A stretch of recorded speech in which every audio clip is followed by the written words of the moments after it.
on dreams, that they are God-sent. Book 1. 1.1. The treatise before this one has contained our opinions on those visions sent from heaven which are classed under the first species, in reference to which subject we delivered our opinion, that the deity sent the appearances which are beheld by man in dreams in accordance with the suggestions of his own nature. But in this treatise we will, to the best of our power, describe those dreams which come under the second species. 1.2. Now the second species is that in which our mind, being moved simultaneously with the mind of the universe, has appeared to be hurried away by itself and to be under the influence of divine impulses, so as to be rendered capable of comprehending beforehand, and knowing by anticipation some of the events of the future. Now the first dream, which is akin to the species which I have been describing, is that which appeared on the ladder which reached up to heaven, and which was of this kind. 1.3. And Jacob dreamed, and behold, a ladder was firmly planted on the earth, the head of which reached up to heaven, and the angels of God were ascending and descending on it. And behold, there was a ladder firmly planted on the earth, and the Lord was standing steadily upon it, and he said, I am the God of Abraham thy father, and the God of Isaac, be not afraid. The earth on which thou art sleeping I will give unto thee and unto thy seed, and thy seed shall be as the dust of the earth, and it shall be multiplied as the sand on the seashore, and shall spread to the south, and to the north, and to the east, and in thee shall all the kindreds of the earth be blessed, and in thy seed also. And, behold, I am with thee, keeping thee in all thy ways, by whichever thou goest, and I will bring thee again into this land, because I will not leave thee until I have done everything which I have said unto thee. 1 Genesis 28:12. 1.4. But the previous considerations of the circumstances of this vision require that we should examine them with accuracy, and then perhaps we shall be able to comprehend what is indicated by the vision. What, then, are the previous circumstances? The scripture tells us, and Jacob went up from the well of the oath, and came to Charan, and went into a place, and lay down there until the sun arose. And he took one of the stones of the place, and placed it at his head, and went to sleep in that place. And immediately afterwards came the dream. 1.5. Therefore it is well at the outset to raise a question on these 3 points. 1. What was the well of the oath? 2 sign GE 2633. And why was it called by this name? Secondly, what is Charan, and why, after Jacob had departed from the well before mentioned, did he immediately go to Charan? Thirdly, what was the place, and why, when he was in it, did the sun at once set, and did he go to sleep? 2. 1.6. Let us then at once begin, and consider the first of these points. To me, then, the well appears to be an emblem of knowledge, for its nature is not superficial, but very deep. Nor does it lie in an open place, but a well is fond of being hidden somewhere in secret. Nor is it found with ease, but only after great labor, and with difficulty, and this too is seen to be the case with sciences, not only with such as have great and indescribable subjects of speculation, but even with respect to such as are the most insignificant. 1.7. Choose, therefore, whichever art you please, not the most excellent, but even the most obscure of all, which perhaps no one, who has been bred a free man, in the whole city would ever study of his own accord, and which scarcely any servant in the field would attend to, who, against his will, was a slave to some morose and ill-tempered master, who compelled him to do many unpleasant things. 1.8. For the matter will be found to be not a simple one, but rather one of great complications and variety, not easy to be seized upon, but difficult to discover, difficult to master, hostile to delay, and indolence and indifference, full of earnestness and contention, and sweat and care. For which reason those who dig in this well say that they cannot find even water in it, because the ends of science are not only hard to discover, but are even altogether undiscoverable. 1.9. And it is owing to this that one man is more thoroughly skilled in grammar, or in geometry, and another, because of its being impossible to circumscribe, increase, and extend one within certain limits, for there is always more that is left behind than what comes to be learned. And what is left watches for, and catches the learner, so that even he, who fancies that he has comprehended and mastered the very extremities of knowledge, would be considered but half perfect by another person, who was his judge, and if he were before the tribunal of truth would appear to be only beginning knowledge. 1.10. For life is short, as someone has said, but art is long, of which that man most thoroughly comprehends the magnitude, who sincerely and honestly plunges deeply into it. and who digs it out like a well. And such a man, when he is at the point of death, being now grey-headed and exceedingly old, it is said, wept, not that he feared death, as being a coward, but out of a desire for instruction, as feeling that he was now, for the first time, entering upon it, when he was finally departing from life. 1.11 For the soul flourishes for the pursuit of knowledge, when the prime vigor of the body is withering away from the lapse of time. Therefore, before one has arrived at one's prime and vigor by reason of a more accurate comprehension of things, it is not difficult to be tripped up. But this accident is common to all people, who are fond of learning, to whom new subjects of contemplation are continually rising up and striving after old ones, the soul itself producing many such subjects, when it is not barren and unproductive. And nature, also, unexpectedly and spontaneously displaying a great number to those who are gifted with acute and penetrating intellects. Therefore the well of knowledge is shown to be of this kind, having no boundary, and no end. 1.12 We must now explain why it was called the well of the oath. Those matters which are doubted about are decided by an oath, and those which are uncertain are confirmed in the same manner, and so, too, those which want certification receive it, from which facts this inference is drawn, that there is no subject respecting which any one can make an affirmation with greater certainty than he can respecting the fact that the race of wisdom is without limitation, and without end. 1.13 It is well, therefore, to enroll oneself under the banners of one who discusses these matters without an oath, but he who is not very much inclined to assent to the assertions of another will at least assent to them when he has made oath to their correctness. But let no one refuse to take an oath of this kind, well knowing that he will have his name inscribed on pillars among those who are faithful to their oaths. 3. 1.14 However, enough of this. The next thing must be to consider why it is that, as 4 wells had been dug by the servants of Abraham and Isaac, the fourth and last was called the well of the oath. 1.15 May it not be that sacred historian here desires to represent, in a figurative manner, that as in the universe there are 4 elements of which this world is composed, and, as there are an equal number, in ourselves, of which we have been fashioned before we were molded into our human shape, 3 of them are capable of being comprehended somehow or other, but the 4th is unintelligible to all who come forward as judges of it. 1.16 Accordingly, we find that the 4 elements in the world are the earth, and the water, and the air, and the heaven, of which, even if some are difficult to find, they are still not classed in the utterly undiscoverable portion.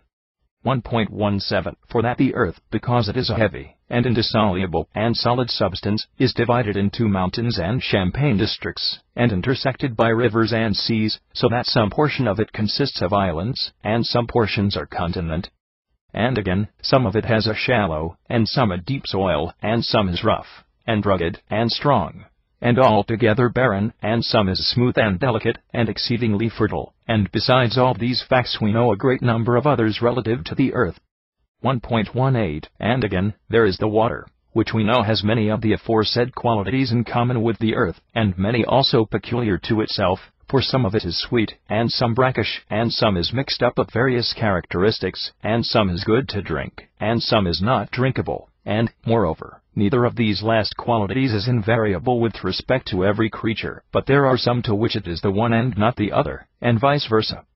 Again, some water is by nature cold, and other water naturally hot. 1.19 For there is in all sorts of places an infinite number of springs pouring forth hot water, not on the land only, but even in the sea. At all events, there have appeared before now veins pouring up warm water in the middle of the sea, which all the enormous efflux of salt water, in all the sea, that encircles the world, pouring over them from all eternity, has never been able to extinguish, nor even in the least degree to diminish.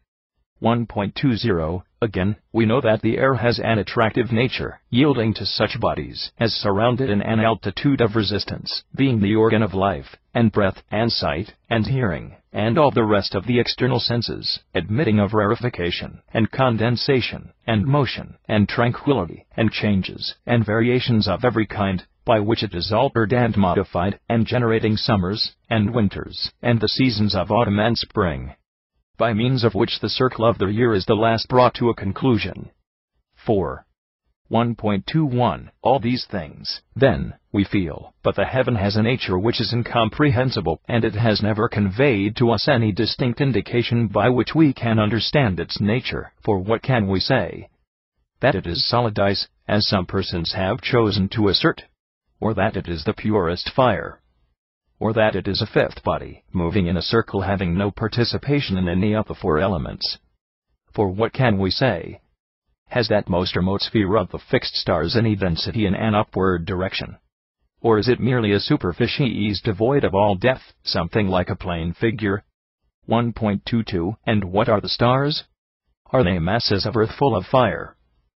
For some persons have said that they are hills, and valleys, and thickets, men, who are worthy of a prison, and a treadmill, or of any place, where there are instruments proper for the punishment of impious persons, or are they, as someone has defined them, a continuous and dense harmony, the closely packed, indissoluble mass of ether?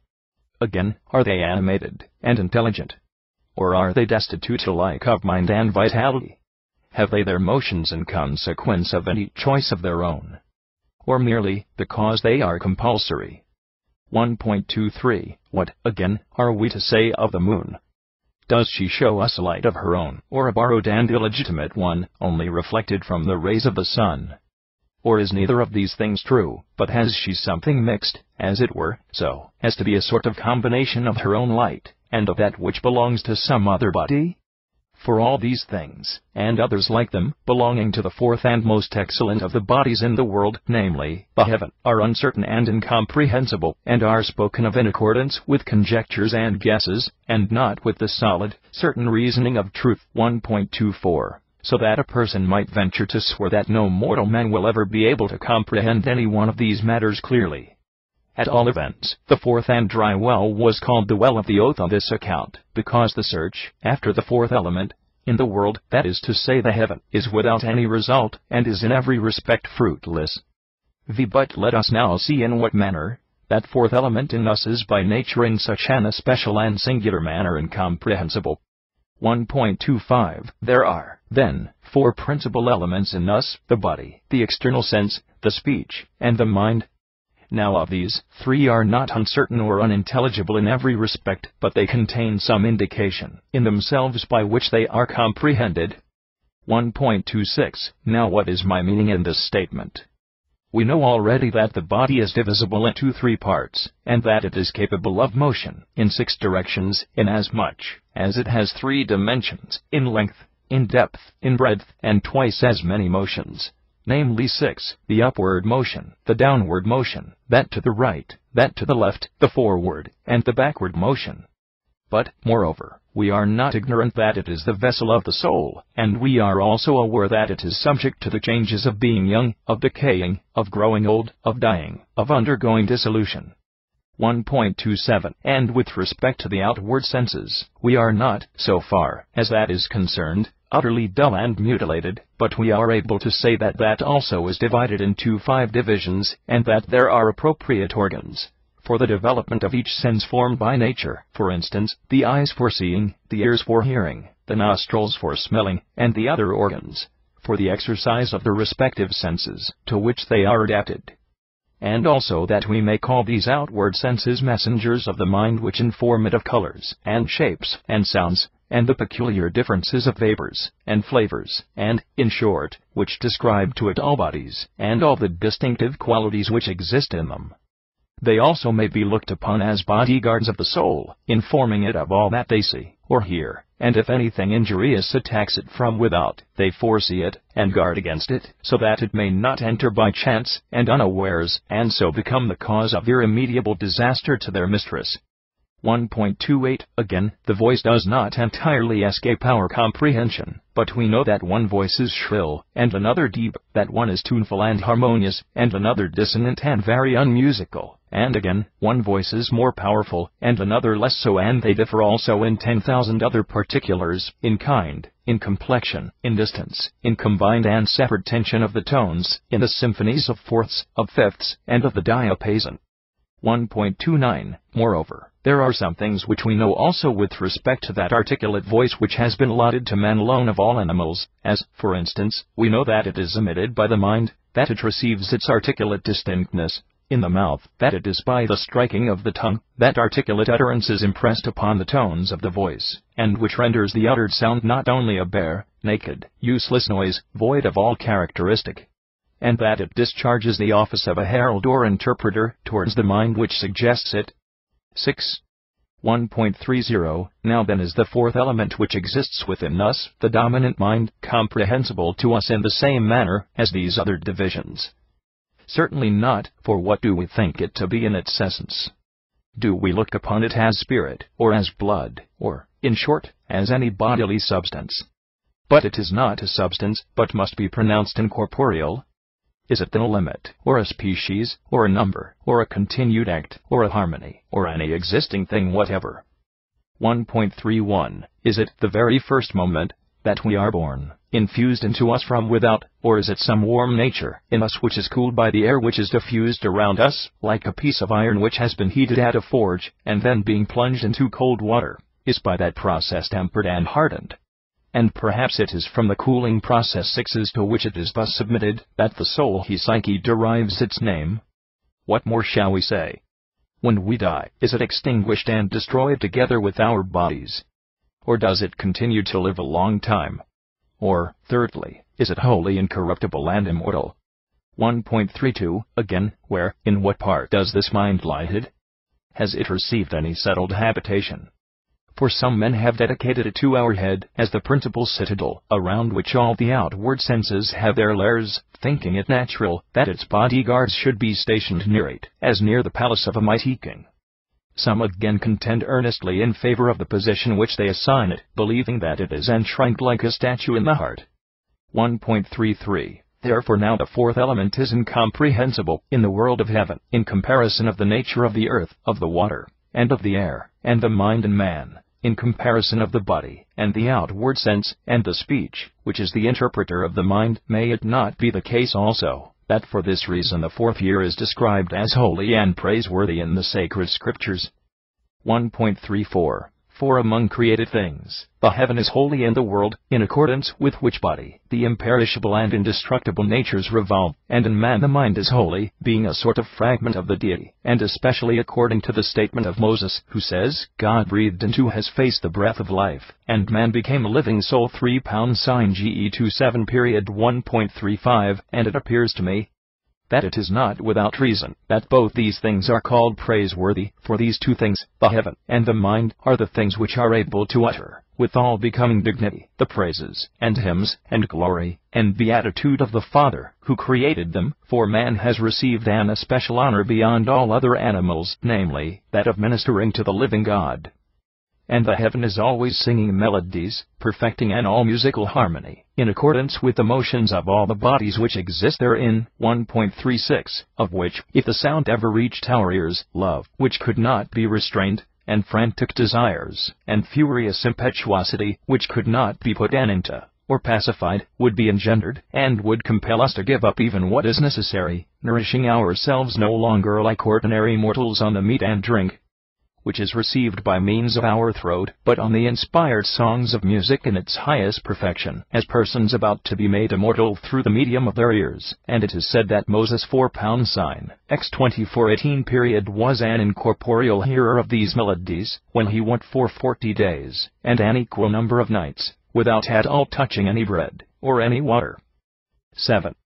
1.37 Therefore the heaven, which is the archetypal organ of music, appears to have been arranged in a most perfect manner, for no other object except that the hymn sung to the honor of the Father of the universe might be attuned in a musical manner, and we hear that virtue, that is to say, Leah, 5 sign GE 2935 period after the birth of her fourth son, was no longer able to bring forth any more, but restrained.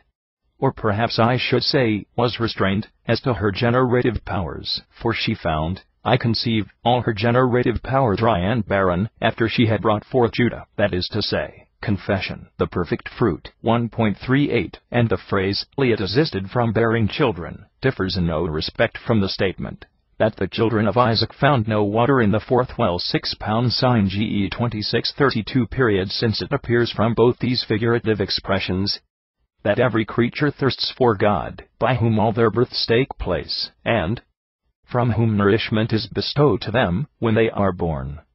1.39. Perhaps therefore some petty cavilling critics will imagine that all this statement about the digging of the wells is a superfluous piece of prolixity on the part of the lawgiver, but those who deserve a larger classification, being citizens not of some petty state, but of the wide world, being men of more perfect wisdom, will know well that the real question is not about the 4 wells, but about the parts of the universe, that the men, who are gifted with sight, and are fond of contemplation exercise their powers of investigation, namely, about the earth, the water, the air, and the heaven. 1.40. And examining each of these matters with the most accurately refined conception, in 3 of them they have found some things within the reach of their comprehension, on which account they have given these names, injustice, enmity, and latitude, to what they have discovered.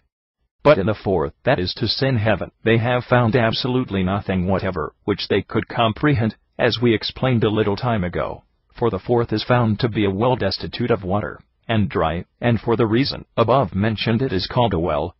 8. 1.41. We will now investigate what comes next, and inquire what Charan is, and why the man who went up from the well came to it.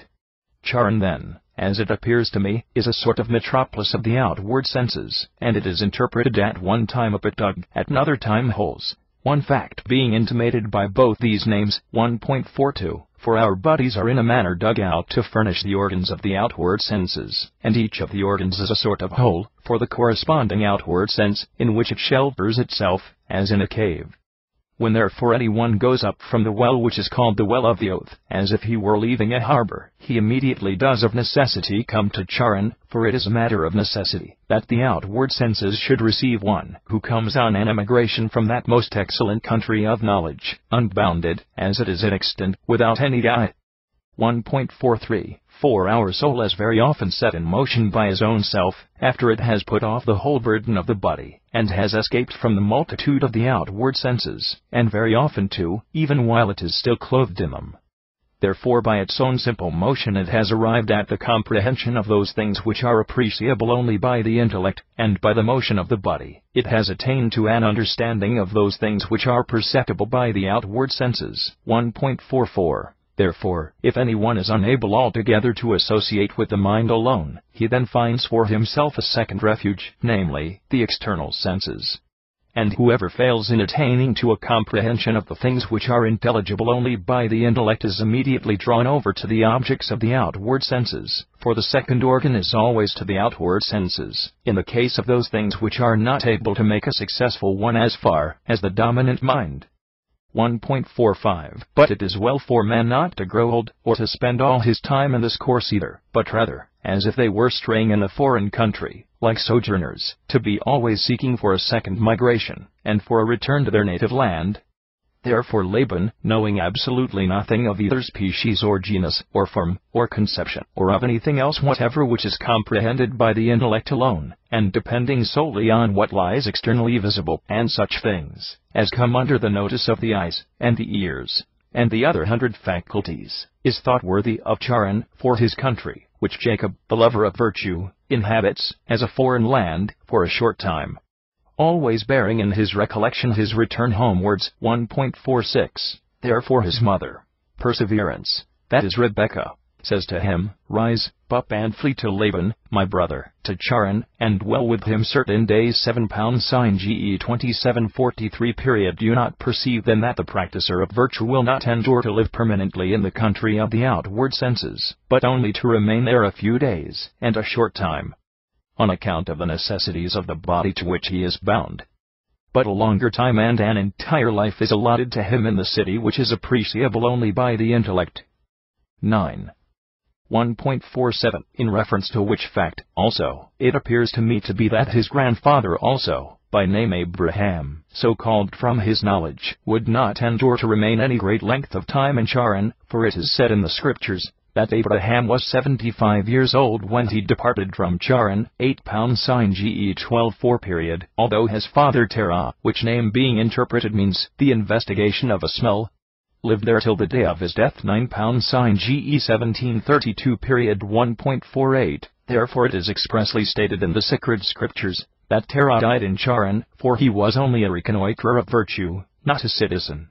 and he availed himself of smells, and not of the enjoyments of food, as he was not able as yet to fill himself with wisdom, nor indeed even to get a taste of it, but only to smell it. 1.49. 4. As it is said that those dogs which are calculated for hunting can, by exerting their faculty of smell, find out the lurking places of their game at a great distance, being by nature rendered wonderfully acute as to the outward sense of smell. So in the same manner the lover of instruction tracks out the sweet breeze which is given forth by justice, and by any other virtue, and is eager to watch those qualities from which this most admirable source of delight proceeds, and while he is unable to do so he moves his head all round, in a circle, smelling out nothing else, but seeking only for that most sacred scent of excellence and food, for he does not deny that he is eager for knowledge and wisdom. 1.50. Blessed therefore are they to whom it has happened to enjoy the delights of wisdom, and to feast upon its speculations and doctrines, and even of the being cheered by them still to thirst for more, feeling an insatiable and increasing desire for knowledge. 1.51. And those will obtain the second place, who are not allured indeed to enjoy the sacred table, but who nevertheless refresh their souls with its odors, for they will be excited by the fragrances of virtue, like those languid invalids, who, because they are not as yet able to take solid food, nevertheless feed on the smell of such viands as the sons of the physicians prepare, as a sort of remedy for their impotency. 1.52. Therefore, having left the land of the Chaldeans, Terah is said to have migrated to Charan, bringing with him his son Abraham, and the rest of his household, who agreed with him in opinion, not in order, that we might read in the account of the historical chronicles, that some men had become emigrants, leaving their native country, and becoming inhabitants of a foreign land, as if it were their own country. But in order that lesson of the greatest importance to life, and full of wisdom, and adapted to man alone, might not be neglected. 1.53. And what is the lesson? The Chaldeans are great astronomers, and the inhabitants of Charan occupy themselves with the topics relating to the external senses. Therefore the sacred account says to the investigator of the things of nature, "Why are you inquiring about the sun, and asking whether he is a foot broad, whether he is greater than the whole earth put together, or whether he is even many times as large? And why are you investigating the causes of the light of the moon, and whether it has a borrowed light, or one which proceeds solely from itself? Why, again, do you seek to understand the nature of the rest of the stars, of their motion, of their sympathy with one another, and even with earthly things?" 1.54. And why, while walking upon the earth, do you soar above the clouds? And why, while rooted in the solid land, do you affirm that you can reach the things in the sky? And why do you endeavor to form conjectures about matters which cannot be ascertained by conjecture? And why do you busy yourself about sublime subjects which you ought not to meddle with? And why do you extend your desire to make discoveries in mathematical science as far as the heaven? And why do you devote yourself to astronomy, and talk about nothing but high subjects? My good man, do not trouble your head about things beyond the ocean, but attend only to what is near you, and be content rather to examine yourself without flattery. 1.55. How, then, will you find out what you want, even if you are successful? Go with full exercise of your intellect to Charan, that is, to the trench which is dug into the holes and caverns of the body, and investigate the eyes, the ears, the nostrils, and the other organs of the external senses. And if you wish to be a philosopher, study philosophically that branch which is the most indispensable, and at the same time the most becoming to a man, and inquire what the faculty of sight is, what hearing is, what taste, what smell, what touch is, in a word, what is external sense. Then seek to understand what it is to see, and how you see, what it is to hear, and how you hear, what it is to smell, or to taste, or to touch, and how each of these operations is ordinarily effected. 1.56. But it is not the very extravagance of insane folly to seek to comprehend the dwelling of the universe, before your own private dwelling is accurately known to you. But I do not as yet lay the more important and extensive injunction upon you to make yourself acquainted with your own soul and mind, of the knowledge of which you are so proud, for in reality you will never be able to comprehend it. 1.57. Mount up then to heaven, and talk arrogantly about the things which exist there, before you are as yet able to comprehend, according to the words of the poet, all the good and all the evil, which thy own abode contains. and, bringing down that messenger of yours from heaven, and dragging him down from his search into matters existing there, become acquainted with yourself, and carefully and diligently labor to arrive at such happiness as is permitted to man. 1.58 Now this disposition the Hebrews called Charan, and the Greeks Socrates, for they say also that the latter grew old in the most accurate study by which he could hope to know himself, never once directing his philosophical speculations to the subjects beyond himself. But he was really a man. But Charan is the principle itself which is proposed to every one, according to which each man should know himself, like a tree full of good branches, in order that these persons who are fond of virtue might without difficulty gather the fruit of pure morality, and thus become filled with the most delightful and saving food. 1.59 Such, then, are those men who reconnoiter the quarters of wisdom for us, but those who are actually her athletes, and who practice her exercises, are more perfect.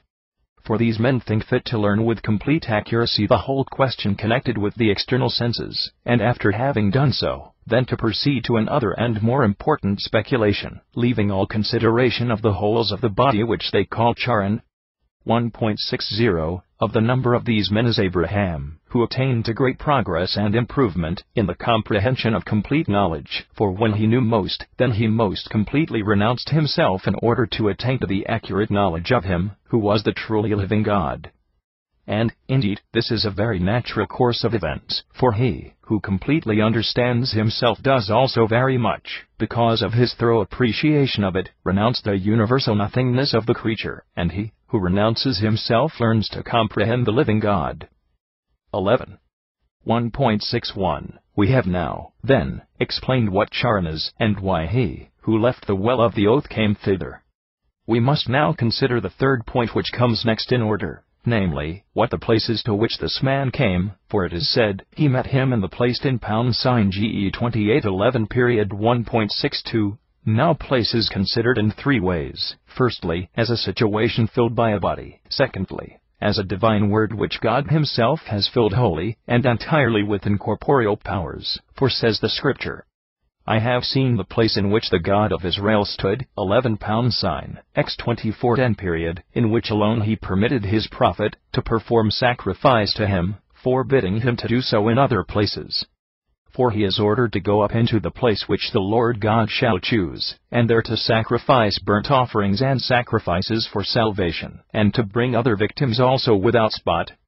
1.63 According to the third signification, God himself is called a place, from the fact of his surrounding the universe, and being surrounded himself by nothing whatever, and from the fact of his being the refuge of all persons, and since he himself is his own district, containing himself, and resembling himself alone.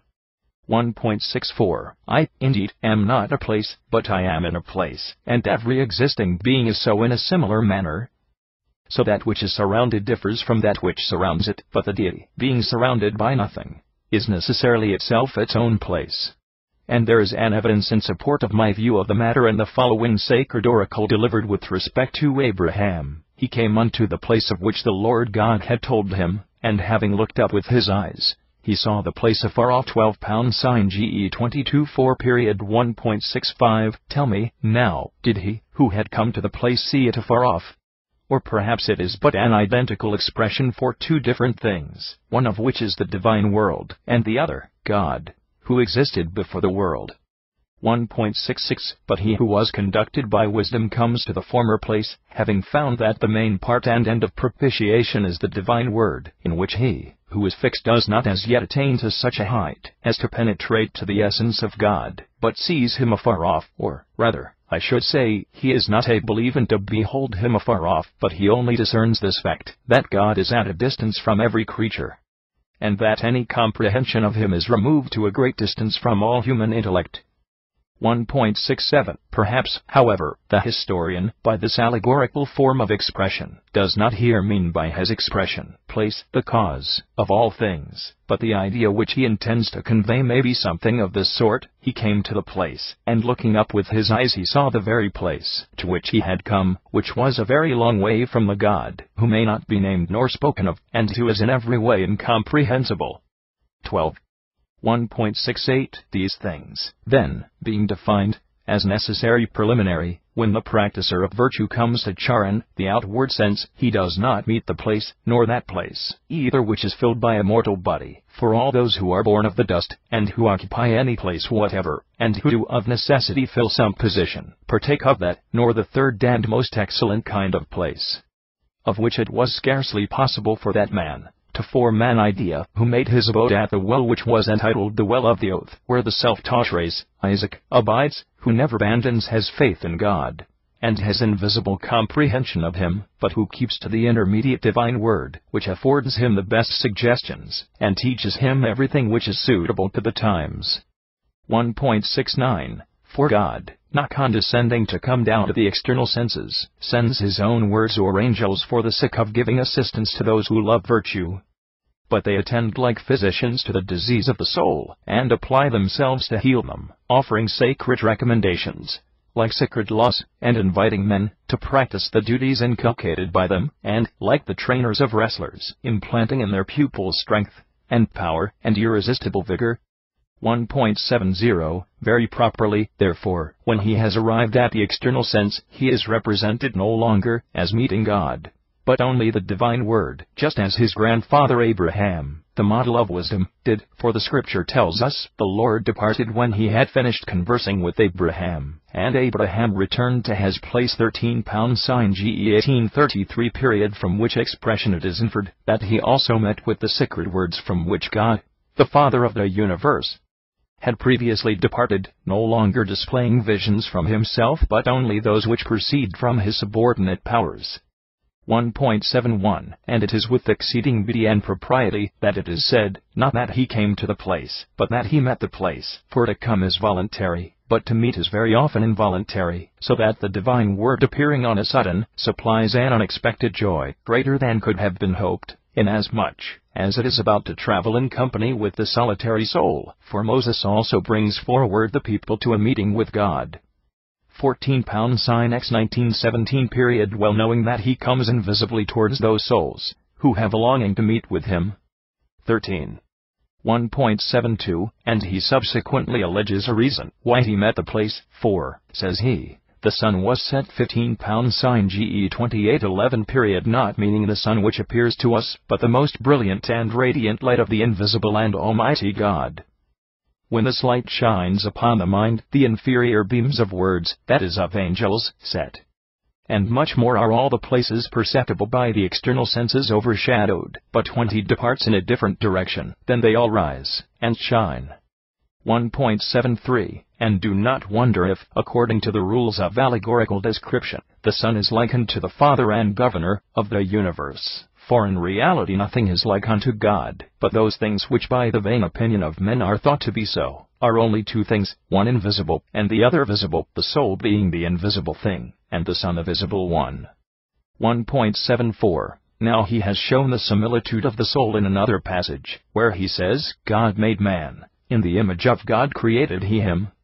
And again, in the law enacted against homicides, he says, whoso sheddeth man's blood, by man shall his blood be shed in requital for that blood, because in the image of God did I make him. 16 sign GE 96 period, but the likeness of the Son he only indicates by symbols. 1.75. And it is easy otherwise by means of argument to perceive this, since God is the first light, for the Lord is my light, and my Savior. 17 sign PS 26:1 period is the language of the Psalms, and not only the light, but he is also the archetypal pattern of every other light, or rather he is more ancient and more sublime than even the archetypal model, though he is spoken of as the model. For the real model was his own most perfect word, the light, and he himself is like to no created thing. 1.76. Since, as the sun divides day and night, so also does Moses say that God divided the light from the darkness, for God made a division between the light and between the darkness. 18 sign GE 14 period. And, besides all this, as the sun, when he arises, discovers hidden things, so also does God, who created all things, not only bring them all to light, but he has even created what before had no existence, not being their only maker, but also their founder. 14. 1.77. And the Son is also spoken of in many passages of Holy Writ in a figurative manner.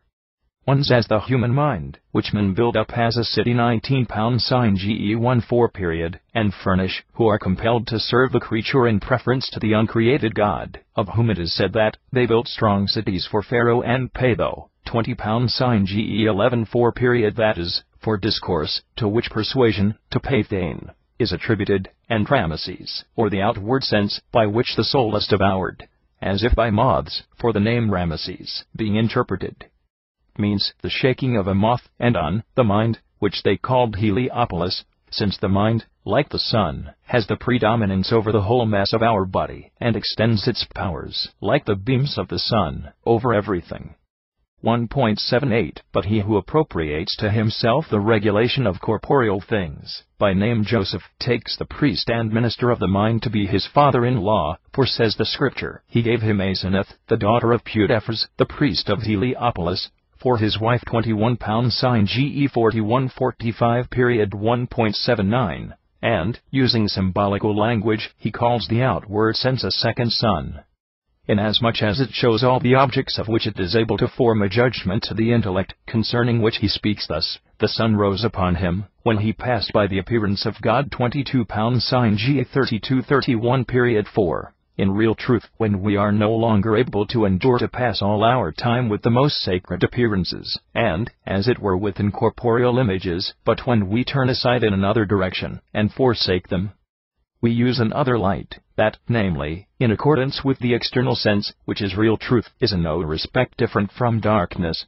1.80, which, after it has arisen, arouses, as if from sleep, the senses of seeing, and of hearing, and also of taste, and of touch, and of smell, and sends to sleep the intellectual qualities of prudence, and justice, and knowledge, and wisdom, which were all awake. 1.81 And it is for this reason that the sacred Scripture says that no one can be pure before the evening, 23 pounds sign 431 period, as the disorderly motions of the outward senses agitate and confuse the intellect. Moreover, he establishes a law for the priests also which may not be avoided, combining with it an expression of a grave opinion, when it says, he shall not eat of the holy things, unless he has washed his body in water, and unless the sun has set, and he has become pure 24 pounds sign 22:6 period 1.82, 4. By these words it is very clearly shown that there is no one whatever completely pure, so as to be fit to be initiated into the holy and sacred mysteries, to whose lot it has fallen to be honored with these glories of life which are appreciable by the external senses. But if anyone rejects these glories, he is deservedly made conspicuous by the light of wisdom, by means of which he will be able to wash off the stains of vain opinion, and to become pure. 1.83 Do you not see that even the sun itself produces opposite effects, when he is setting from those which he causes when rising? For when he rises everything upon the earth shines, and the things in heaven are hidden from our view. But, on the other hand, when he sets then the stars appear, and the things on earth are overshadowed. 1.84 In the same manner, also, in us, when the light of the outward senses rises like the sun, the celestial and heavenly sciences are really and truly hidden from view. But when this light is near setting, then the star-like radiance of the virtues appears, when the mind is pure, and concealed by no object of the outward senses. 15. 1.85 But according to the third signification, when he speaks of the sun, he means the divine word, the model of that sun which moves about through the heaven, as has been said before, and with respect to which it is said, the sun went forth upon the earth, and Lot entered into Segar, and the Lord rained upon Sodom and Gomorrah brimstone and fire. 1.86 For the Word of God, when it reaches to our earthly constitution, assists and protects those who are akin to virtue, or whose inclinations lead them to virtue, so that it provides them with a complete refuge and salvation, but upon their enemies it sends irremediable overthrow and destruction. 1.87 And in the fourth signification, what is meant by the sun is the God and ruler of the universe himself, as I have said already, by means of whom such offenses as are irremediable, and which appear to be overshadowed and concealed, are revealed. For as all things are possible, so, likewise, all things are known to God. 1.88 In reference to which faculty of his it is that he drags those persons who are living dissolutely as regards their souls, and who are in a debauched and intemperate manner, cohabiting with the daughters of the mind, the outward senses, as prostitutes and harlots, to the light of the sun, in order to display their true characters. 1.89. For the scripture says, "And the people abode in Shittim." Now the meaning of the name Shittim is, the thorns of passion, which sting, and round the soul. And the people was polluted, and began to commit whoredom with the daughters of Moab. 25 Sinu 25 1 period. And those who are called daughters are the outward senses, for the name Moab is interpreted, of a father, and the scripture as, "Take all the chiefs of the people, and make an example of them unto the Lord, in the face of the sun. And the anger of the Lord shall be turned from Israel." 26 Sinu 25 4 period. 1.90. For he not only desires that the wicked deeds which are hidden shall be made manifest, and therefore turns upon them the beams of the sun, but he also by this symbolical language calls the Father of the universe the Son, that being by whom all things are seen beforehand, and even all those things which are invisibly concealed in the recesses of the mind. And when they are made manifest, then he promises that he, who is the only merciful being, will become merciful to the people. 1.91. Why so? Because, even if the mind, fancying that though it does wrong it can escape the notice of the deity as not being able to see everything, should sin secretly, and in dark places, and should after that, either by reason of its own notions, or through the suggestions of someone else, conceive that it is impossible that anything should be otherwise than clear to God, and should disclose itself, and all its actions, and should bring them forward, as it were, out of the light of the sun, and display them to the governor of the universe, saying, that it repents of the perverse conduct which it formerly exhibited when under the influence of foolish opinion, for that nothing is indistinct before God, but all things are known and clear to him, not merely such as have been done, but even such are merely hoped or designed, by reason of the boundless character of his wisdom. It then is purified and benefited, and it propitiates the chastiser who was ready to punish it, namely, conscience, who was previously filled with just anger towards it, and who now admits repentance as the younger brother of perfect innocence and freedom from sin. 16. 1.92. Moreover, it appears that Moses has in other passages also taken the sun as a symbol of the great cause of all things, of which I see an instance in the law which is enacted with respect to those who borrow on pledges. Let us recite the law. If thou takest as a pledge the garment of thy neighbor, thou shalt give it back before the setting of the sun, for it is his covering, it is his only covering of his nakedness, in which he lies down. If he cries unto me, I will hearken unto him, for I am merciful. 27 sign, X 22:26 period. 1.93. Is it not natural that those who fancy that the lawgiver displays such earnestness about a garment should, if they do not reproach him, at least make a suggestion, saying, What are ye saying, my good man? Do ye affirm that the Creator and ruler of the world calls himself merciful with respect to so trivial a matter as that of a garment not being restored to the borrower by the lender? 1.94. These are the opinions and notions of men who have never had the least conception or comprehension of the virtue of the Almighty God, and who, contrary to all human and divine law, impart the triviality of human affairs to the uncreate and immortal nature, which is full of happiness, and blessedness, and perfection. 1.95. For in what respect do those lenders act unreasonably, who retain in their own hands the pledges which are deposited with them as security, until they receive back their own which they have lent? The debtors are poor, someone will perhaps say, and it is right to pity them. Would it not have been reasonable and better to enact a law in accordance with which a contribution should be made to assist their necessities, rather than allow them to appear as debtors, or else one which should forbid the lending on pledges at all? But the law which has permitted the lending on pledges cannot fairly be indignant against those who will not give up the pledges which they have received before the proper time, as if they were acting unjustly.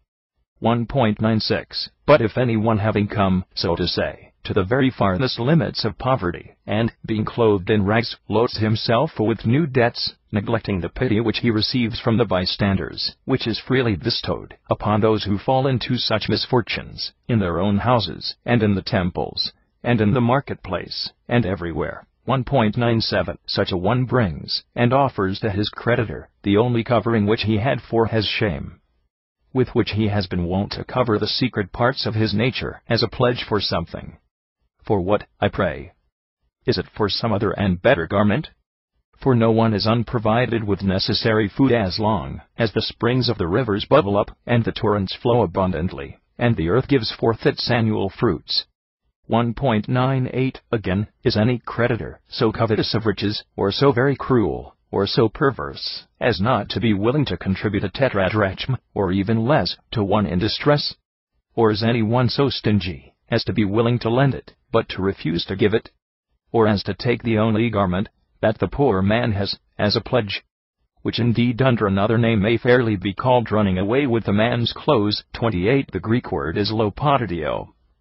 A lopotides was one who frequented the baths for the purpose of stealing the clothes of the bathers, for men who do this are accustomed to put on other people's clothes and steal them, and to leave the proper owners naked. 1.99 And why has the law provided so carefully that the debtor may not be without his clothes by night, and that he may not lie down to sleep without them, but has not paid the same attention to the fact of his being indecorously naked by day? Are not all things concealed by night and darkness, so as to cause less shame? Or rather none at all at that time, but are they not disclosed by day, and by light, so as then to compel persons to blush more freely? 1.100 And why does the law not use the expression to give, but to restore? For restoration takes place with respect to the property of other persons, but pledges belong rather to those who have lent on them than to those who have borrowed on them. Moreover, do you not perceive that the law has not enjoined the debtor, who has received back his garment, that it may serve as bedclothes, to bring it back again to his creditor at the return of daylight? 1.101 And, indeed, if the exact propriety of the language be considered, even the most stupid person may see that there is something additional meant beyond what is formally expressed. For the injunction rather resembles a maxim and a recommendation. For, if a person had been giving a recommendation, he would have said, "Give back to your debtor, at the approach of evening, the garment which has been pledged to you, if it be the only garment that he is possessed of, that he may have something with which to cover himself at night." But one who was laying down a maxim would speak thus, as indeed the law does here, for it is his garment, the only covering of his nakedness, in which he will lie down to sleep. 17. 1.102 These things then, and other things of the same kind, may be urged in reply to those assertors of the literal sense of a passage, and who superciliously reject all other explanations. We will now, in accordance with the usual laws of allegorical speaking, say what is becoming with respect to these subjects. We say, therefore, that a garment here is spoken of symbolically, to signify speech, for clothes keep off the injuries which are wont to visit the body, from cold and heat, and they also conceal the unmentionable parts of nature, and moreover, a cloak is a fitting garment for the body. 1.103 In much the same manner, speech has been given to man by God, as the most excellent of gifts, for in the first place, it is a defensive weapon, against those who would attack him with innovations. For as nature has fortified all other animals with their own appropriate and peculiar means of defense, by which they are able to repel those who attempt to injure them, so also has it bestowed upon man that greatest defense, and most impregnable protection of speech, with which, as with a panoply, everyone who is completely clothed will have a domestic and most appropriate bodyguard, and employing it as a champion, will be able to ward off all the injuries which can be brought against him by his enemies. 1.104 In the second place, it is a most necessary defense against shame and reproach, for speech is very well calculated to conceal and obscure the faults of men.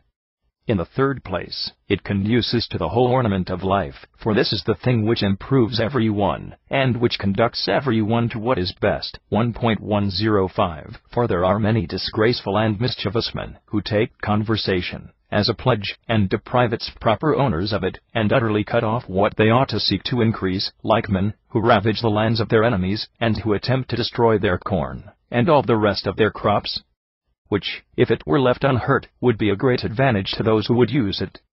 1.106 For some men carry on an irreconcilable and never-ending war against rational nature, and utterly extirpate its every shoot and beginning, and destroy all its first appearances of propagation, and render it, as one may say, utterly unproductive and barren of all good practices. 1.107 For sometimes, when it is borne onwards towards sacred instruction with irresistible impetuosity, and when it is smitten with the love of the speculations of true philosophy, out of jealousy and envy, fearing lest, when it has derived strength from its noble aspirations, and has been elevated to a splendid height, it may overwhelm all their petty cavils and plausible devices against the truth, like an irresistible torrent, turn its energy in another direction by their own evil artifices, guiding it in another channel to vulgar and illiberal acts, and very often they seek to blunt it, or to hedge it in, and in this way leave the nobility of its nature uncultivated, just as at times wicked guardians of orphan children have rendered a deep-soiled and fertile land barren. And these most pitiless of all men have not been restrained by shame from stripping the man of his only garment, namely, speech. For, says the Scripture, it is his only covering. What is a man's only covering, except speech? 1.108 For, as neighing is the peculiar attribute of a horse, and barking of a dog, and lowing of an ox, and roaring of a lion, so also is speaking, and speech itself, the peculiar property of man. For this is what man has received above all other animals, as his peculiar gift, as a protection, a bulwark, and panoply, and wall of defense, he being, of all living creatures, the most beloved of God. 18. 1.109 On which account the Scripture adds, this is the only covering of his nakedness, for what can so becomingly overshadow and conceal the reproaches and disgraces of life, as speech? For ignorance is a disgrace akin to irrational nature, but education is the brother of speech, and an ornament properly belonging to man. 1.110 In what then will a man lay down to rest? That is to say, in what will a man find tranquility, and a respite from his labors, except in speech? For speech is a relief to our most miserable and afflicted race. As therefore, when men have been overwhelmed by grief, or by fear, or by any other evil, tranquility, and constancy, and the kindness of friends have often restored them, so it happens, not often, but invariably, that speech, the only real averter of evil, wards off that most heavy burden which the necessities of that body, in the which we are bound up, and the unforeseen accidents of external circumstances which attack us, impose upon us. 1.111 For speech is a friend, and an acquaintance, and a kinsman, and a companion bound up within us, I should rather say, fitted close, and united to us by some indissoluble and invisible cement of nature. On this account it is, that it forewarns us of what will be expedient for us, and when any unexpected event befalls us it comes forward of its own accord, to assist us, not only bringing an advantage of one kind only, such as that which he, who is an adviser without acting, or an agent, who can give no advice, may supply, but of both kinds. 1.112 For he does not display a half-complete power, but one which is perfect in every part. Inasmuch as even if it were to fail in his endeavor, and in any conceptions which may have been formed, or efforts which may have been made, it still can have recourse to the third species of assistance, namely, consolation. For speech is, as it were, a medicine for the wounds of the soul, and a saving remedy for its passions, which, even before the setting of the sun, the lawgiver says one must restore, that is to say, before the all-brilliant beams of the Almighty and all-glorious God are obscured, which he, out of pity for our race, sends down from heaven upon the human mind. 1.113 For while that most godlike light abides in the soul, we shall be able to give back the speech, which was deposited, as a pledge, as if it were a garment, in order that he, who has received this peculiar possession of man, may by its means conceal the discreditable circumstances of life, and reap the benefit of the divine gift, and indulge in a respite combined with tranquility, in consequence of the presence of so useful an adviser and defender, who will never leave the ranks in which he has been stationed. 1.114 Moreover, while God pours upon you the light of his beams, do you hasten in the light of day to restore his pledge to the Lord. For when the sun has set, then you, like the whole land of Egypt, 29 sign, extant 21 period, will have an everlasting darkness which may be felt, and being stricken with blindness and ignorance, you will be deprived of all those things of which you thought that you had certain possession. By that sharp-sighted Israel, whose pledges you hold, having made one, who was by nature exempt from slavery, a slave to necessity. 19.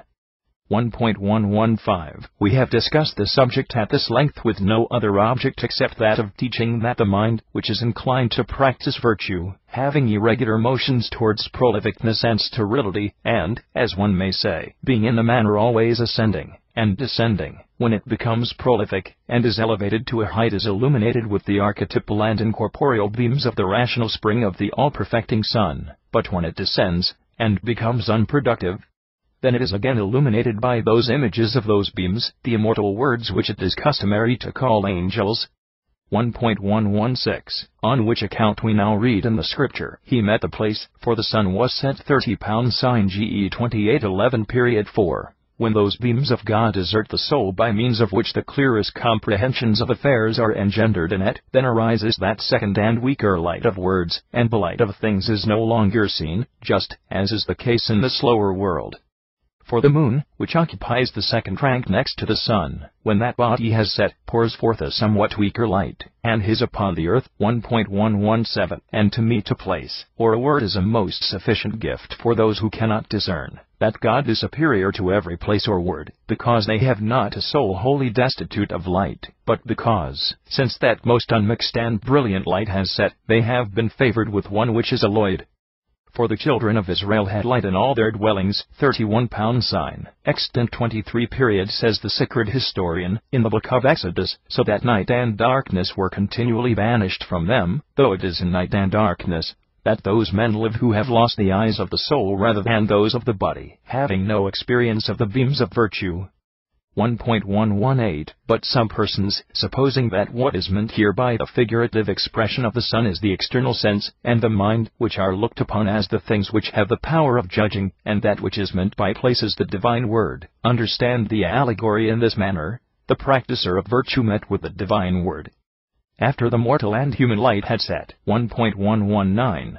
For as long as the mind thinks that it attains to a firm comprehension of the objects of the intellect, and the outward sense conceives that it has a similar understanding of its appropriate objects, and that it dwells amid sublime objects, the divine word stands aloof at a distance. But when each of these comes to confess its own weakness, and sets, in a manner, while availing itself of concealment, then immediately the right reason of a soul well practiced in virtue comes in a welcome manner to their assistance, when they have begun to despair of their own strength, and await the aid which is invisibly coming to them from without.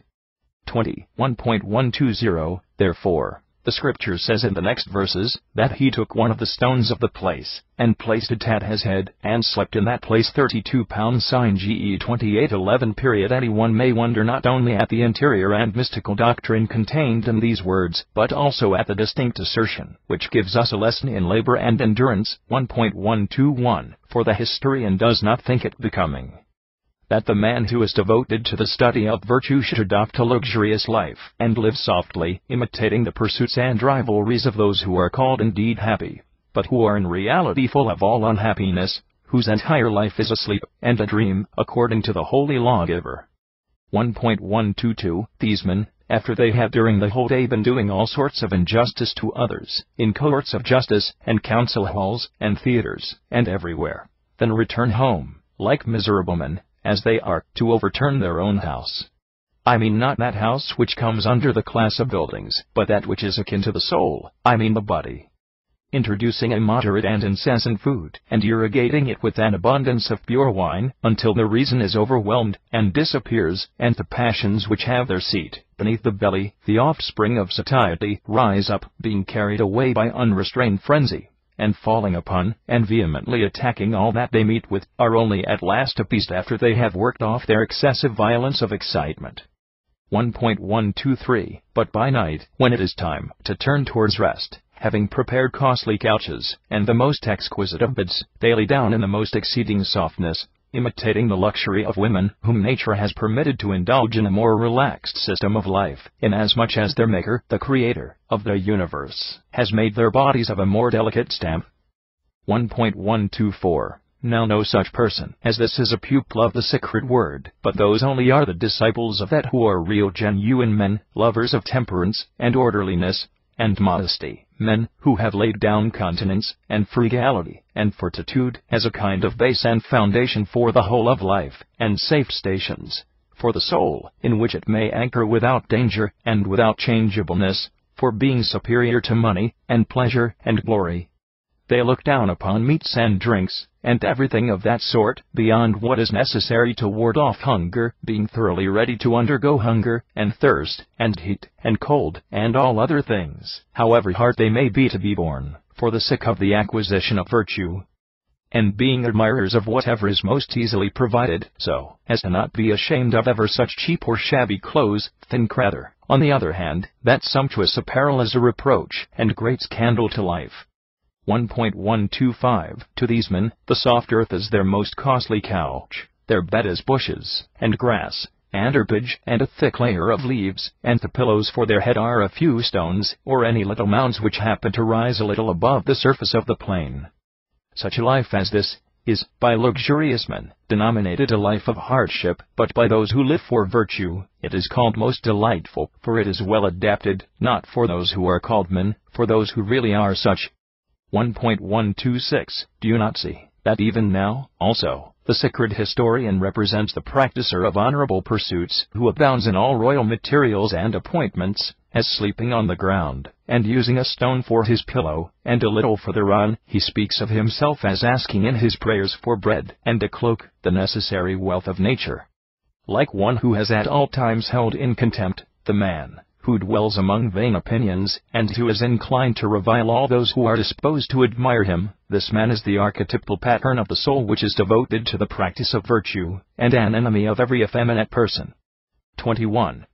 1.127 Hitherto I have been uttering the praises of the man devoted to labor, and to virtue, as it occurred to me naturally, but now we must examine what is symbolically signified under the expressions made use of.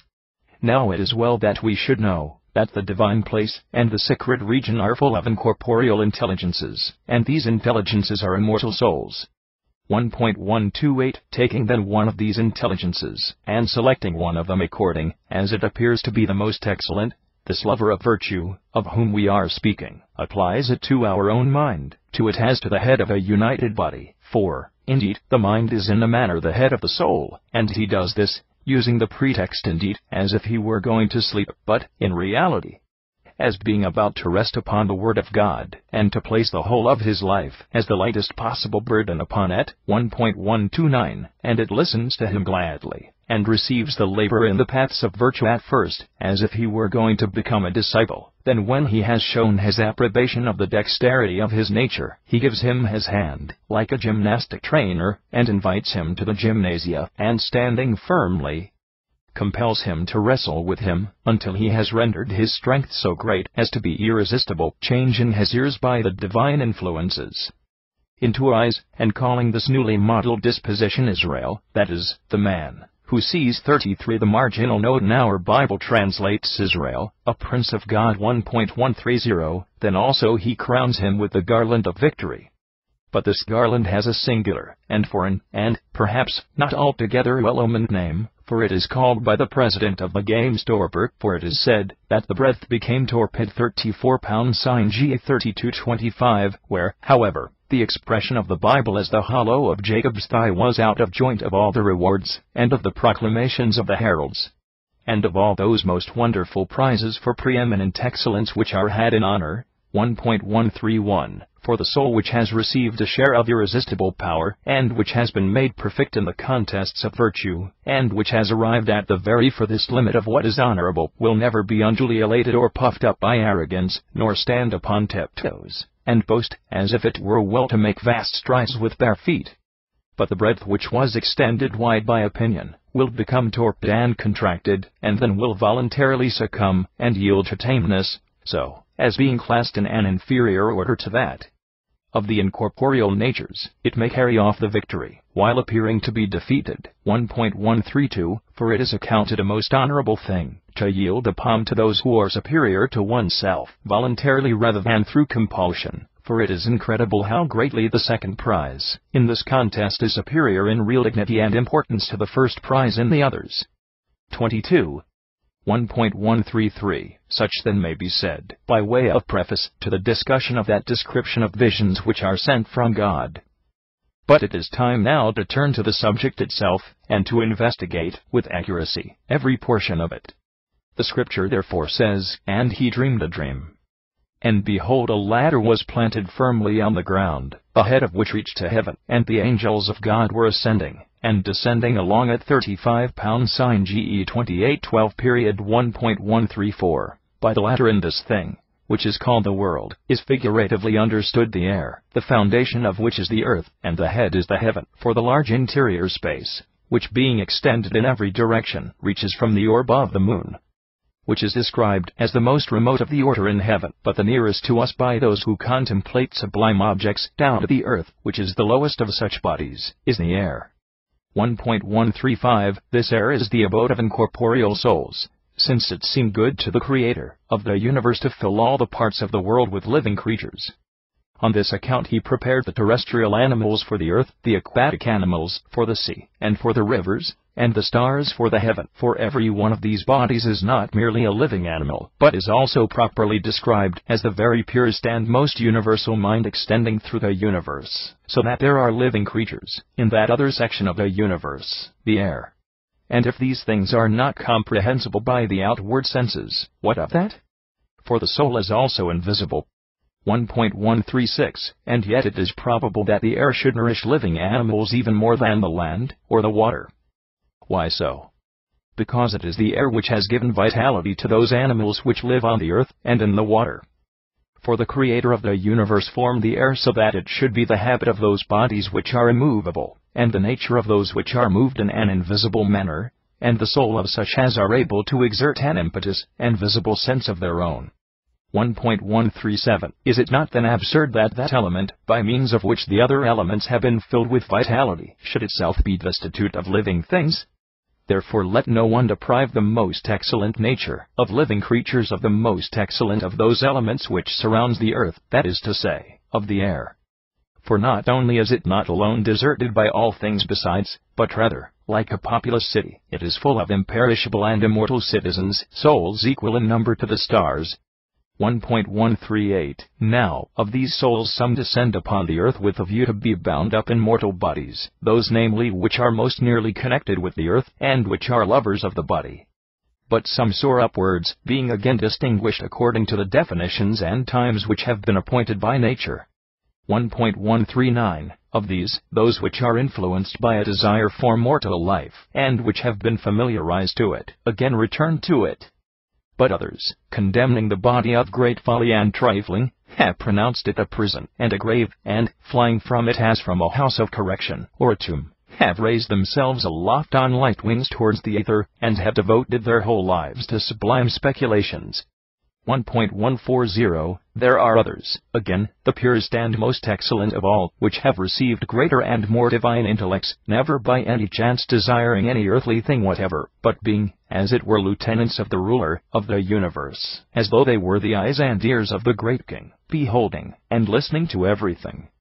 1.141. Now philosophers in general are wont to call these demons, but the sacred Scripture calls them angels, using a name more in accordance with nature.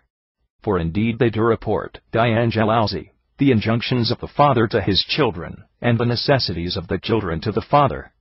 1.142. And it is in reference to this employment of theirs that the Holy Scripture has represented them as ascending and descending, not because God, who knows everything before any other being, has any need of interpreters, but because it is the lot of us miserable mortals to use speech as a mediator and intercessor, because of our standing in awe of and fearing the ruler of the universe, and the all-powerful might of his authority. 1.143. Having received a notion of which he once entreated one of those mediators, saying, Do thou speak for us, and let not God speak to us, lest we die. 36 sign, X 2019 For not only are we unable to endure his chastisements, but we cannot bear even his excessive and unmodified benefits, which he himself proffers us of his own accord, without employing the ministrations of any other beings. 1.144. Very admirably therefore does Moses represent the air, under the figurative symbol of a ladder, as planted solidly in the earth, and reaching up to heaven. For it comes to pass that the evaporations which are given forth by the earth becoming rarefied, are dissolved into air, so that the earth is the foundation and root of the air, and that the heaven is its head. 1.145. Accordingly it is said that the moon is not an unadulterated consolidation of pure ether, as each of the other stars is, but is rather a combination of the ether, like, and air, like essence. For the black spot which appears in it, which some call a face, is nothing else but the air mingled with it, which is by nature black, and which extends as far as heaven. 23. 1.146. The latter therefore in the world which is here spoken of in this symbolical manner, was something of this sort. But if we carefully investigate the soul which exists in men, the foundation of which is something corporeal, and, as it were earth-like, we shall find that the foundation to be the outward sense, and the head to be something heavenly, as it were the most pure mind. 1.147. But all the words of God move incessantly upwards and downwards, through the whole of it, dragging it upwards along with them, whenever they soar aloft, and separating it from whatever is mortal, and exhibiting to it a sight of those things which alone are worthy of being beheld, but yet not casting it down when they descend. For neither is God himself, nor the word of God, worthy of blame, but they join with them in their descent, by reason of their love for mankind and compassion for our race, for the sake of being their allies, and rendering them assistance, in order that by breathing in a saving inspiration they may recall to life the soul which was still being tossed about in the body, as in the river. 1.148. Now the God and Governor of the universe does by himself and alone walk about invisibly and noiselessly in the minds of those who are purified in the highest degree. For there is extant a prophecy which was delivered to the wise man, in which it is said, I will walk among you, and I will be your God. 37 Signly 26:12. But the angels, the words of God, move about in the minds of those persons who are still in a process of being washed, but who have not yet completely washed off the life which defiles them, and which is polluted by the contact of their heavy bodies, making them look pure and brilliant to the eyes of virtue. 1.149. But it is plain enough what vast numbers of evils are driven out, and what a multitude of wicked inhabitants is expelled, in order that one good man may be introduced to dwell there. Do thou, therefore, O my soul, hasten to become the abode of God, his holy temple, to become strong from having been most weak, powerful from having been powerless, wise from having been foolish, and very reasonable from having been doting and childless. 1.150. And perhaps to the practicer of virtue represents his own life, as like to a ladder. For the practice of anything is naturally an anomalous thing, since at one time it soars up to a height, and at another it turns downwards, in a contrary direction, and at one time has a fair voyage, like a ship, and at another has but an unfavorable passage. For, as someone says, the life of those who practice virtue is full of vicissitudes, being at one time alive, and waking, and at another dead, or sleeping. 1.151. And perhaps this is no incorrect statement, for the wise have obtained the heavenly and celestial country as their habitation, having learned to be continually mounting upwards, but the wicked have received as their share the dark recesses of hell, having from the beginning to the end of their existence practiced dying, and having been from their infancy to their old age familiarized with destruction. 1.152. But the practicers of virtue, for they are on the boundary between two extremities, are frequently going upwards and downwards, as if on a ladder, being either drawn upwards by a more powerful fate, or else being dragged down by that which is worse, until the umpire of this contention and conflict, namely God, adjudges the victory to the more excellent class, and utterly destroys the other. 24. 1.153. There is also in this dream another sort of similitude or comparison apparent, which must not be passed over in silence. The affairs of mankind are naturally compared to a ladder, on account of their irregular motion and progress. 1.154. For as someone or other has said, one day has cast one man down from on high, and destroyed him, and another it has raised up. Nothing that belongs to our human race being formed by nature so as to remain long in the same condition, but all such things changing with all kinds of alteration. 1.155. Do not men become rulers from having been private individuals, and private individuals from having been rulers, poor from having been rich, and very rich from having been very poor, glorious from being despised, and most illustrious from having been infamous? a very beautiful way of life, for it is very possible that the being, whose habitation is the whole world, may dwell with you also, and take care of your house so that it may be completely protected, and free from injury, forever. 1.156. And there is such a way as this in which human affairs move upwards and downwards, meeting with an unstable and variable fortune, the anomalous character of which, honoring time proves by evidence which is not indistinct but manifest and legible. 25. 1.157. But the dream also represented the archangel, namely the Lord himself, firmly planted on the ladder. For we must imagine that the living God stands above all things, like the charioteer of a chariot, or the pilot of a ship, that is, above bodies, and above souls, and above all creatures, and above the earth, and above the air, and above the heaven, and above all the powers of the outward senses, and above the invisible natures, in short, above all things whether visible or invisible, for having made the whole to depend upon himself, he governs it, and all the vastness of nature. 1.158. But let no one who hears that he was firmly planted thus suppose that anything at all assists God, so as to enable him to stand firmly, but let him rather consider this fact, that what is here indicated is equivalent to the assertion, that the firmest position, and the bulwark, and the strength, and the steadiness of everything is the immovable God, who stamps the character of immobility on whatever he pleases, for, in consequence of his supporting and consolidating things, those which he does combine remain firm and indestructible.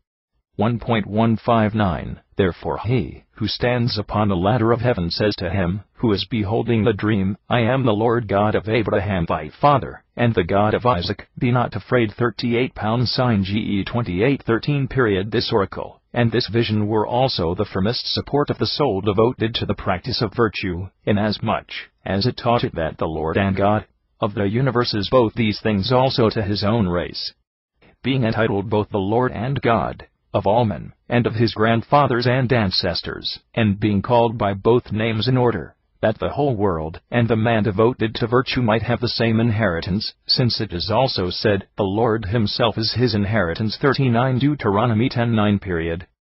26. 1.160. But do not fancy that it is an accidental thing here for him to be called in this place the God and Lord of Abraham, but only the God of Isaac, for this latter is the symbol of the knowledge which exists by nature, which hears itself, and teaches itself, and learns of itself, but Abraham is the symbol of that which is derived from the teaching of others, and the one again is an indigenous and native inhabitant of his country, but the other is only a settler, and a foreigner. 1.161. For having forsaken the language of those who indulge in sublime conversations about astronomy, a language imitating that of the Chaldeans, foreign and barbarous, he was brought over to that which was suited to a rational being, namely, to the service of the great cause of all things. 1.162. Now this disposition stands in need of two powers, to take care of it, the power, that is of authority, and that of conferring benefits, in order that in accordance with the authority of the governor, it may obey the admonitions which it receives, and also that it may be greatly benefited by his beneficence. But the other disposition stands in need of the power of beneficence only, for it has not derived any improvement from the authority which admonishes it, inasmuch as it naturally claims virtue as its own, but by reason of the bounty which is showered upon it from above, it was good and perfect from the beginning. 1.163. Therefore God is the name of the beneficent power, and Lord is the title of the royal power. What then can anyone call a more ancient and important good than to be thought worthy to meet with unmixed and unalloyed beneficence? And what can be less valuable than to receive a mixture of authority and liberality? And it appears to me that it was because the practicer of virtue saw that he uttered that most admirable prayer, that the Lord might be to him as God. 40 sign GE 2821. For he desired no longer to stand in awe of him as a governor, but to honor and love him as a benefactor. 1.164. Now is it not fitting that even blind men should become sharp-sighted in their minds to these and similar things, being endowed with the power of sight by the most sacred oracles, so as to be able to contemplate the glories of nature, and not to be limited to the mere understanding of the words?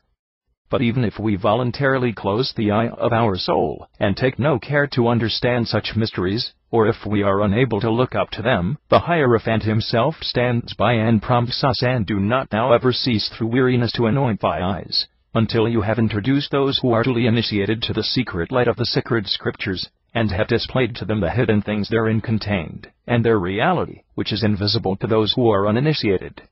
1.165 It is becoming then for you to act thus, but as for ye, O souls, who have once tasted of divine love, as if you had even awakened from deep sleep, dissipate the mist that is before you, and hasten forward to that beautiful spectacle, putting aside slow and hesitating fear, in order to comprehend all the beautiful sounds and sights which the President of the Games has prepared for your advantage.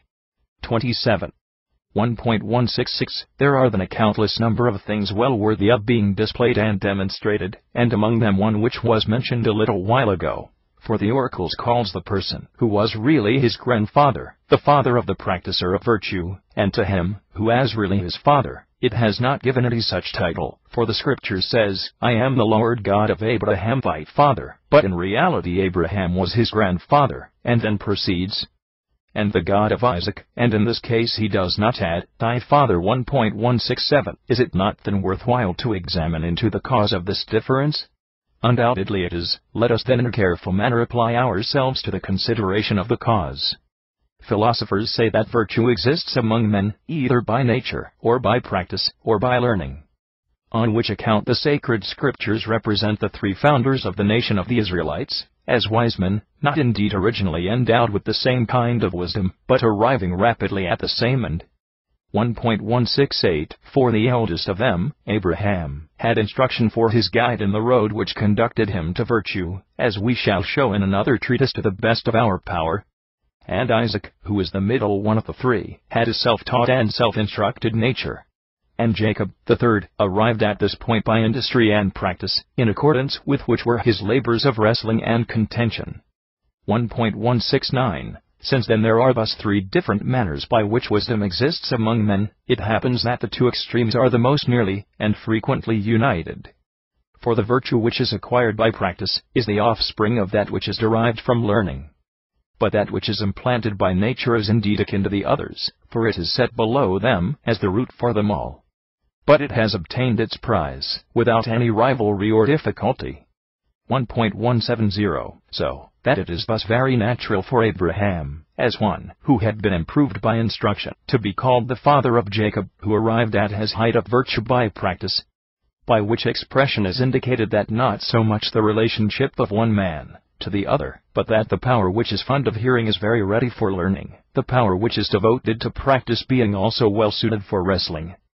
1.171 If, however, this practicer of virtue runs on vigorously towards the end, and learns to see clearly what he previously only dreamed of in an indistinct way, being altered and restamped with a better character, and being called Israel, that is, the man who sees God, instead of Jacob, that is, the supplanter, he then is no longer set down as the son of Abraham, as his father, of him who derived wisdom from instruction, but as the son of Israel, who was born excellent by nature. 1.172 These statements are not fables of my own invention, but are the oracle written on the sacred pillars. For, says the Scripture, Israel having departed, he, and all that he had came to the well of the oath, and there he sacrificed a sacrifice to the God of his father Isaac. 41 sign GE 46 1 Do you not now perceive that this present assertion has reference not to the relationship between mortal men, but, as was said before, to the nature of things? For look at what is before us. At one time, Jacob is spoken of as the son of his father Abraham, and at another time he is called Israel, the son of Isaac, on account of the reason which we have thus accurately investigated. 18. 1.173 Having then said, I am the Lord God of Abraham, the father, and the God of Isaac, he asks, be not afraid, very consistently. For how can we any longer be afraid when we have thee, O God, as our armor and defender? The deliverer from fear, and from every painful feeling? Who hast also fashioned the archetypal forms of our instruction, while they were still indistinct, so as to make them visible, teaching Abraham wisdom, and begetting Isaac, who was wise from his birth. For you condescended to be called the guide of the one and the father of the other, assigning to the one the rank of pupil, and to the other that of a son. 1.174 For this reason, too, God promised that he would not give him the land. I mean by the land here, all prolific virtue, on which the practicer rests from his contests, and sleeps, from the fact of the life according to the outward sense being lulled asleep, and that of the soul being awakened, receiving gladly peaceful repose there, which he did not obtain without war, and the afflictions which arise from war, not by means of bearing arms, and slaying men, away with any such notion, but by overthrowing the array of vices and passions which are the adversaries of virtue. 1.175 But the race of wisdom is likened to the sand of the sea, by reason of its boundless numbers, and, because also the sand, like a fringe, checks the incursions of the sea, as the reasonings of instruction beat back the violence of wickedness and iniquity. And these reasonings, in accordance with the divine promises, are extended to the very extremities of the universe. And they show that he who is possessed of them is the inheritor of all the parts of the world, penetrating everywhere, to the east, and to the west, to the south, and to the north. For it is said in the Scripture, he shall be extended towards the sea, and towards the south, and towards the north, and towards the east. 42 Genesis 28:14. 1.176 But the wise and virtuous man is not only a blessing to himself, but he is also a common good, to all men, diffusing advantages over all from his own ready store. For as the sun is the light of all those beings who have eyes, so also is the wise man light to all those who partake of rational nature. 29. 1.177 For, in thee shall all the nations of the earth be blessed. And this oracle applies to the wise man in respect of himself, and also in respect of others. 43 The text is very corrupt here. I have followed Mangy's reading and translation. 4. If the mind which is in me is purified by perfect virtue, and if the tribes of that earthly part which is about me are purified at the same time, which tribes have fallen to the lot of the external senses, and of the greatest channel of all, namely the body, and if anyone, either in his house, or in his city, or in his country, or in his nation, becomes a lover of wisdom, it is inevitable that that house, and that city, and that country, and that nation, must attain to a better life. 1.178 For, as those spices which are set on fire fill all persons near them with their fragrance, so in the same manner do all those persons who are neighbors of and contiguous to the wise men catch some of the exhalations which reach to a distance from him, and so become improved in their characters. 30. 1.179 And it is the greatest of all advantages to a soul engaged in labors and contests, to have for its fellow traveler, God, who penetrates everywhere.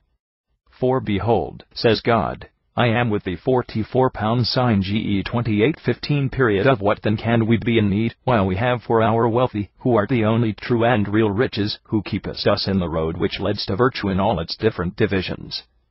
For it is not one portion only of the rational life which conducts to justice, and to all other virtue, but the parts are infinite in number, from which those who desire to arrive at virtue can set out. 31. 1.180 Very admirably therefore is it said in the Scripture, I will lead thee back to this land. For it was fitting that the reason should remain with itself, and should not depart to the outward sense. And if it has departed, then the next best thing is for it to return back again. 1.181 And perhaps also a doctrine bearing on the immortality of the soul is figuratively intimated by this expression. For the soul, having left the region of heaven, as was mentioned a little while before, came to the body, as a foreign country. Therefore the Father who begot it promises that he will not permit it to be forever held in bondage, but that he will have compassion on it, and will unloose its chains, and will conduct it in safety and freedom as far as the metropolis, and will not cease to assist it till the promises which he has made in words are confirmed by the truth of actions. For it is by all means the peculiar attribute of God, to foretell what is to happen. 1.182 And why do we say this? For his words do not differ from his actions, therefore the soul which is devoted to the practice of virtue, being set in motion, and roused up to the investigations relating to the living God, at first suspected that the living God existed in place, but after a short space it became perplexed by the difficulty of the question, and began to change its opinion. 1.183 For, says the Scripture, Jacob awoke and said, Surely the Lord is in this place, and I knew it not, and it would have been better, I should have said, not to know it, than to fancy that God existed in any place, he whom himself contains all things in a circle. 32. 1.184 Very naturally, therefore, was Jacob afraid, and said in a spirit of admiration, "How dreadful is this place!" 45 pound sign GE 2816 period 4. In truth, of all the topics or places in natural philosophy, the most formidable is that in which it is inquired where the living God is, and whether in short he is in any place at all. Since some persons affirm that everything which exists occupies some place or other, and others assign each thing a different place, either in the world or out of the world, in some space between the different bodies of the universe. Others again affirm that the uncreated God resembles no created being whatever, but that he is superior to everything, so that the very swiftest conception is outstripped by him, and confesses that it is very far inferior to the comprehension of him. 1.185. Wherefore it speedily cries out, "This is not what I expected, because the Lord is in the place, for he surrounds everything, but in truth and reason he is not surrounded by anything. And this thing which is demonstrated and visible, this world perceptible by the outward senses, is nothing else but the house of God, the abode of one of the powers of the true God, in accordance with which he is good." 1.186. And he calls this world an abode, and he has also pronounced it with great truth to be the gate of heaven. Now, what does this mean? We cannot comprehend the world which consists of various species, in that which is fashioned in accordance with the divine regulations, appreciable only by the intellect, in any other manner than by making a migration upwards from this other world perceptible by the outward senses, and visible. 1.187. For it is not possible either to perceive any other existing being which is incorporeal, without deriving our principles of judgment from bodies. For while they are quiet, their places perceive, and when they are in motion we judge of their time, but the points, and the lines, and the superficies, and in short the boundaries. 46. There is an hiatus here, which cannot be filled up satisfactorily. The whole of the rest of the chapter is pronounced by Manji to be obscure and corrupt, and almost unintelligible as of a garment wrapped externally around it. 1.188. According to analogy, therefore, the knowledge of the world appreciable by the intellect is attained to by means of our knowledge of that which is perceptible by the outward senses, which is, as it were, a gate to the other. For as men who wish to see cities enter in through the gates, so also they who wish to comprehend the invisible world are conducted in their search by the appearance of the visible one. And the world of that essence which is only open to the intellect, without any visible appearance or figure whatever, and which exists only in the archetypal idea which exists in the mind, which is fashioned according to its appearance, will be brought on without any shade, all the walls and all the gates which could impede its progress being removed, so that it is not looked at through any other medium, but by itself, putting forth a beauty which is susceptible of no change, presenting an indescribable and exquisite spectacle. 33. 1.189. But enough of this. There is another dream also which belongs to the same class, that one I mean about the spotted flock, which the person who beheld it relates after he had woke, saying, "The angel of God spake unto me in a dream, and said, Jacob, and I said, What is it?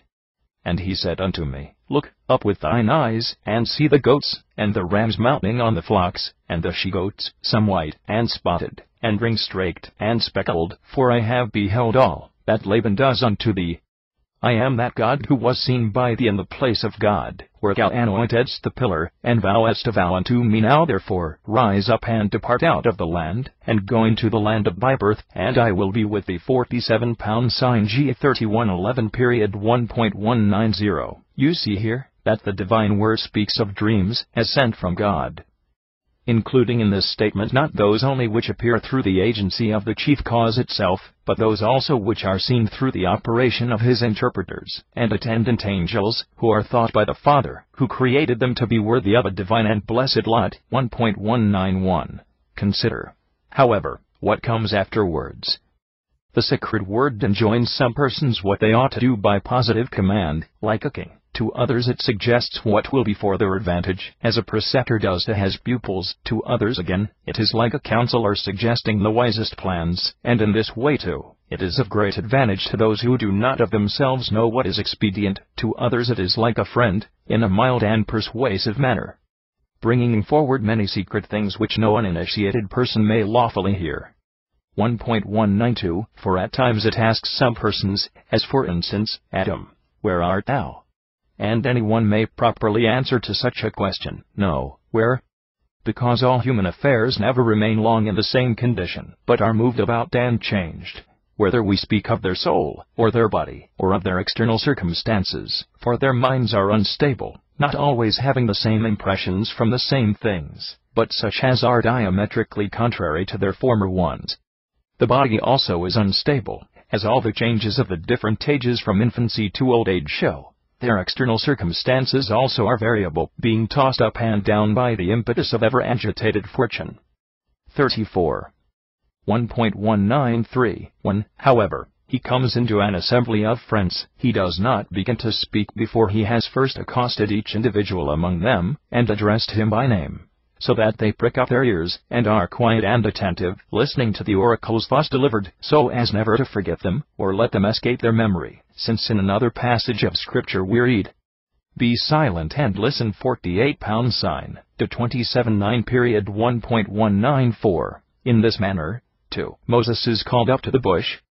4. The Scripture says, when he saw that he was turning aside to see, God called him out of the bush, and said, "Moses, Moses," and he said, "What is it, Lord?" 49 sign, x34. And Abraham also, on the occasion of offering up his beloved and only son, as a burnt offering, when he was beginning to sacrifice him, and when he had given proof of his piety, was forbidden to destroy the self-taught race, Isaac by name, from among men. 1.195. For at the beginning of his account of this transaction, Moses says that God did tempt Abraham, and said unto him, "Abraham, Abraham. And he said, Behold, here am I. And he said unto him, Take now thy beloved son Isaac, whom thou lovest, and offer him up." And when he had brought the victim to the altar, then the angel of the Lord called him out of heaven, saying, "Abraham, Abraham." And he answered, "Behold, here am I." And he said, "Lay not thy hand upon the child, and do nothing to him." 50 sign, GE 22:1. 1.196. Also the practicer of virtue is also called one of this company dear to God, being deservedly accounted worthy of the same honor. 4. Says the Scripture, "The angel of God said to me in my sleep, Jacob, and I answered, and said, What is it?" 51 sign, GE 31:10. 1.197. But, after he has been called, he exerts his attention, endeavoring to arrive at an accurate knowledge of the symbols which are displayed to him, and these symbols are the connection and generation of reasonings, as flocks and herds. 4. Says the Scripture, Jacob, looking up with his eyes, saw the goats and rams leaping upon the she-goats, and upon the sheep. 1.198. Now the he-goat is the leader of the flock of goats, and the ram is the leader of the flock of sheep, and these two animals are symbols of perfect reasonings, one of which purifies and cleanses the soul of sins, and the other nourishes it, and renders it full of good actions. Such then are the leaders of the flocks in us, namely, reasons, and the flocks themselves, resembling the sheep and goats, whose names they bear, rush for words, and hasten with zeal and earnestness towards justice. 1.199. Therefore, looking up with the eye of his mind, which up to that time had been closed, he saw the perfect and thoroughly sharpened reasons analogically resembling the goats and rams, prepared for the diminution of offenses, and the increase of good actions.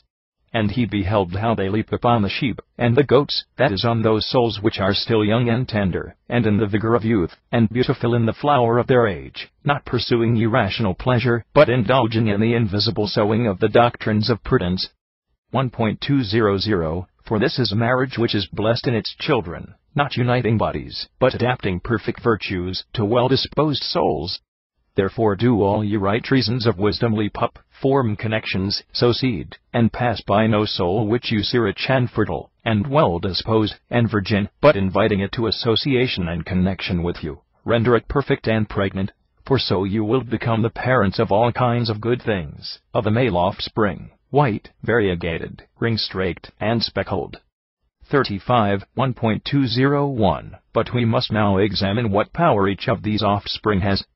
Now those which are purely white, dialeukoa, are the most beautiful, and the most conspicuous, the word dia being often prefixed in composition by way of adding force to the word, so that the words diaelon and diasmion are commonly used to signify what is very conspicuous, dilon, and very remarkable, epismon. 1.202. Therefore the meaning here is that the firstborn offspring of the soul which has received the sacred seed is purely white. being like light in which there is no obscurity, and like the most brilliant radiance, like the unclouded beam which might proceed from the rays of the sun in fine weather at midday. Again, by the statement that some are variegated, what is meant is, not that the flocks are marked by such a multiform and various spottedness, as to resemble the unclean leprosy, and which is an emblem of a life unsteady, and tossed about in any direction by reason of the fickleness of the mind, but only that they have marks drawn in regular lines, and different characters, shaped and impressed with all kinds of well-approved forms, the peculiarities of which, being multiplied together, and combined properly, will produce a musical harmony. 1.203 For some persons have looked upon the art of variegating as so random and obscure a matter, that they have referred it to weavers. But I admire not only the art itself, but the name likewise, and most especially so when I look upon the divisions of the earth, and the spheres in heaven, and the differences between various plants, and various animals, and that most variegated texture, I mean the world. 1.204 For I am compelled to suppose that the maker of this universal textile fabric was also the inventor of all varied and variegating science, and I look with reverence upon the inventor. And I honor the art which he invented, and I am amazed at the work which is the result, and this too, though it is but a very small portion of it which I have been able to see, but still, from the portion of which has been unfolded to me, if indeed I may say that it has been unfolded, I hope to form a tolerably accurate judgment of the whole, guiding my conjectures by the light of analogy. 1.205 Nevertheless I admire the lover of wisdom for having studied the same art, collecting, and thinking fit, to weave together many things, though different, and proceeding from different sources, into the same web, for taking the first two elements from the grammatical knowledge imparted to children, that is to say, reading, and writing, and taking from the more perfect growth of knowledge the skill which is found among poets, and the comprehension of ancient history, and deriving certainty and freedom from deception from arithmetic and geometry, in which sciences there is need of proportions and calculations, and borrowing from music rhyme, and meter, and harmonies, and chromatics, and diatonics, and combined and disjoined melodies, and having derived from rhetoric invention, and language, and arrangement, and memory, and action, and from philosophy, whatever has been omitted in any of these separate branches, and all the other things of which human life consists, he has put together in one most admirably arranged work, combining great learning of one kind, with great learning of another kind. 1.206 Now the sacred scripture calls the maker of this compound work Bezalel, which name, being interpreted, signifies in the shadow of God, for he makes all the copies, and the man by name Moses makes all the models, as the principal architect, and for this reason it is, that the one only draws out lines, as it were, but the other is not content with such sketches. 1.207 But makes the archetypal natures themselves, and has already adorned the holy places with his variegating art, but the wise man is called the only adorner of the place of wisdom, in the oracles delivered in the sacred scriptures. 36. And the most beautiful and varied work of God, this world, has been created in this its present state of perfection by all-wise knowledge, and how can it be anything but right to receive the art of variegating as a noble effort of knowledge? 1.208 The most sacred copy of which is the whole word of wisdom, which will bear about in its bosom the things of heaven and of earth, from which the practicer of virtue elaborates his notions of various things. For after the white sheep he immediately beheld the variegated animals, stamped with the impression of instruction. 1.209 The third kind are the ring-straked and speckled, and what man in his senses would deny that these also are, as to their genus, variegated?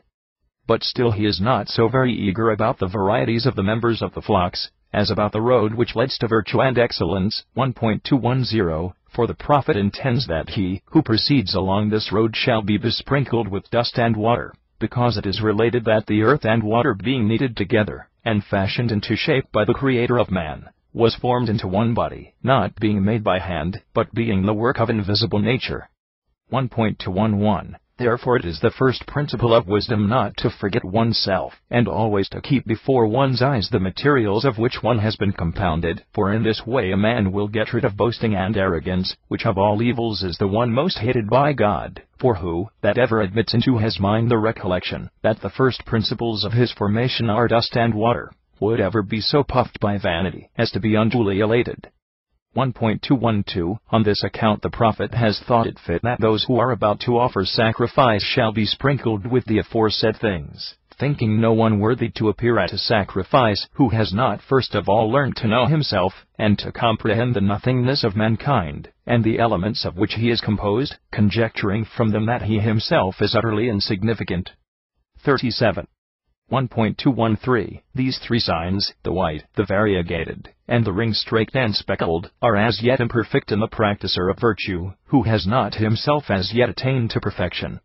But, in the case of him who is perfect, they also appear to be perfect.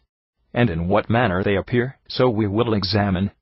1.214 The sacred scripture has appointed that the great high priest, when he was about to perform the ministrations appointed by the law, should be besprinkled with water and ashes, in the first place, that he might come to a remembrance of himself.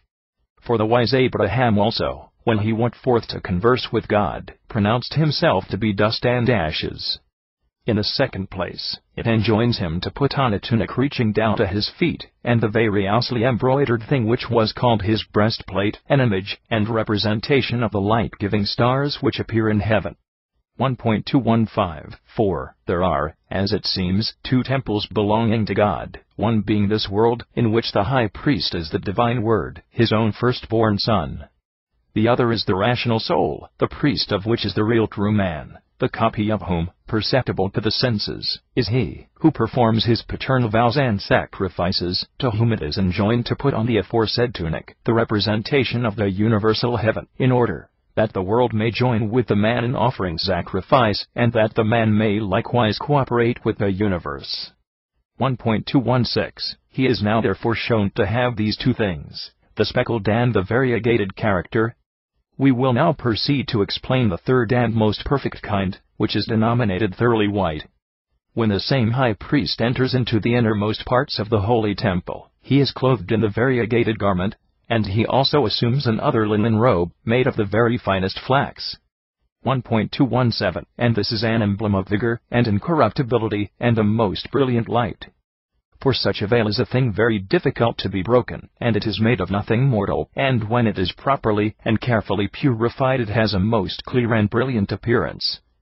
1.218 And these injunctions contain this figurative meaning, that of those who in a pure and a guileless spirit serve the living God. There is no one who does not at first depend upon the firmness and obstinacy of his mind, despising all human affairs, which allure men with their specious bait, and injure them, and produce weakness in them. In the next place, he aims at immortality, laughing at the blind inventions with which mortals delude themselves. And last of all, he shines with the unclouded and most brilliant light of truth, no longer desiring any of the things which belong to false opinion, which prefer darkness rather than light. 38. 1.219 The great high priest of the confession, then, may have now been sufficiently described by us, being stamped with the impressions, above mentioned, the white, the variegated, and the ring-straked and speckled. But he who is desirous of the administration of human affairs, by name Joseph, does not, as it appears, claim for himself any of the extreme characteristics, but only that variegated one which is in the middle between the others.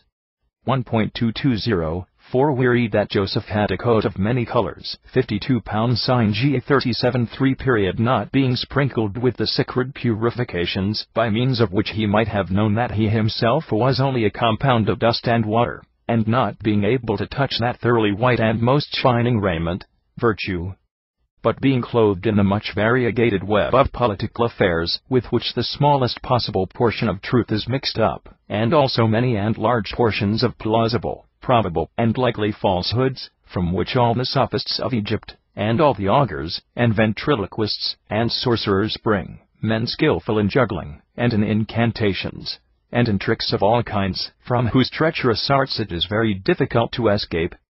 1.221 And it is on this account that Moses very naturally represents this robe as stained with blood, since the whole life of the man who is mixed up in political affairs is tainted, warring on others, and being warred against, and being aimed at, and attacked, and shot at by all the unexpected chances which befall him.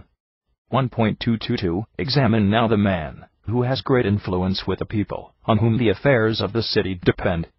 Do not be alarmed at those who look with admiration upon him, and you will find many diseases lurking within him, and you will see that he is entangled in many disasters, and that fortune is dragging him violently in different directions, though he bends his neck the other way, and resists, although invisibly, and in fact that fortune is seeking to overthrow and destroy him, or else the people themselves are impatient at his supremacy, or he is exposed to the attacks of some more powerful rival. 1.223 And envy is a formidable enemy, and one hard to be shaken off, clinging also to everything that is called good fortune, and it is not easy to escape from it. XXXIX 1.224 What reason is there then for our congratulating ourselves on the administration of political affairs, as if we were clothed in a garment of many colors, deceived by its external splendor, and not perceiving its ugliness, which is kept out of sight, and hidden, and full of treachery and guile?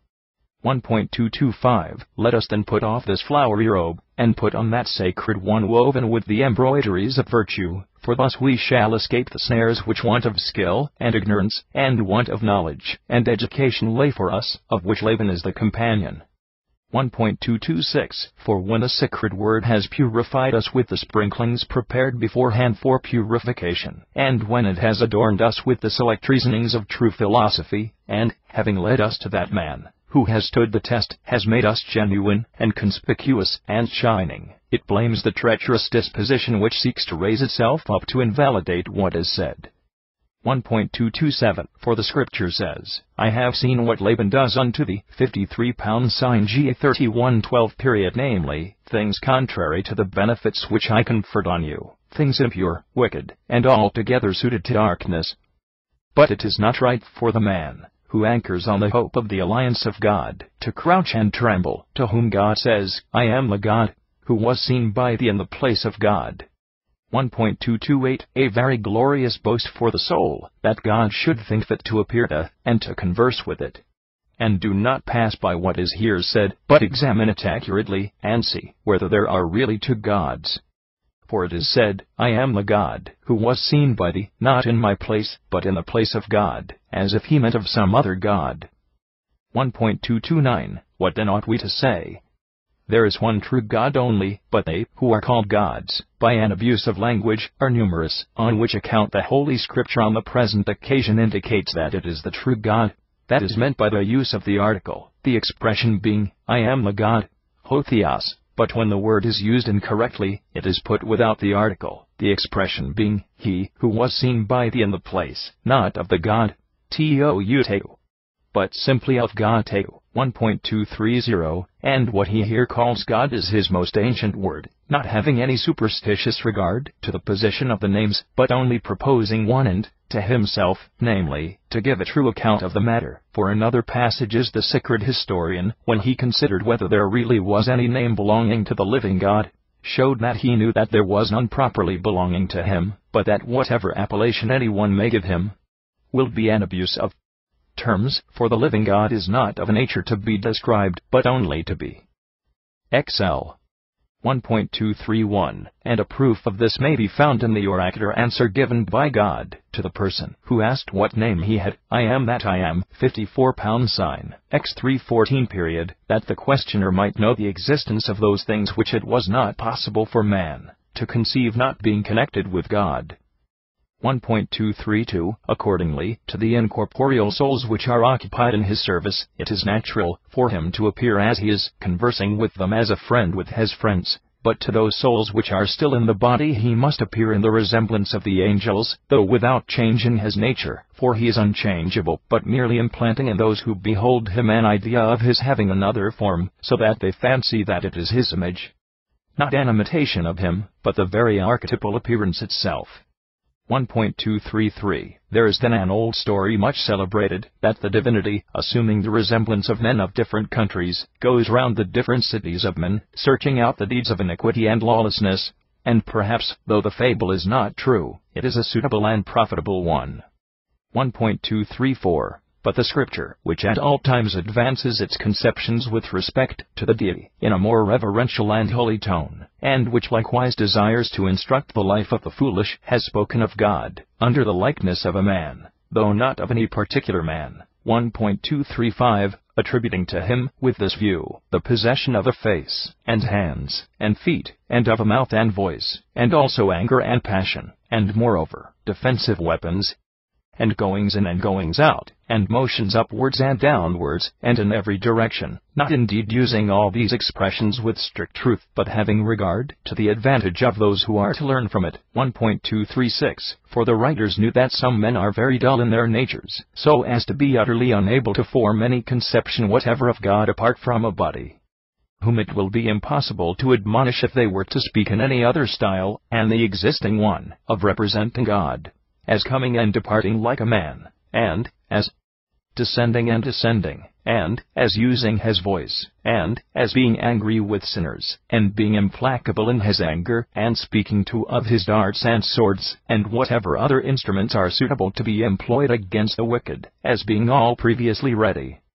1.237, for we must be content if such men can be brought to a proper state, by the fear which is suspended over them by such descriptions, and many almost say that these are the only two paths taken, in the whole history of the law, one leading to plain truth, owing to which we have such assertions as, God is not, as a man, 55 pounds sin new 2319 period the other. That which has regard to the opinions of foolish men, in reference to whom it is said, the Lord God shall instruct you, like as if a man instructs his son 56 pounds sin, go 131 period. XLI 1.238, why then do we any longer wonder, if God at times assumes the likeness of the angels, as he sometimes assumes even that of men, for the sake of assisting those who address their entreaties to him? So that when he says, I am the God, who was seen by thee in the place of God, 57 pounds sin G 3113 period, we must understand this, that he on that occasion took the place of an angel, as far as appearance went, without change in his own real nature, for the advantage of him, who was not, as yet, able to bear the sight of the true God. 1.239, for as those who are not able to look upon the sun itself, look upon the reflected rays of the sun, as the sun itself, and upon the halo around the moon, as if it were the moon itself, so also do those who are unable to bear the sight of God, look upon his image, his angel word, as himself. 1.240, do you not see that encyclical instruction, that is, Hagar says to the angel, Art thou God, who seized me 58 pounds sin GE 1613 period, for she was not capable of beholding the most ancient cause, inasmuch as she was by birth a native of Egypt. But now the mind begins to be improved, so as to be able to contemplate the governor of all the powers. 1.241, on which account he says himself, I am the Lord God, 59 pounds sin G 3113 period, I, whose image you formerly beheld instead of me, and whose pillar you set up, engraving on it a most sacred inscription, and the inscription indicated that I stood alone, and that I established the nature of all things, bringing disorder and irregularity into order and regularity, and supporting the universe firmly, so that it might rest on a firm and solid foundation, my own ministering word. XLII 1.242, for the pillar is the symbol of three things, of standing, of dedication, and of an inscription. Now the standing and the inscription have been described, but the dedication it is necessary should be explained to all men. 1.243, for heaven and the world are an offering dedicated to God, who made them, and all the cosmopolitan and God-loving souls, which dedicate and consecrate themselves to him, not allowing any mortal thing to drag them in an opposite direction, are never weary of hallowing their own life, and adorning it with every kind of beauty, as a meet offering for him. 1.244, and he is a foolish man, who does not set up a pillar to God, but who erects one to himself instead, attributing stability to the things of creation, which is tossed about in every direction, and thinking those things worthy of inscriptions and panegyrics, which are in reality full of matter for blame and accusation, and which as such had better never have been mentioned in an inscription at all, or if they had better have been speedily erased again. 1.245, on which account the Holy Scripture says distinctly, Thou shalt not set up a pillar to thyself, 60 Deuteronomy 16:22 period, for in truth there is nothing belonging to man that is stable, no, not though some persons persist even so obstinately in affirming it. 1.246, but they not only think that they stand firmly, but also that they are worthy of honors and inscriptions, forgetting him, who is alone worthy of honor, and who is alone firmly fixed, for while they are turning aside, and wandering away from the path which leads to virtue, the outward sense leads them still more astray, that is to say, the woman, who is akin to them, she also compels them to run ashore. 1.247 Therefore, the whole soul, like a ship. 61 Mangy thinks that this passage is corrupt, and proposes to alter nous into aptness, dead, but it seems unnecessary, being shut in all around, is offered up as a pillar, for the sacred scriptures tell us that Lot's wife, having turned back to look behind her, became a pillar of salt. 1.248 And this is said very naturally and fitly. For if anyone does not look forwards at those things which are worthy of being seen and heard, and these things are the virtues and the actions done in accordance with virtue, but looks backwards at the things which are behind him, at deaf glory, and blind riches, and senseless vigor of body, and an empty elegance of mind, pursuing these objects only, and such as are akin to them, he will be as a lifeless pillar melting away by itself, for salt is not a thing to preserve his firmness. XLII 1.249 Very admirably therefore does the practicer of virtue, having learned by continued study that creation is a thing in its own nature movable, but that the uncreated God is unchangeable and immovable, erect a pillar to God, and anoint it after he has erected it, for God says, Thou hast anointed my pillar. 62 Sign G 3113 1.250 But do not fancy that that stone was anointed with oil, but understand rather that that opinion, that God is the only being who stands firmly, was thoroughly hardened by exercise, and established in the soul by the science of wrestling, not that science by which bodies are made fat, but that by which the mind acquires strength and irresistible vigor. 1.251 For the man who is eager in the pursuit of good studies and virtuous objects is fond of labors, and fond of exercises, so that very naturally, having worked out the science of trading, which is the sister of the art of medicine, he anoints and brings to perfection all the reasonings of virtue and piety, and dedicates them as a most beautiful and lasting offering to God. 1.252 For this reason, after mentioning the dedication of the pillar, God adds that, Thou vowest a vow to me. Now a vow also is, to speak properly, a dedication, since he who makes a vow is said to offer up, as a gift to God, not only his own possessions, but himself likewise, who is the owner of them. 1.253 For says the Scripture, The man is holy who nourishes the locks of the hair of his head, who has vowed a vow. But if he is holy, he is undoubtedly an offering to God, no longer meddling with anything unholy or profane. 1.254 And there is an evidence in favor of my argument in the conduct of the prophetess and mother of a prophet, Hannah, whose name being translated signifies grace, for she says that she gives her son, Samuel, as a gift to the Holy One. 63 Number 1 SA 128 Not dedicating him more as a human being, and as a disposition full of inspiration, and possessed by a divinely sent impulse, and the name Samuel being interpreted means, appointed to God. 1.255 Why then, O my soul, do you any longer waste yourself in vain speculations and labors? And why do you not go, as a pupil to the practicer of virtue, taking up arms against the passions and against vain opinion, to learn from him the way to wrestle with them? For as soon as you have learnt this art, you will become the leader of a flock, not of one which is destitute of marks, and of reason, and of docility, but of one which is well approved, and rational, and beautiful. 1.256 Of which, if you become the leader, you will pity the miserable race of mankind, and will not cease to reverence the deity, and you will never be weary of blessing God. And moreover you will engrave hymns suited to your sacred subject upon pillars, that you may not only speak fluently, but may also sing musically the virtues of the living God. For by these means you will be able to return to your Father's house, being delivered from along a profitless wandering in an foreign land. Book 2 I 2.1 In describing the third species of dreams which are sent from God, we very naturally call on Moses as an ally, in order that as he learnt, having previously been ignorant, so he may instruct us, who are also ignorant, concerning these signs, illustrating each separate one of them. Now this third species of dreams exists whenever in sleep the mind, being set in motion by itself, and agitating itself, is filled with frenzy and inspiration, so as to predict future events by a certain prophetic power. 2.2 For the first kind of dreams which we mentioned, was that which proceeded from God, as the author of its motion, and, as some invisible manner prompted us what was indistinct to us, but well known to himself. The second kind was when our own intellect was set in motion simultaneously with the soul of the universe, and became filled with divine madness, by means of which it is allowed to prognosticate events which are about to happen. 2.3 And for this reason the interpreter of the sacred will very plainly and clearly speaks of dreams, indicating by this expression the visions which appear according to the first species, as if God, by means of dreams, gave suggestions which were equivalent to distinct and precise oracles. Of the visions according to the second species he speaks neither very clearly nor very obscurely, an instance of which is afforded by the vision which was exhibited of the ladder reaching up to heaven. For this version was an enigmatical one, nevertheless, the meaning was not hidden from those who were able to see with any great acuteness.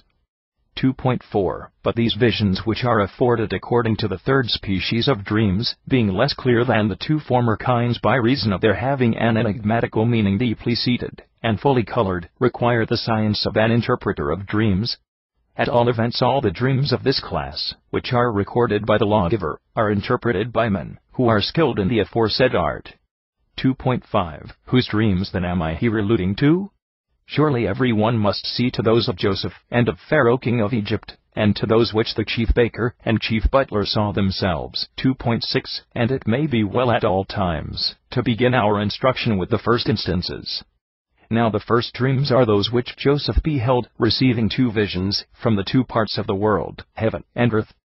From the earth a dream about the harvest, and that is as follows: I thought that we were all binding sheaves, in the middle of the field, and my sheep stood up 64 pounds sin Ga 37:7 period 2.7, and the other relates to the circle of the zodiac, and is, they worship me, as the sun, and the moon, and the 11 stars. And the interpretation of the former one, which was delivered with great violence of reproof, is, as follows: Shall you be a king and reign over us? Or shall you be a lord and lord it over us? The interpretation of the second is again full of just indignation. Shall I, and thy mother, and thy brethren come, and fall down upon the ground, and worship thee? 2.8 Let these things be laid down first by way of foundation, and on this foundation let us raise up the rest of the building, following the rules of that wise architect, allegory, and accurately investigating each particular of the dreams. But first we must mention what it is requisite should be attended to before the dreams. Some persons have extended the nature of good over many things, and others have attributed it to the most excellent being alone. Some again have mixed it with other things, while others have spoken of it as unalloyed. 2.9 Those then who have called only what is honorable good, have preserved this nature free from alloy, and have attributed it only to what is most excellent, namely to the reason that is in us. But those who have mixed it have combined it with three things: the soul, the body, and external circumstances. And they who act thus are persons of a somewhat effeminate and luxurious way of life, being bred up the greater part of their time, from their earliest infancy, in the women's apartments, and among the effeminate trace which is found in the women's apartments. But those who argue differently are men inclined to a harder regimen, being bred up from their boyhood among men, and being themselves men in their minds, embracing what is right in preference to what is pleasant, and devoting themselves to nourishment fit for athletes for the sake of strength and vigor, not of pleasure. 2.10 Moses moreover represents two persons as leaders of these two companies. The leader of the noble and good company is the self-taught and self-instructed Isaac, for he records that he was weaned, not choosing to avail himself at all of tender, and milk-like, and childish, and infantine food, but only of such as was vigorous and perfect, inasmuch as he was formed by nature, from his very infancy, for acts of virtue, and was always in the prime and vigor of youth and energy.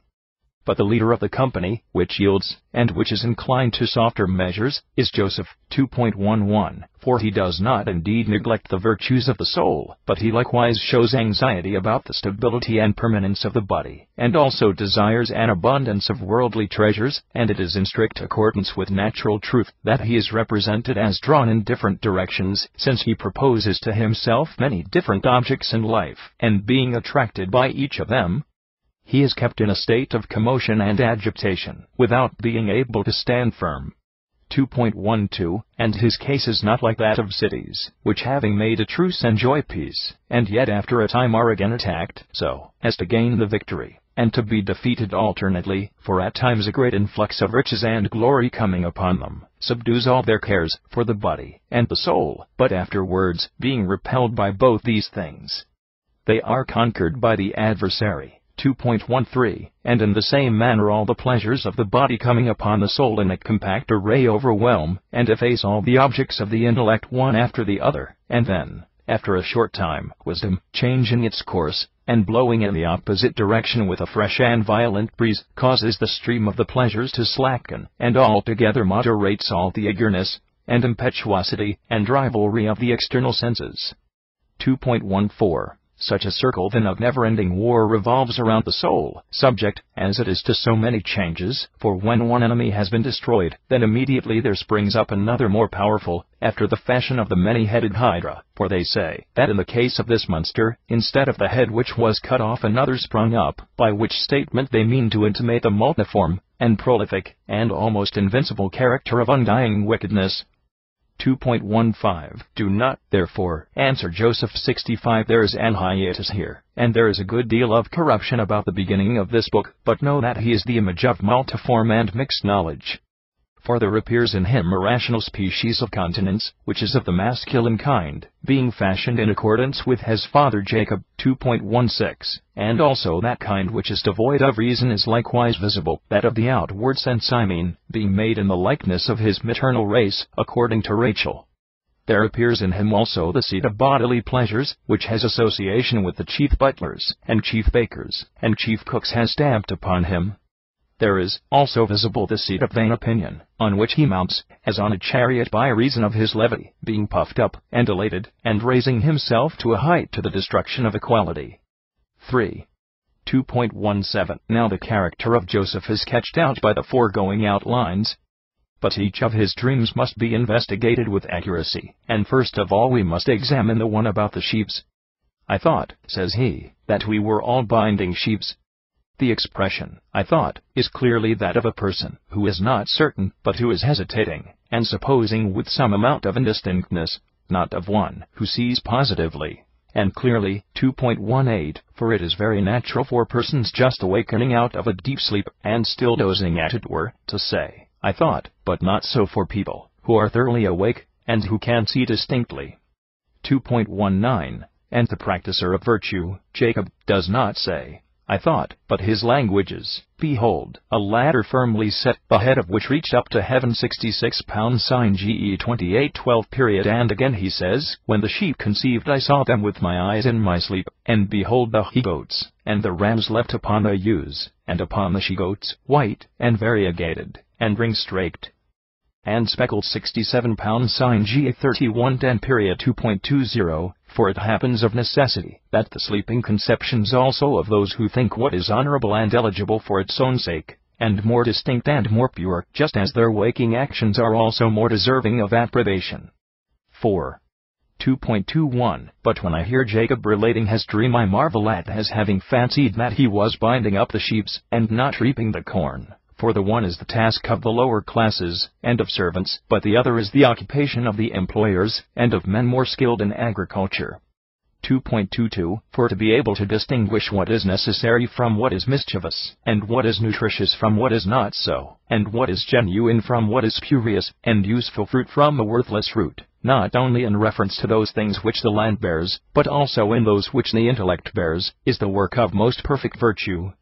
2.23. Accordingly the Holy Scripture represents those who see, that is the sons of Israel, as reaping, and what is a most extraordinary thing, as reaping not barley or wheat, but the harvest itself. Accordingly the language of Moses is, when you reap your harvest, you shall not wholly reap the corners of your harvest. 68 Leviticus 19:9 period. 2.24.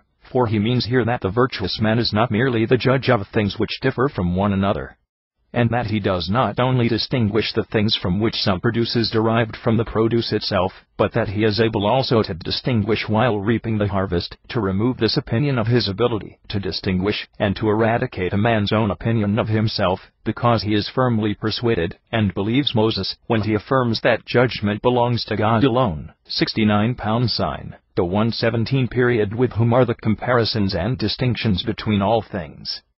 To whom it is well for a man to confess that he is inferior. a confession more glorious than the most renowned victory. 2.25 Now the reaping a harvest is like cutting a second time what has been cut already, which when some persons fond of novelty applied themselves to they found a circumcision of circumcision, and a purification of purification. 70 Sinu 62 period, that is to say, they found that the purification of the soul was itself purified, attributing the power of making bright to God, and never fancying that they themselves were competent, without the assistance of the divine wisdom, to wash and cleanse a life which is full of stains. 2.26 Akin to this is the double cave, which is a symbol of the twofold and excellent recollections, the one existing in reference to the creature, and the other to the Creator, in which the virtuous man is bred up, contemplating the things which are in the world, and being also fond of inquiring about the Father, who made them. 2.27 And it is owing to these twofold recollections, in my opinion, that the double symphony in music, that of the double diapason, was invented. 2.28 For it was necessary that the work and the Creator should be made happy in two most perfect melodies, and not both in the same one. For since the excellencies which were to be celebrated by them differed from one another, it followed of necessity that the melodies and symphonies should likewise differ from one another. The combined symphony being assigned to the world, which is a compound creation, composed of many different parts, and the disjoint melody being appropriated to him, who, as to his essence, is separated from every creature, namely, to God. 2.29 Moreover, the interpreter of the sacred will again enunciates an opinion friendly to virtue, saying that it is not proper to thoroughly reap every corner of the harvest field, remembering the original proposition, according to which he agreed that the tribute belonged to the Lord. 71 Sinu 31:28 period, to whom the authority and the confirmation of these things also belong. 2.30 But he, who is uninitiated in reaping boasts, so far as to say, I thought that I was with the others binding up the sheaves which I had reaped. 72 Sin G 37:7 period, and he does not consider that this is the occupation of servants and unskilled hands, as I have said a little while ago. 2.31 But this word sheaves is an allegorical expression by which affairs are really meant, such as each man takes in hand for the support of his house, in which he hopes to live and dwell forever.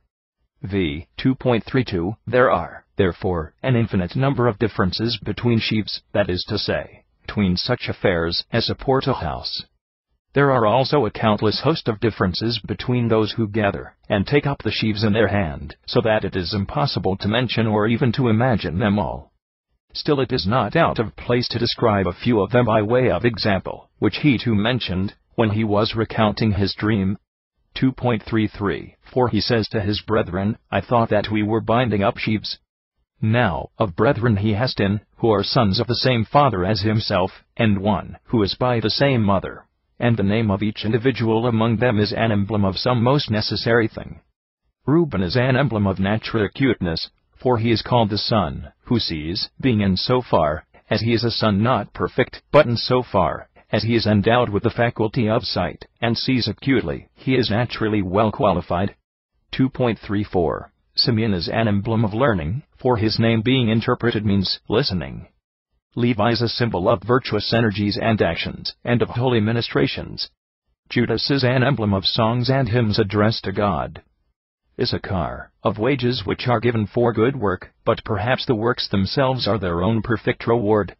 Zabulon is a symbol of light, since his name means the departure of night, and when the night departs and leaves us, then of necessity light arises. 2.35 Dan is a symbol of the distinction between and division of different things.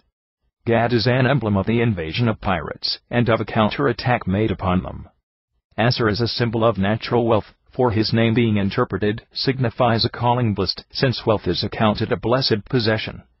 2.36 Naphtali is a symbol of peace, for all things are open and extended by peace, as on the other hand they are closed by war, and his name being interpreted means widening, or that which is opened.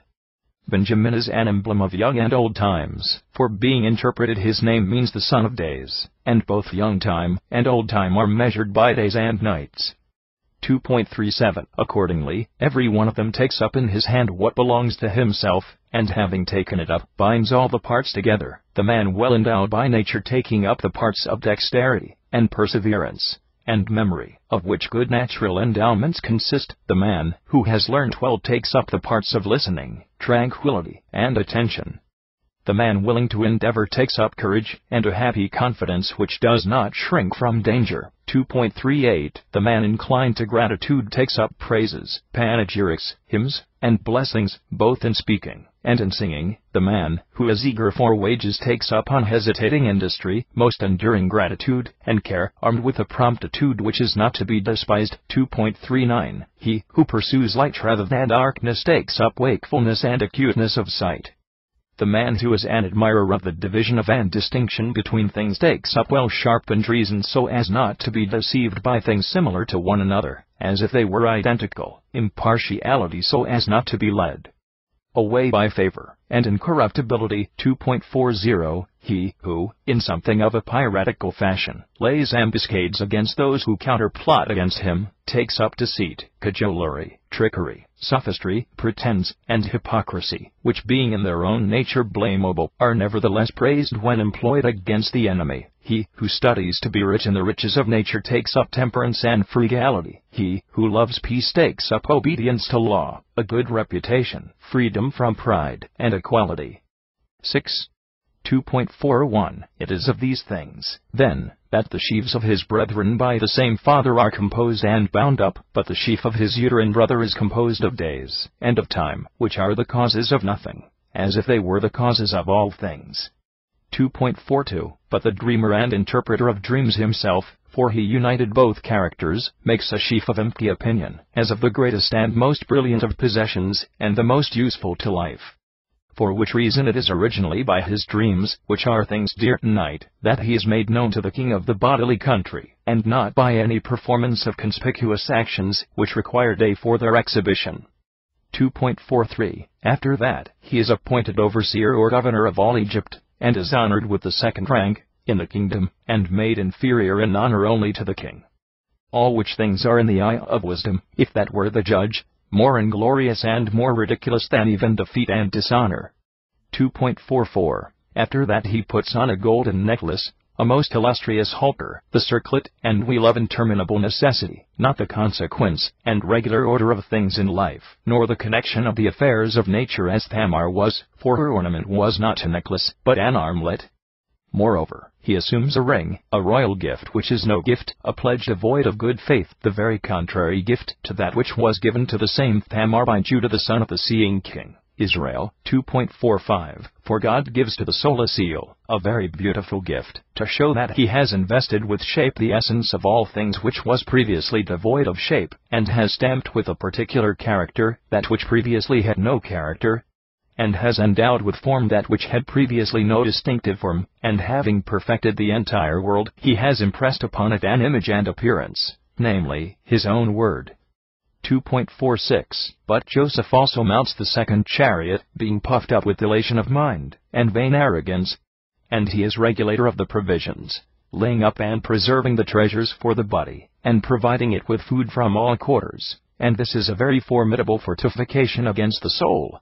2.47 Moreover, his deliberate choice of life, and the life which he admires, is testified to in no slight degree by his name, for Joseph, being interpreted, means addition, and vain opinion is always adding what is spurious to what is genuine, and what is the property of others, to what is one's own, and what is false to what is true, and what is superfluous to what is adequate, and luxury to what is sufficient to support existence, and pride to life. 7.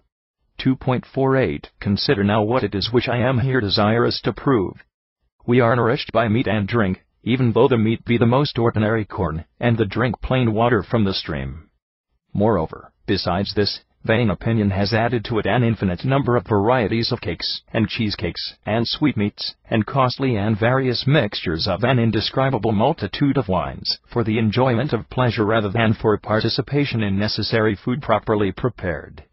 2.49 Again, the necessary seasonings for eating are leeks, 73 pounds sinew 11 for period, and vegetables, and many fruits of trees, and cheese, and other things of that sort, and if you wish to include carnivorous men, we must, besides, add fish and meat to these items. 2.50 Would it not, then, have been sufficient to broil these things upon the coals, or to roast them at the fire, and then eat them at once, after the fashion of those true heroes of old times? But the epicure is eager not only for such things as these, but he takes vain opinion for his ally, and excites the gluttonous passions which are within him, and seeks out and hunts all about for confectioners and pastry cooks of high reputation in their art. 2.51 And they, bringing forward the different baits for his miserable stomach, which have been invented after long consideration, and preparing all kinds of peculiar flavors, and arranging them in due order, tickle, and allure, and subdue the tongue.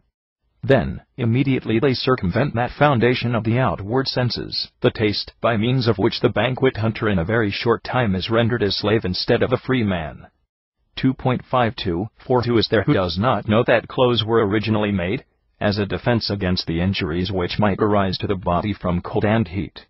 As the poets say somewhere, taming the wind in the winter. 2.53 Who, therefore, thinks of costly purple garments? Who cares about transparent tenth and summer robes? Who wishes for a garment delicate as a spider's web? Who is eager to have embroidered for him apparel flowered over with dyes, and brocaded figures by those who are skillful in sewing, and weaving cunning embroidery, and are superior in their handwork to the imitative skill of the painter? Who, I say? Who, but vain opinion? 8. 2.54 And, indeed, it is for the same reasons that we had need of houses, requiring them also for protection against the attacks of wild beasts, or of men more savage in their nature than even wild beasts. Why is it, then, that we adorn the pavements and floors with costly stones?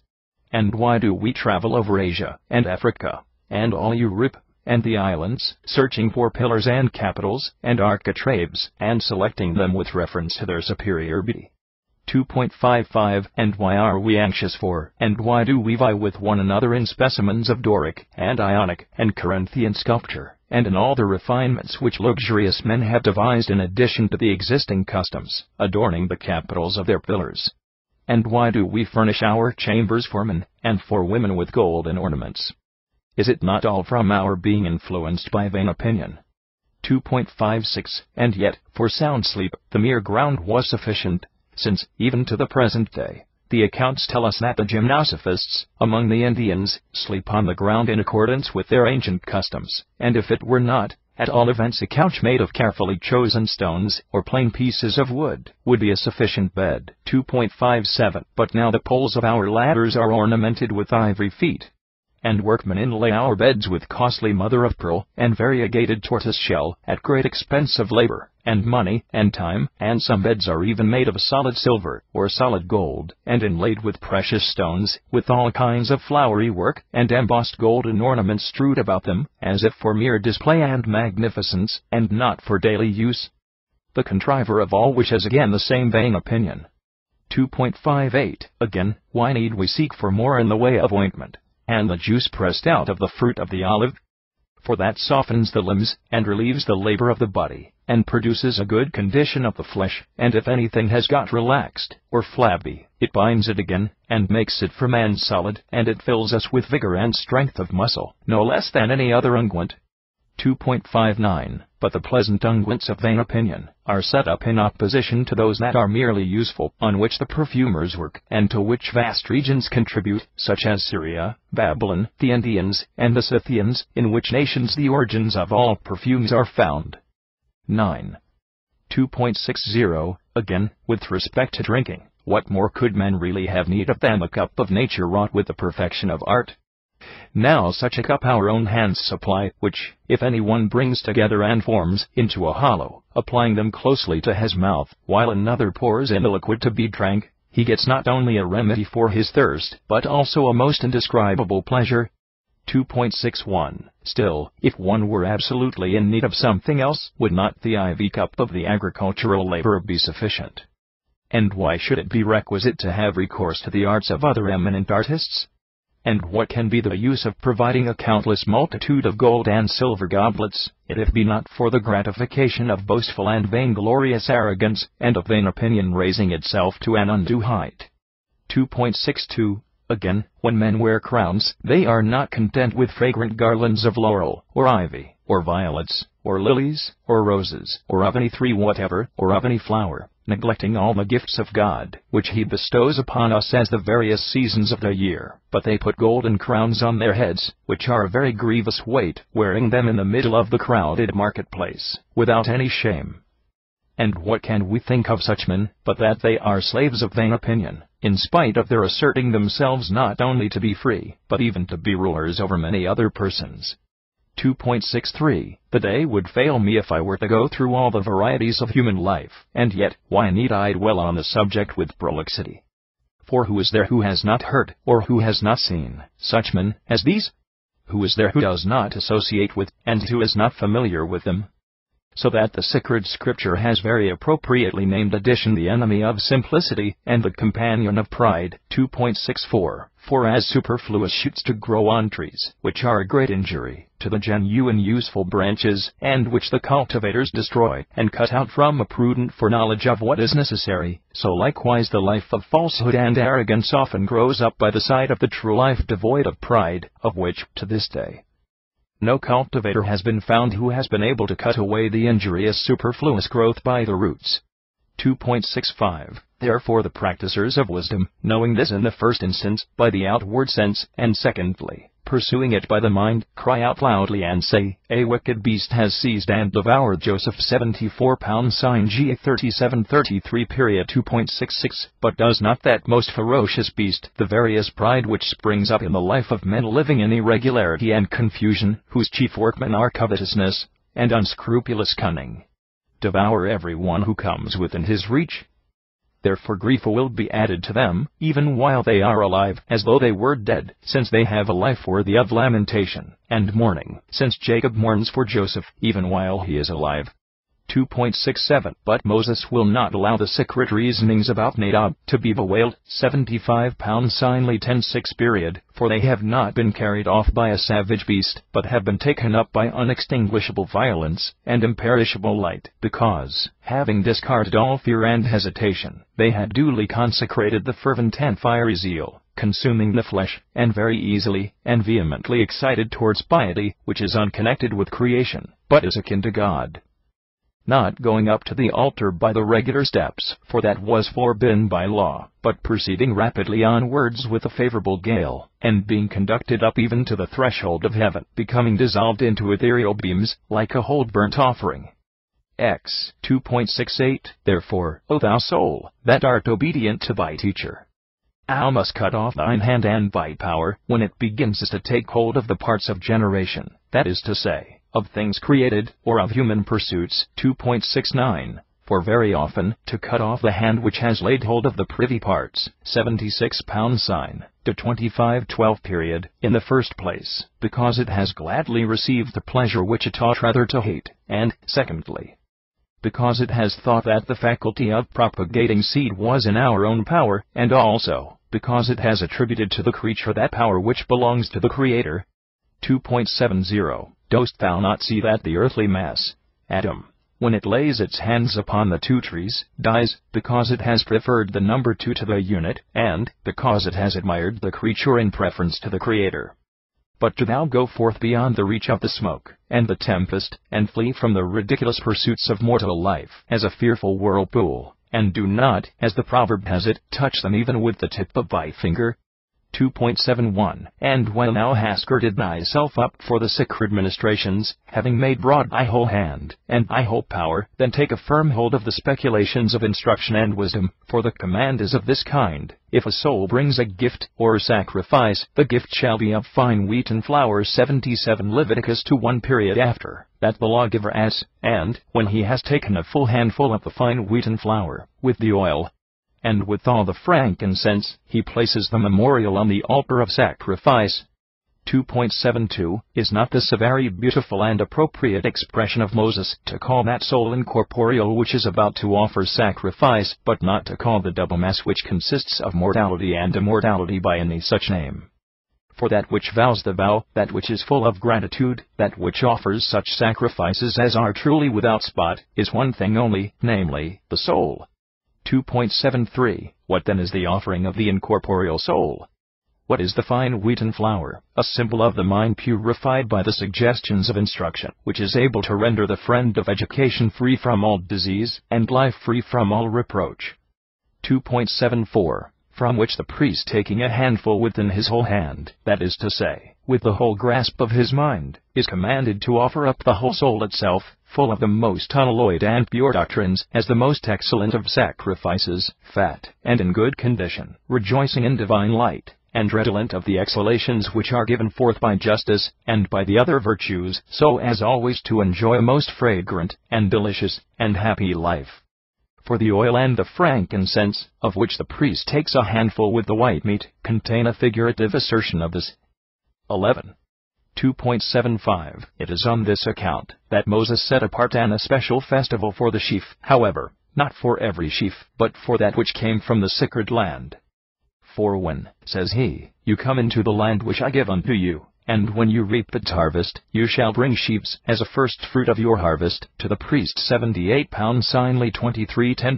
2.76. And the meaning of this injunction is, when, O mind, you come into the country of virtue, which it is fitting should be offered up to God alone, being a land good for pasture, a land of rich soil, a land which beareth fruit, and when you reap the fruit, either that afforded by the land spontaneously, or that which thou hast sown, which has been brought to perfection by the God, who gives perfection, carry it not home to thy house, that is to say, do not store it up, and do not attribute to thyself the cause of the crop which has arisen to thee, before thou hast offered the first fruits to the cause of all wealth, and to him who persuaded thee to study the operations which confer riches. 2.77. And it is enjoined that you shall offer the first fruits of your own harvest, not of the harvest of the land, in order that we may reap and gather in the harvest for ourselves, dedicating to God all good and nutritious and beneficial fruits. 12. 2.78. But the man, who is at the same time initiated in dreams, and also an interpreter of dreams, is bold to say that as she froze, and stood upright, for in real truth, as spirited horses lift their necks high, so all who are companions of vain opinion place themselves above all things, above all cities, and laws, and national customs, and above all the circumstances which affect each individual of them. 2.79. Then proceeding onwards, from being demagogues, to being leaders of the people, and overthrowing the things which belong to their neighbors, and setting up and establishing on a solid footing what belongs to themselves, that is to say, all such dispositions as are free, and by nature impatient of slavery, they attempt to reduce these also under their power. 2.80. On which account the dreamer asks, and your sheaves turning towards my sheaf made obeisance unto it 79 pounds sign G 37.7. For the lover of modesty marvels at and fears the stiff-necked, and the cautious person fears the self-willed man, and he who reverences holiness fears that which is impious both for himself and for others. 2.81. And is not this reasonable? For inasmuch as the good man is a spectator, not only of human life, but also of all the things which exist in the world, he knows how many things are accustomed to be caused by necessity, and chance, and opportunity, and violence, and authority, and what numbers of propositions, and what great instances of prosperity proceeding onwards with rapidity towards heaven, the same causes have shaken and overthrown. 2.82. So that he will of necessity take up caution, as a shield, as a protection to prevent his suffering any sudden and unexpected evil. For, as I imagine what a wall is to a city, that caution is to an individual. 2.83. Do not these men then talk foolishly, are they not mad, who desire to display their inexperience and freedom of speech to kings and tyrants, at times daring to speak and to do things in opposition to their will? Do they not perceive that they have not only put their necks under the yoke, like brute beasts, but that they have also surrendered and betrayed their whole bodies and souls likewise, and their wives, and their children, and their parents, and all the rest of the numerous kindred and community of their other relations? And is it not lawful for the charioteer, and also for the passenger, with all freedom, to spur, and to urge forward, and to check, and to hold back, according as he desires to arrange things, so as to make them greater or smaller? 2.84. Therefore, being pricked with goads, and flogged, and mutilated, and suffering all the cruelties which can be inflicted in an inhuman and pitiless manner before death, altogether, they are led away to execution, and put to death. 13. 2.85 These are the rewards of unseemly freedom of speech, not of that which is accounted such by right-thinking judges, but of that license which is full of folly, and insanity of mind, and of incurable distemper. What do you mean? Does anyone, when he sees a storm at its height, and a violent gale opposing him, and a hurricane raging tempestuously, and the sea full of vast waves, when he ought to anchor his ship, does anyone, I say, at such a moment weigh anchor, and put to sea? 2.86 What pilot, or what captain of a ship, was ever so drunk and intoxicated, as, while all the dangers which I have just enumerated were threatening him, to be willing to set sail, lest, if his vessel became waterlogged by the sea breaking over it from above, it might be swallowed up with all its crew? 4. If he had been inclined to meet with a voyage free from danger, it was in his power to wait for calm weather, and a smooth and favorable breeze. 2.87 What would one say, suppose anyone were to see a bear, or a lion coming on with violence, and, while he might pacify and tame him, were to provoke him, and make him savage, in order to give up himself, as an unpitied meal and feast to those ravenous monsters? 2.88 Unless indeed anyone will assert that it is of no use to anyone to oppose the asps and serpents of Egypt, and all the other things which, destructive poison, inflict inevitable death on those who are once bitten by them, for that men must be content to use incantations, and so to tame those beasts, and by such means, to avoid suffering any evil from them. 2.89 Moreover, are there not certain men, who are more savage and more treacherous than boars, or serpents, or asps, whose treacherous and malignant disposition it is impossible to escape otherwise than by gentleness and caresses? Therefore the wise Abraham will offer adoration to the sons of Cheth, and their name being interpreted, means admiring, because the occasion persuades him to do so. 2.90 For he has not come to this action of adoration, because he honors person, who, by nature, and by hereditary qualities, and by their own habits, are enemies to reason, and who miserably waste the coinage of the soul, namely instruction, corrupting, and adulterating, and clipping it, but, because he fears their present power, and their scarcely conquerable strength, and is on his guard not to provoke them, he takes refuge in that great and powerful possession and weapon of virtue, that most excellent place of abode for wise souls, the double cave, which he could not occupy while warring and fighting, but only by acting as a champion and servant of reason. 2.91 What? Do not we also, when we are spending our time in the marketplace, frequently wonder at the masters, and also at the beasts of burden? But we wonder at these two classes, with different and not the same feelings. For we look upon the masters with honor, and upon the beasts of burden with fear, lest some injury should be done to us by them. 2.92 And when an opportunity offers, it is a good thing to attack our enemies, and put down their power, but when we have no such opportunity, it is better to be quiet. But if we wish to find perfect safety as far as they are concerned, it is advantageous to caress them. 14. 2.93 On which account it is even now proper to praise those persons who do not yield to the president of vain opinion, but who withstand him, and say, Shall you be a king and rule over us? 80 pounds sign G 37:8 For they do not see him actually in possession of kingly power, they do not see him as yet kindled like a flame, and shining, and blazing in the unlimited fuel, but only smoldering like a spark, dreaming of glory, and not visibly having attained to it. 2.94 For they also suggest favorable hopes to themselves, as if they will not be able to be overcome by him, for which reason they say, Shall you reign over us? Which is equivalent to saying, Do you expect to be a king over us while we are living, existing, strong, and breathing? Perhaps, indeed, you may make yourself master of such as are weak people, but with respect to us, who are strong, you will be looked upon us as a subject. 2.95 And, indeed, this is the natural state of the case. For when right reason is powerful in the soul, vain opinion is put down, but when right reason is weak, vain opinion is strong. As long, therefore, as the soul has its own power still safe, and as long as it is not mutilated in any part of it, it may well have confidence to attack and aim its arrows at the pride which resists it, and it may indulge in freedom of speech, saying, You shall not be a king. You shall not be a lord, either over us, ordering our lifetime over others. 2.96 But we, with our bodyguards and shield-bearers, the offspring of wisdom, will overthrow your attacks and baffle your threats with one single sally of ours. In reference to which circumstances it is said, they began to hate him because of his dreams, and because of his words. 2.97 But are not all the images which pride sets up and worships mere words and dreams, while, on the contrary, those things alone deserve to be called actions, and real energies which are referable to correct life, and right reason?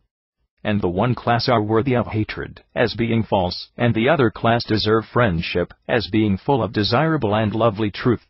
2.98 Let no one, therefore, venture to bring accusations against the virtues of such men, as if they exhibited a specimen of an inhuman and unbrotherly disposition. But let anyone, who is disposed to do so, learn that it is not a man, who is now being judged of, but the disposition which exists in the soul of each individual, which is mad on the subject of glory, and arrogant pride. Let him embrace these men, who have adopted irreconcilable enmity and hatred towards this disposition. And let him never love what is hated by them. 2.99 Knowing thoroughly that such judges are never deceived so as to wander from a sound opinion, but that, having learned from the beginning to understand who is the true king, namely, the Lord, they indignantly refuse to worship him, who deprives God of his honor, and seeks to appropriate it to himself, and who invites his fellow servants to do him service. 15. 2.100 On which account they say with confidence, Shall you be a king and reign over us? Are you ignorant that we are not independent, but that we are under the government of an immortal king, the only God? And why should you be a lord and lord it over us? For are we not under domination, and have we not now, and shall we not have forever and ever the same one Lord? In being whose servants we rejoice more than anyone else can do in his liberty, for to be the servant of God is the most excellent of all things which are honored in creation.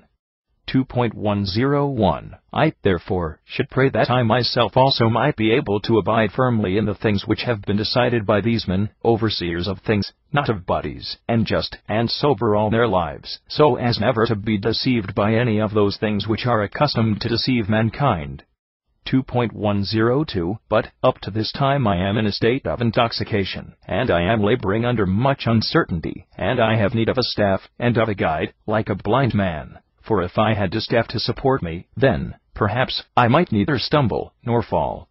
2.103 But if any persons, who are conscious that they are but inconsiderate and precipitate, pay no attention to, and do not care to follow those who have investigated all necessary matters with diligence and circumspection, nor, though they themselves are ignorant of the road, submit to the guidance of those who are acquainted with it, let them know that they have entered a course which is very difficult to travel through, and that they are entangled in it, and will not be able to advance further. 2.104 But I am so bound by treaties to these men, the moment I have a little recovered from my intoxication, that I think the same person both a friend and an enemy.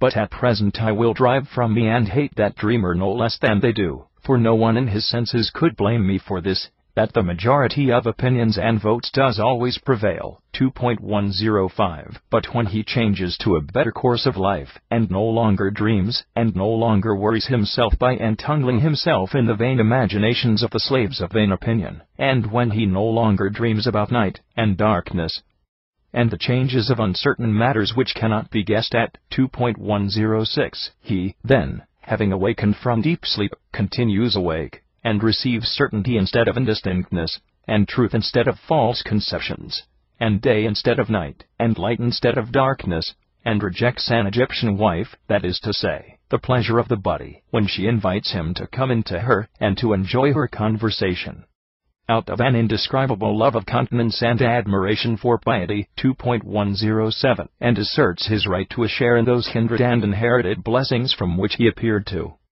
be alienated, again desiring to recover that portion of virtue which properly belongs to him. For proceeding by small and gradual improvements, as if he were now established on the summit and perfection of his own life, he cries out, what indeed he knows to a certainty from what has happened to him, that he belongs to God, 81 sign GE 5019 period, and that he belongs no more to any object of external sense which can affect any creature. 2.108 And then his brethren will come to a permanent reconciliation with him, changing their hatred into friendship, and their malignity into goodwill. But I who am the follower of these men, for I have learned to obey them, as a servant obeys his master, will never cease to praise him for his change of mind. 2.109. Since Moses, also, that priest of sacred things, preserves his change of mind, as what is worthy of love, and of being preserved in men's recollection, from being forgotten, by the symbol of the bones 82-pound sign, x 1319 period, which he did not think proper to have buried in Egypt, forever, looking upon it as a hard thing, if the soul put forth any beautiful flower, to suffer that to wither away, and to be overwhelmed and destroyed by the torrents which the Egyptian river of the passions, namely the body, which is incessantly flowing through all the outward senses, sends forth. 16. 2.110. The vision, therefore, which appeared proceeding from the earth, with reference to the sheaves, and the interpretation thereof, has now been sufficiently discussed. It is time now to consider the other vision, and to examine how that is interpreted by the art of the explanation of dreams. 2.111. He saw then, says the Scripture, a second dream, and he related it to his father, and to his brethren, and he said, I saw that the sun, and the moon, and the 11 stars worship me. And his father rebuked him, and said, What is this dream, that thou hast dreamed? Shall I, and thy mother, and thy brethren, come forward, and advance, and fall down to the earth, and worship thee? And his brethren were jealous of him, but his father regarded his words. 83 Genesis 37:9 period. 2.112. The studiers of sublime wisdom now say that the zodiac, the greatest of all circles in heaven, is studded with 12 animals, zodia, from which it has derived its name, and that the sun and the moon are always revolving around it, and go through each of the animals, not indeed with equal rapidity, but in unequal numbers and periods, the one doing so in 30 days, and the other in as near as may be a 12th part of that time, that is in 2 days and a half. 2.113. Therefore, he who saw this heaven-sent vision, thought that he was being worshipped by 11 stars, ranking himself among them as the 12th, so as to complete the whole circle of the zodiac. 2.114. And I recollect having before now heard some man, who had applied himself to learning in no careless or indolent spirit, say that men were not the only beings which went mad with vain opinions, but that the stars did so too. And they also, said he, contend with one another for precedence, and those which are the greater claim to be attended by the lesser stars, as their guards. 2.115. These matters, however, we may leave for the studiers of sublime subjects to investigate, and to settle how much truth and how much random assertion there is in them. But we say that the lover of indiscriminate study, and unreasonable contention, and vain opinion, being always puffed up by folly, wishes to assert a precedence, not only over men, but also above the nature of all existing things. 2.116. And he thinks that all things were created for his sake, and that it is necessary that everything, whether earth or heaven, or water or air, should bring him tribute, and he has gone to such an extravagant pitch of folly, that he is not able to reason upon such matters as even a young child might understand, and to see that no artist ever makes the whole for the sake of the part, but rather makes the part for the sake of the whole. Now the part of the whole as the man, so that he is properly asserted to have been made for the sake of perfecting the world in which he is rightly classed. 17. 2.117. But some persons are full of such exceeding folly, that they are indignant if the whole world does not follow their intentions. For this reason Xerxes, the king of Persia, being desirous to strike terror into his enemies, made a display of very mighty undertakings, altering the whole face of nature. 2.118. For he changed the nature of the elements of the earth, and of the sea, giving land to the sea and sea to the land, by joining the Hellespont with a bridge, and breaking up Mount Athos into deep gulfs, which, being filled with sea, became so many new and artificially cut seas, being entirely changed from the ancient course of nature. 2.119. And having worked wonders with respect to the earth, according to his wishes, he mounted up upon air in conceptions, like a miserable man, as he was, contracting the guilt of impiety, and seeking to soar up to heaven, as if he would move what cannot be moved, and would subjugate the host of heaven. And, as the proverb has it, he began with a sacred thing. 2.120, for he aimed his arrows at the most excellent of the heavenly bodies, the sun, the ruler of the day, as if he had not himself been wounded by the invisible dart of insanity, not only because of his desiring things which were impossible, but such as were also most impious, either of which is a great disgrace to him who attempts them. 2.121, it is related, also, that the very populous nation of the Germans, and theirs is a country where the sea is subject to the ebb and flow of the tide, ran down to the reflux which occurs in their country with great impetuosity, and drawing their naked swords charged and encountered the billowy sea, as if it were a phalanx of enemies. 2.122, and these men deserve to be hated, because they dare impiously to take up the arms of enemies against the free and invincible parts of nature, but they deserve also to be ridiculed for attempting what is impossible, as if they thought it practicable to wound the water, as though it were a living animal, or to stab it, and kill it. And again, one should grieve at the sight of such men, and fear, and flee out of fear at their attacks, and submit to all the affections of the soul which are conversant with pleasures and pains. 18. 2.123, moreover, it is only a very short time ago that I knew a man of very high rank, one, who was prefect and governor of Egypt, who, after he had taken it into his head to change our national institutions and customs, and in an extraordinary manner, to abrogate that most holy law guarded by such fearful penalties, which relates to the seventh day, and was compelling us to obey him, and to do other things contrary to our established custom. Thinking that that would be the beginning of our departure from the other laws, and of our violation of all our national customs, if he were once able to destroy our hereditary and customary observance of the seventh day. 2.124. And as he saw that those to whom he offered violence did not yield to his injunctions, and that the rest of our people was not disposed to submit in tranquility, but was indignant and furious at the business, and was mourning and dispirited, as if at the enslaving, and overthrow, and utter destruction of their country, he thought fit to endeavor by a speech to persuade them to transgress, saying, 2.125, if an invasion of enemies were to come upon you on a sudden, or the violence of a deluge, from the river having broken down all its barriers by an inundation, or any terrible fire, or a thunderbolt, or famine, or pestilence, or an earthquake, or any other evil, whether caused by men, or inflicted by God, would you still remain quiet and unmoved at home?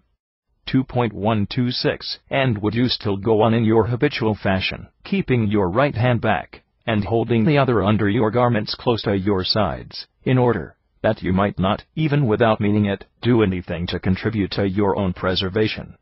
2.127, and would you still sit down in your synagogues, collecting your ordinary assemblies, and reading your sacred volumes in security, and explaining whatever is not quite clear, and devoting all your time and leisure with long discussions to the philosophy of your ancestors? 2.128, nay, rather shaking off all these ideas, you would gird yourselves up for the preservation of yourselves, and of your parents, and of your children, and, if one must tell the plain truth, of your possessions and treasures, to save them from being utterly destroyed. 2.129, and, indeed, I myself am, said he, all the evils which I have just enumerated. I am a whirlwind, I am war, and deluge, and thunderbolt, and the calamity of famine, and the misery of pestilence, and an earthquake which shakes and overthrows what stood firm before, not being merely the name of a necessity of fate, but actual, visible power, standing close to you. 2.130, what then can we say, that a man, who says, or who merely thinks such things as these, is he not an evil of an extraordinary nature? He surely must be some foreign calamity, brought from over the sea, or from some other world, since he, a man in every respect miserable, has dared to compare himself to the all-blessed God. 2.131, we must likewise add, that he is daring here to utter blasphemies against the sun, and the moon, and the rest of the stars, whenever anything which had been looked for according to the seasons of the year, either does not happen at all, or is brought about with difficulty, if, for instance, the summer causes too much heat, or the winter too excessive a cold, or if the spring or autumn were unseasonable, so that the one were to become barren and unfruitful, and the other to be prolific only in diseases. 2.132 Therefore, giving all imaginable license to an unbridled mouth and abusive tongue, such a man will reproach the stars as not bringing their customary tribute, all but claiming for the things of earth the reverence and adoration of the heavenly bodies, and for himself above them all, in proportion as he, as being a man, looks upon himself as superior to the other animals. 19. 2.133 Such men then are classed by us as the very teachers of vain opinion. Let us now in turn look at their followers by themselves. These men are always laying plots against the practicers of virtue, and when they see them laboring to make their own life pure with guileless truth, and to exhibit it, as one may say, to the light of the moon, or of the sun, as able to stand inspection, they endeavor by deceit, or even by open violence, to hinder them, trying to drive them into the sunless country of impious men, which is occupied by deep night, and endless darkness, and 10,000 tribes of images, and appearances, and dreams, and then, having thrust them down thither, they compel them to fall down and worship them as masters. 2.134 For we look upon the practicer of virtue as the sun, since the one gives light to our bodies, and the other to the things which belong to the soul, and the education which such a man uses we look upon as the moon, for the use of each is most pure and most useful in the night, and the brethren are those virtuous reasonings which are the offspring of instruction, and of a soul devoted to the practice of virtue, all of which make straight the right path of life, and which they, therefore, by all kinds of wary and cunning wrestlings, seek to overcome, and to trip up, and overthrow, and break the neck of, because they have determined neither to think nor to say anything sound themselves. 2.135 For this reason his father rebukes this intractable youth, I do not mean Jacob, but right reason, which is older even than he, saying, 2.136 What is this dream which thou hast dreamt? But thou hast not seen any dream at all. Hast thou fancied that things which are free by nature are to be of necessity slaves to human things, and that things which are rulers are to become subjects? And, what is more paradoxical still, subject, not to anything else, but to the very things which they govern, and to be the slaves of no other things except those very things which are their own slaves? Unless indeed the change of all the established things to their direct contraries is to take place by the power of God, who is able to affect all things, and to move what is immovable, and to fix what is in a constant state of agitation. 2.137 Since, on what principle can you be angry with or reproach a man who sees a vision in his sleep? For he will say, I did not see it intentionally. Why do you bring accusations against me for errors which I have not committed from any deliberate purpose? I have related to you what fell upon me and made an impression on my mind suddenly, and without my desiring it. 2.138 But the present question is not about dreams, but about things which resemble dreams, which, to those whose minds are not highly purified, appear great, and beautiful, and desirable things, while they are, in reality, trifling, and obscure, and deserving of ridicule, in the eyes of honest judges of the truth. 2.139 Shall I then, says he, that is to say, right reason, come to you? And shall the soul, which is both the mother and nurse of the company devoted to learning virtuous instruction, also come to thee? 2.140 And are the offspring of us due to come likewise? And are we all to stand in a row, laying aside all our former dignity, and holding up our hands, and praying to thee? And are we then to prostrate ourselves on the ground, and endeavor to propitiate and adore thee? But may the sun never shine upon such transactions, since deep darkness is suited to evil deeds, and brilliant light to good deeds. And what could be a greater evil, and for pride, that deceiver and beguiler, to be praised and admired, instead of sincere and honest simplicity? 2.141 And it is with great propriety that the statement is added, and his father took notice of his words. For it is the occupation of a soul which is not young, nor barren, nor wholly unfruitful, but rather of one which is really older and able to beget offspring, to cohabit with prudent caution, and to despise and overlook nothing whatever, but to have a reverential fear of the power of God, from which we cannot escape, and which we cannot overcome, and to look all around to see what its very end shall be. 2.142 For this reason they say, that the sister of Moses also, and she is called Hope, by us, when speaking in a figurative manner, was contemplated at a distance by the sacred scriptures, inasmuch as she kept her eyes fixed on the end of life, hoping that some good fortune might befall her, sent by the Giver of all good from above, from heaven. 2.143 For it has often happened that many persons, after having taken long voyages, and having sailed over a great expanse of sea with a fair wind, and without any danger, have suddenly been shipwrecked in the harbor itself, when they have been on the very point of casting anchor. 2.144 And many persons too, who have successfully come to the end of formidable wars of long duration, and have come off unwounded so as never to have received even a scratch on the surface of the skin, but to have escaped whole and entire, as if they had only been at some popular assembly or national festival, having returned home with joy and cheerfulness, have been plotted against in their houses by those who, of all the world, least ought to have done so, being, as the proverb says, like oxen slain in their stall. 21.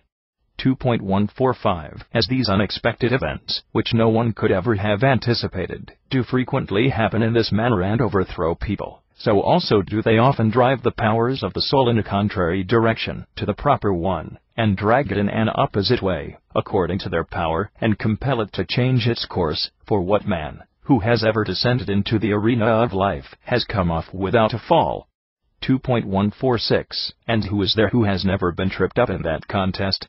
He is happy who has not often been so, and for whom has not fortune laid snares, blowing upon him at intervals, and collecting its strength, that it may twine itself around him, and speedily carry him off before its adversary is ready for the contest. 2.147 Do we not know that some persons have come from infancy to old age, who have never been sensible of any irregularity, whether it be from the happy condition of their nature, or from the care of those who brought them up and educated them, or owing to both circumstances? But then, being filled with profound peace in themselves, which is real peace, and the archetypal model of that which exists in cities, and being considered happy on that account, because they have never had a notion, not even in a dream, of the intestine war which arises from the violence of the passions, and which is the most piteous of all wars, have at last, at the very close of their lives, run on shore, and made shipwreck, either through some intemperance of language, or some insatiable gluttony, or some incontinent licentiousness of the parts, below the belly. 2.148 For some, while still on the threshold of extreme old age, have admired the youthful, unhonored, detestable, and disgraceful life of debauches, and others have given into the cunning, and wicked, and calumnious, and desperate way of life of others, pursuing the first fruits of quarrelsome curiosity, when they ought rather to have discarded such habits now, even if they had been familiar to them. 2.149 For which reason one ought to propitiate God, and to supplicate Him perseveringly, that He will not pass by our miserable race, but that He will allow His saving mercy to be everlastingly shown towards us, for it is difficult for those who have tasted unalloyed peace, to be prevented from glutting themselves with it. 22. 2.150 But, come now, this hunger is lighter evil than thirst, inasmuch as it has love and desire for its comforters. But when, through the desire of drinking, it is necessary to satisfy oneself with that other fountain, the water of which is dirty and unwholesome, then it is indispensable for the drinkers, being filled with a bitter sweet pleasure, to live an unenviable life, betaking themselves to pernicious things, as though they were advantageous, from ignorance of what is really desirable. 2.151 But the impetuous course of these evils is most grievous, when the irrational powers of the soul attack the powers of the reason, and get the better of them. 2.152 For as long as the herds of oxen obey their drivers, and the flocks obey their shepherds, and the goats obey the goatherds, the herds, and all belonging to them go on well. But when the herdsmen who are appointed to look after the cattle become weaker and the beasts committed to their care, then everything goes wrong, and instead of regularity there arises irregularity, and disorder in the place of order, and confusion instead of steadiness, and disturbance in the place of good arrangement, since there is no longer any lawful superintending power properly established, for if there had been such a thing, it would have been destroyed before this time. 2.153 What then? Do we not think that even in ourselves there is a herd of irrational cattle, inasmuch as the irrational multitude of the soul is deprived of reason, and that the shepherd is the governing mind? But as long as that is vigorous and competent to act as the manager of the herd, everything goes on in a just, and prosperous, and advantageous manner. 2.154 But But when any weakness or want of power supervenes to the king, then it follows of necessity that the subjects also labor with a like infirmity, and when they most completely seem to be in enjoyment of liberty, then they are a prize, lying most entirely ready for anyone who pleases to contend for it to seize, for the natural courses for anarchy to be treacherous, and for government to be salutary, especially in a state where law and justice are honored. And this is such a state as is consistent with reason. 23. 2.155 We have now, then, spoken with sufficient accuracy about the dreams of vain opinion. Now, the different species of gluttony are conversant about drinking and eating. But the one has no need of any great variety, while the other requires a countless number of seasonings and sauces. These things, then, are referred to two managers. The matters relating to excessive drinking are referred to the chief butler, and those which belong to luxurious eating to the chief baker.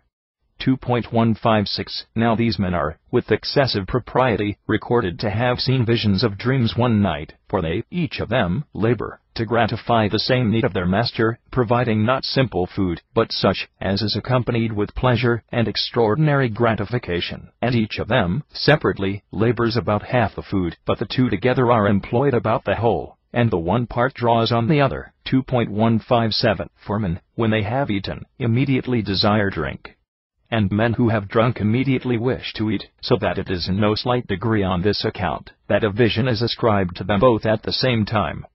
2.158 Therefore the chief butler has the office of ministering to the appetite for wine, and the chief baker to the voracity.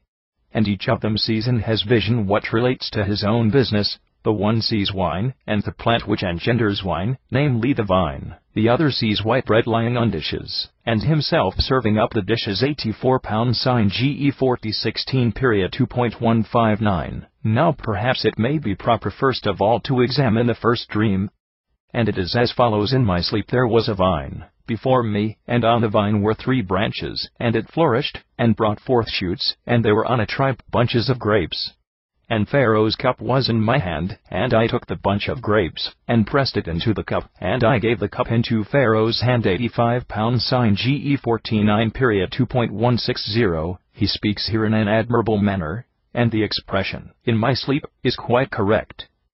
4. In real truth, he who follows not so much the inebriety which arises from wine, as that which proceeds from folly, being indignant at an upright and wakeful position, like people asleep, is thrown down and relaxed, and shuts the eyes of his soul, not being able either to see or to hear anything which is worthy of being seen, or of being heard.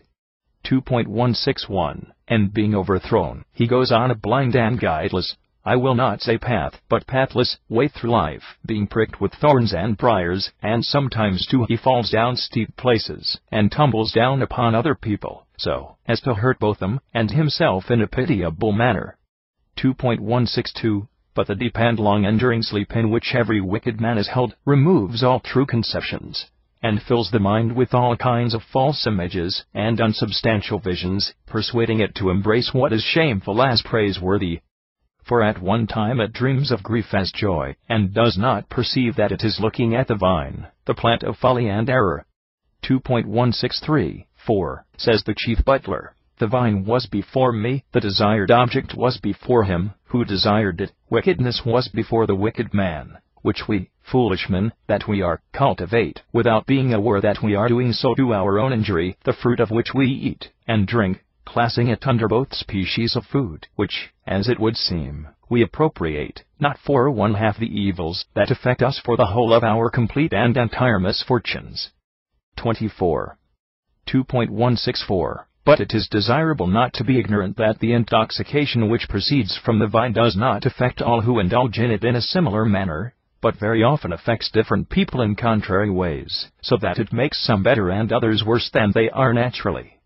2.165 4. In the case of some men, it relaxes the sternness and moroseness of their character, and relieves them of their cares, and assuages their anger and their sorrow, and brings their dispositions into a milder mood, and makes their souls placable.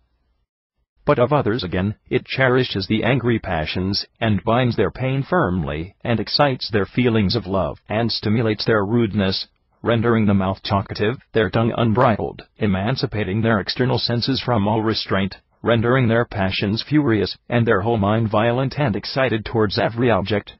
2.166 So that the condition of the men first mentioned appears to resemble an untroubled calm in fine weather, or a waveless tranquility at sea, or a most peaceful and steady state of affairs in a city. But the condition of those whom I have last described is more like a violent and unremitting gale, or a sea tossed by a storm into vast billows, or a sedition, an evil more fearful than even interminable and irreconcilable war. 2.167 Therefore, of these two banquet parties, the one is filled with laughter, with men promising amusement, and hoping for good fortune, and enjoying cheerfulness, and pleasant language, and mirth, and joy, and freedom from anxiety. 2.168 But the other is full of melancholy, and seriousness, and downcast looks, and offenses, and reproaches, and wounds, of men gnashing their teeth, looking fiercely at one another, barking, strangling one another, contending with one another in every conceivable way, mutilating one another's ears and noses, and whatever parts of the body they can reach, displaying the intoxication of their whole life, and their drunkenness, in this unholy contest, with every kind of unseemly behavior. 2.169 It would therefore be naturally consistent to consider next that the vine is the symbol of two things, of folly, and of mirth. And each of these two, though it is indicated by many circumstances, we will explain in a few words, to avoid prolixity. 2.170 When anyone leading us along the road, deserted by the passions, and by acts of wickedness, the rod, that is, of philosophy, has led right reason to a height, and placed it like a scout upon a watchtower, 86 pounds Sinu 1318 period, and has commanded it to look around, and to survey the whole country of virtue, and to see whether it be blessed with a deep soil, and rich, and productive of herbage, and of fruit. Since deep soil is good to cause the learning which has been sown in it to increase, and to make the doctrines which have been planted in it, and which have grown at trees, to form solid trunks, or whether it be of a contrary character, and also to examine into actions, as one might into cities, and see whether they are strongly fortified, or whether they are defenseless and deprived of all the security which might be afforded by walls around them. Also to inquire into the condition of the inhabitants, whether they are considerable in numbers, and in valor, or whether their courage is weak and their numbers scanty, the two causes acting reciprocally on one another. 2.171 Then because we were not able to bear the weight of the whole trunk of wisdom, we cut off one branch, and one bunch of grapes, and carried it with us as a most undeniable proof of our joy, and a burden very easy to be borne, wishing to display at the same time the branch, and the fruit of excellence to those who are gifted with acuteness of mental sight, to show them, that is, the strongly shooting, and grape-bearing vine. 26. 2.172 They then very fairly compare this vine of which we were only able to take a part, to happiness. And one of the ancient prophets bears his testimony in favor of my view of the matter, who speaking under divine inspiration has said, The vineyard of the Lord Almighty is the house of Israel. 87 pounds Sinisa 57 period. 2.173 Now Israel is the mind inclined to the contemplation of God, and of the world, for the name Israel is interpreted, seeing God, and the abode of the mind is the whole soul, and this is the most sacred vineyard, bearing as its fruit the divine shoot, virtue. 2.174 Thus thinking well, to euphronein, is the derivation of the word joy, euphrosony, being a great and brilliant thing, so that, says Moses, even God himself does not disdain to exhibit it, and most especially at that time, when the human race is departing from its sins, and inclining, and bending its steps towards justice, following of its own accord the laws and institutions of nature. 2.175 For, says Moses, the Lord thy God will return, that he may rejoice in thee for thy good, as he rejoiced in thy fathers, if thou wilt hear his voice, to keep all his commandments, and his ordinances, and his judgments which are written in the book of this law. 88 pounds sign, to 39 period. 2.176 Who could implant in man a desire for virtue and excellence, more strongly than is here done? Dost thou wish, says the Scripture, O mind, that God should rejoice? Do thou rejoice in virtue thyself, and bring no costly offering, for what need has God of anything of thine? But, on the other hand, receive with joy all the good things which he bestows upon thee. 2.177 For he rejoices in giving, when they who receive are worthy of his grace, unless you think that those men, who live blameably may be justly said to make God indignant, and to excite his anger, but that those who live in a praiseworthy manner do not make him rejoice. 2.178 But there is nothing which gives so much pleasure to fathers and mothers, our mortal parents, as the virtues of their children, even though they may be in want of numbers of necessary things. And does not the excellence of these aforesaid persons in like manner rejoice the Creator of the universe, who is in no want of anything whatever?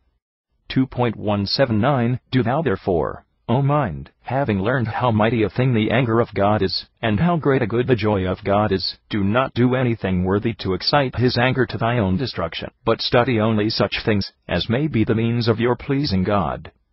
2.180 And you will find these actions not to be the making of long and unusual journeys, nor the passing over unnavigable seas, or wandering without stopping to take breath to the furthest boundaries of earth and sea, for good actions do not dwell at a distance, and have not been banished beyond the confines of the habitable world, but, as Moses says, good is situated near you, and is planted along with you, being united to you in three necessary parts, in the heart, in the mouth, and in the hands, that is to say, in the mind, in the speech, and in the actions, since it is necessary to think and to say, and to do good things, which are made perfect by a union of good design, good execution, and good language. 27. 2.181 I say therefore to him, whose occupation is to gratify one description of gluttony, the fondness for drinking, namely to the chief butler, why are you laboring hard, thou unhappy man? For you think that you are preparing pleasant things, to give delight, but in reality you are kindling a flame of folly and intemperance, and contributing great and abundant quantities of fuel to it. 2.182 But perhaps he may reply, do not blame me precipitately before you have considered my case. I was appointed to pour out wine, not indeed for a man who was endowed with temperance, and piety, and all the other virtues, but for a violent, and intemperate, and unjust master, one who was very proud in his impiety, and who dared once to say, I do not know the Lord. 89 sin x 52 period, so that I very naturally studied what would afford him gratification. 2.183 And do not wonder that God is delighted with one thing, and the mind which is hostile to God, namely Pharaoh, with the contrary. Who then is the chief butler of God? The priest who offers libations to him, the truly great high priest, who, having received a draught of everlasting graces, offers himself in return, pouring in an entire libation full of unmixed wine. You see that there are differences between butlers in proportion to the differences existing between those whom they are waiting on. 2.184 On this account I, the butler of Pharaoh, who exerts his stiff-necked, and in all respects intemperate reason, in the direction of indulgences of his passions, am a eunuch, having had all the generative parts of my soul removed, and being compelled to migrate from the apartments of the men, and am a fugitive also from the women's chambers. Inasmuch as I am neither male nor female, nor am I able to disseminate seed, nor to receive it, being of an ambiguous nature, neither one thing, nor the other, a mere false coin of human money, destitute of immortality, which is from time to time kept alive by the constant succession of children and offspring, being also excluded from the assembly and sacred meeting of the people. For it is expressly forbidden that anyone, who has suffered any injury or mutilation such as I have, should enter in their 290 sign, to 23:1 period. 28. 2.185 But the high priest of whom we are speaking is a perfect man, the husband of a virgin, a most extraordinary statement, who has never been made a woman, but who on the contrary, has ceased to be influenced by the customs of women in regard to her connection with her husband. 91 sign GE 1811 period. And not only is this man competent to sow the seeds of unpolluted and virgin opinions, but he is also the father of sacred reasonings. 2.186 Some of which are overseers and superintendents of the affairs of nature, such as Eleazar and Ithamar. Others are ministers of the worship of God, earnestly occupied in kindling and burning up the flame of heaven. For, as they are always uttering discourses relating to holiness, they cause it to shine, bringing forth the most divine kind of piety, like fire from a flint. 2.187 And the being, who is at the same time the guide and father of those men, is no insignificant part of the sacred assembly, but he is rather the person without whom the duly convened assembly of the parts of the soul could never be collected together at all. He is the president, the chairman, the creator of it, who, without the aid of any other being, is able by himself alone to consider and to do everything. 2.188 He, when taken in conjunction with others, is insignificant in point of number, but when he is looked at by himself he becomes numerous. He is a tribunal, an entire council, the whole people, a complete multitude, the entire race of mankind, or rather, if one is to speak the real truth, he is a sort of nature bordering on God. Inferior indeed to him, but superior to man. 2.189 For when, the scriptures say, the high priest goes into the Holy of Holies, he will not be a man. 92 Sinley 1617 What then will he be if he is not a man? Will he be a god? I would not venture to say that, for the chief prophet, Moses, did receive the inheritance of this name, while he was still in Egypt, being called the god of Pharaoh. 93 Sin. X71 Nor again is he man, but he touches both these extremities, as if he touched both the feet and the head. 29. 2.190 So now one kind of wine, which has been assigned, as the portion of cheerfulness, and the intoxication which arises from it, namely unmingled goodness of counsel, and the cupbearer too who drew the wine from the divine goblet, which God himself has filled with virtues up to the lip, has been explained. 2.191 But the other kind, that of folly, and grief, and drunkenness, is also already depicted in a fashion, but in another character, by other expressions which are used in the greater canticle. For, says the scripture, their vine is of the vine of Sodom, and their tendrils are of the vine of Gomorrah, their grapes are the grapes of Gaul, their bunches are full of bitterness itself.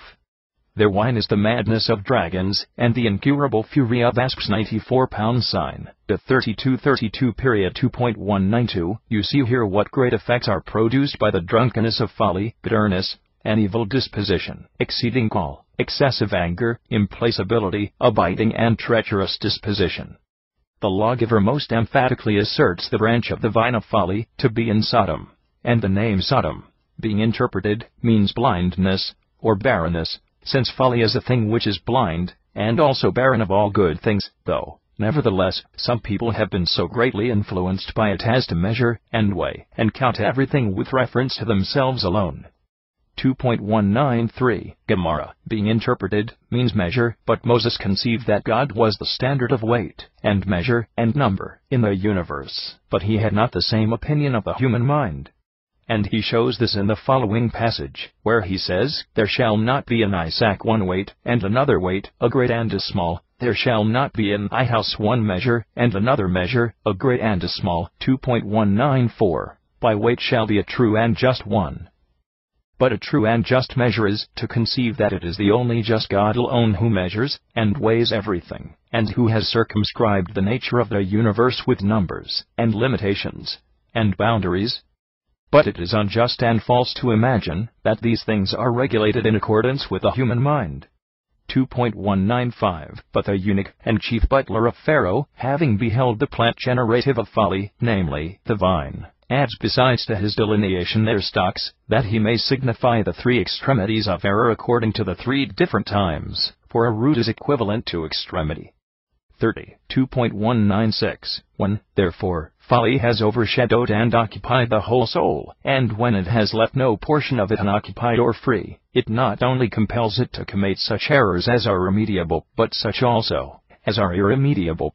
2.197 Now those which admit of a remedy are set down as the easiest and the first, but those which are irremediable are altogether terrible, and are the last of all, being so far analogous to roots. 2.198 And as, in my notions, wisdom begins to benefit a man in small matters, and ends, at last in the absolute perfection of all well-doing, so, in the same manner folly, constraining the soul from above and leading it away from instruction by small degrees, establishes it at last at a long distance from right reason, and finally leads it to the extreme point, and utterly overthrows it. 2.199 And the dream showed that after the roots appeared the vine flourished, and put forth shoots and bore fruit, for, says the chief butler, it was flourishing, and bearing shoots, around which were bunches of grapes. 95 Sin GE 4T10 The foolish man is accustomed to display barrenness, and never to put forth even leaves, and, in fact, to be withered all his life. 2.200 For what could be a greater evil than folly flourishing, and bearing fruit? But, says he, the cup of Pharaoh, the vessel which is the receptacle of folly and drunkenness, and of the ceaseless intoxication of life, is in my hand, an expression equivalent to saying, depends upon my administration, and endeavors, and powers, for without my contrivances, the passion will not proceed rightly by its own efforts. 2.201. 4. As it is proper that the reins should be in the hands of the charioteer, and the rudder in the hands of the pilot. For this is the only way in which the course of the chariot, and the voyage of the vessel can proceed successfully, so, also, the filling of the goblet with wine is in the hands, and depends upon the power of him, who by his art brings to perfection one of the two kinds of gluttony, namely, satiety of wine. 2.202. But why has he endured to boast in respect of a matter which deserved rather to be denied than to be confessed? Would it not have been better not to have confessed at all that he was a teacher of intemperance, and not to admit that he increased the excitement of the passions by wine, in the case of the intemperate man, as being an inventor and producer of a luxurious, and debauched, and most disgraceful way of life? 2.203. Such, however, is the case. Folly boasts of those things which ought to be concealed, and in this present case it prides itself, not only on holding in its hands the receptacle of the intemperate soul, that is to say, the cup of wine, and in showing it to all men, but also in pressing out the grapes into it, that is to say, in making that which satisfies the passion, and bringing in what is concealed to light. 2.204. For as children which require food, when they are about to receive the milk, squeeze, and press out the breast of the nurse that feeds them, so likewise does the workman and cause of intemperance vigorously press the fountain from which the evil of abundance of wine pours forth, that he may derive food in the most agreeable manner from the drops which are squeezed out. 31.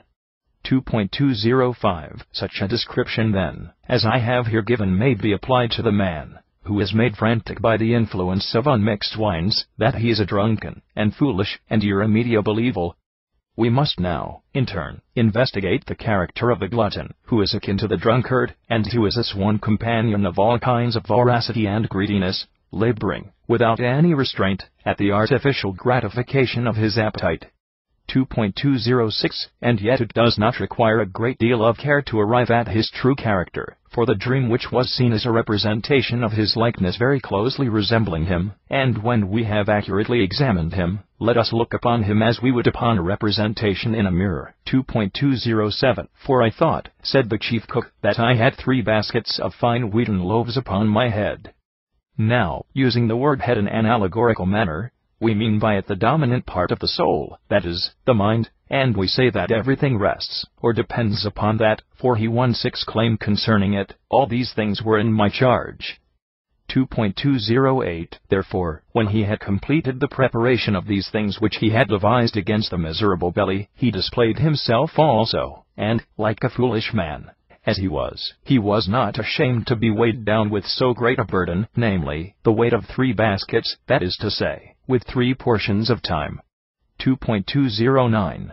For those who advocate the cause of pleasure affirm that it consists of 3 times, of the memory of past delights, and of the enjoyment of those that are present, and of the hope of what are to come. 2.210. So that the 3 baskets are likened unto the 3 portions of time, and the cakes upon the baskets to those circumstances which are suitable to each of the portions, to the recollection of past joys, to the enjoyment of present pleasures, to the hope of future delights. And he who carries all these things is likened unto the lover of pleasure, who has filled his faithless table, a table destitute of all hospitable and friendly salt, not with one kind of luxury only, but with almost every description and species of intemperance. 2.211. And this is enjoyed by King Pharaoh alone, as if he were sitting at a public banquet, and devoting himself to a dispersion, and scattering, and defeat, and destruction of temperance, for the name Pharaoh, being interpreted, means dispersion. And it is magnificent and royal piece of conduct in him not to exalt in the specious advantages of wisdom, but to pride himself on those pursuits of profligacy which it is unseemly to mention, wrecking himself on insatiable appetite and gluttony, and effeminacy of life. 2.212. Therefore the birds, that is to say, the chances which never could have been anticipated by conjecture, coming from outward quarters, and hovering around him, will attack, and kindle everything like fire, and will destroy everything with their all-devouring power, so that there is not a single fragment left to the bearer of the baskets for his enjoyment. though he had hoped to proceed with his inventions and contrivances forever and ever, carrying them on in a safe place, so that they could never be taken from him. 2.213 And thanks be to God, who giveth the victory, and who renders the labors of the man, who is a slave to his passions, though ever so carefully carried out, still unproductive and useless, sending down winged natures, in an invisible manner for their destruction and overthrow. Therefore, the mind, being deprived of those things which it had made for itself, having, as it were, its neck cut through, will be found headless and lifeless, and like those who are fixed to a cross, nailed, as it were, to the tree of hopeless and helpless ignorance. 2.214 For as long as none of these things come upon one which arrive suddenly and unexpectedly, then those acts which are directed to the enjoyment of pleasure appear to be successful. But when such evils descend upon them unexpectedly, they are overthrown, and their maker is destroyed with them. 32. 2.215 The dreams, therefore, of those men who divide those things which produce the taste according to every species of food, whether it be meat or drink, and such as is not necessary but superfluous, and sought only by the intemperate, have been sufficiently explained. But those of Pharaoh, who appears to exercise sovereignty over these men, and over all the powers of the soul, must now be investigated if we would proceed in order, and consistently with our plan.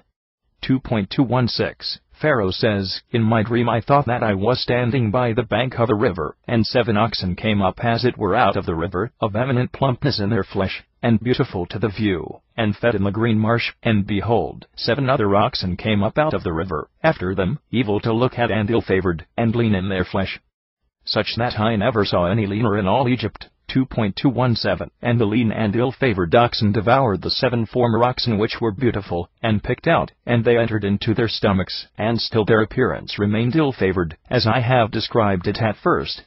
2.218 And when I had woke I fell asleep again, and again I saw in my dream, and, as it were, 7 ears of corn grew up on one stalk, full and beautiful.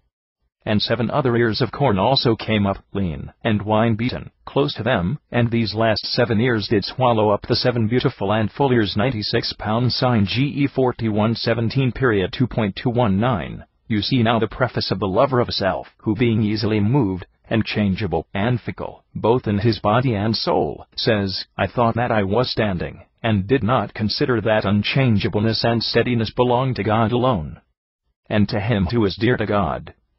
2.220 And the most evident proof of the unchangeable power which exists in him is this world, which is always in the same place, and in the same condition. And if the world is immovable, how can the creator of it be anything but firm?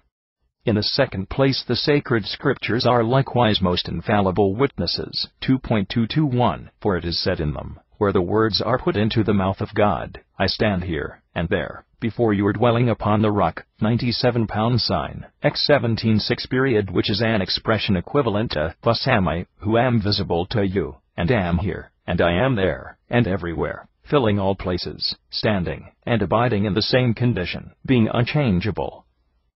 Before you or any one of the objects of creation had any existence, being beheld upon the highest and most ancient authority of power, from which the creation of all existing things was shed forth, and the stream of wisdom flowed. 2.222 For I am he, who brought the stream of water out of the solid rock. 98 Deuteronomy 8:15 period is said in another place.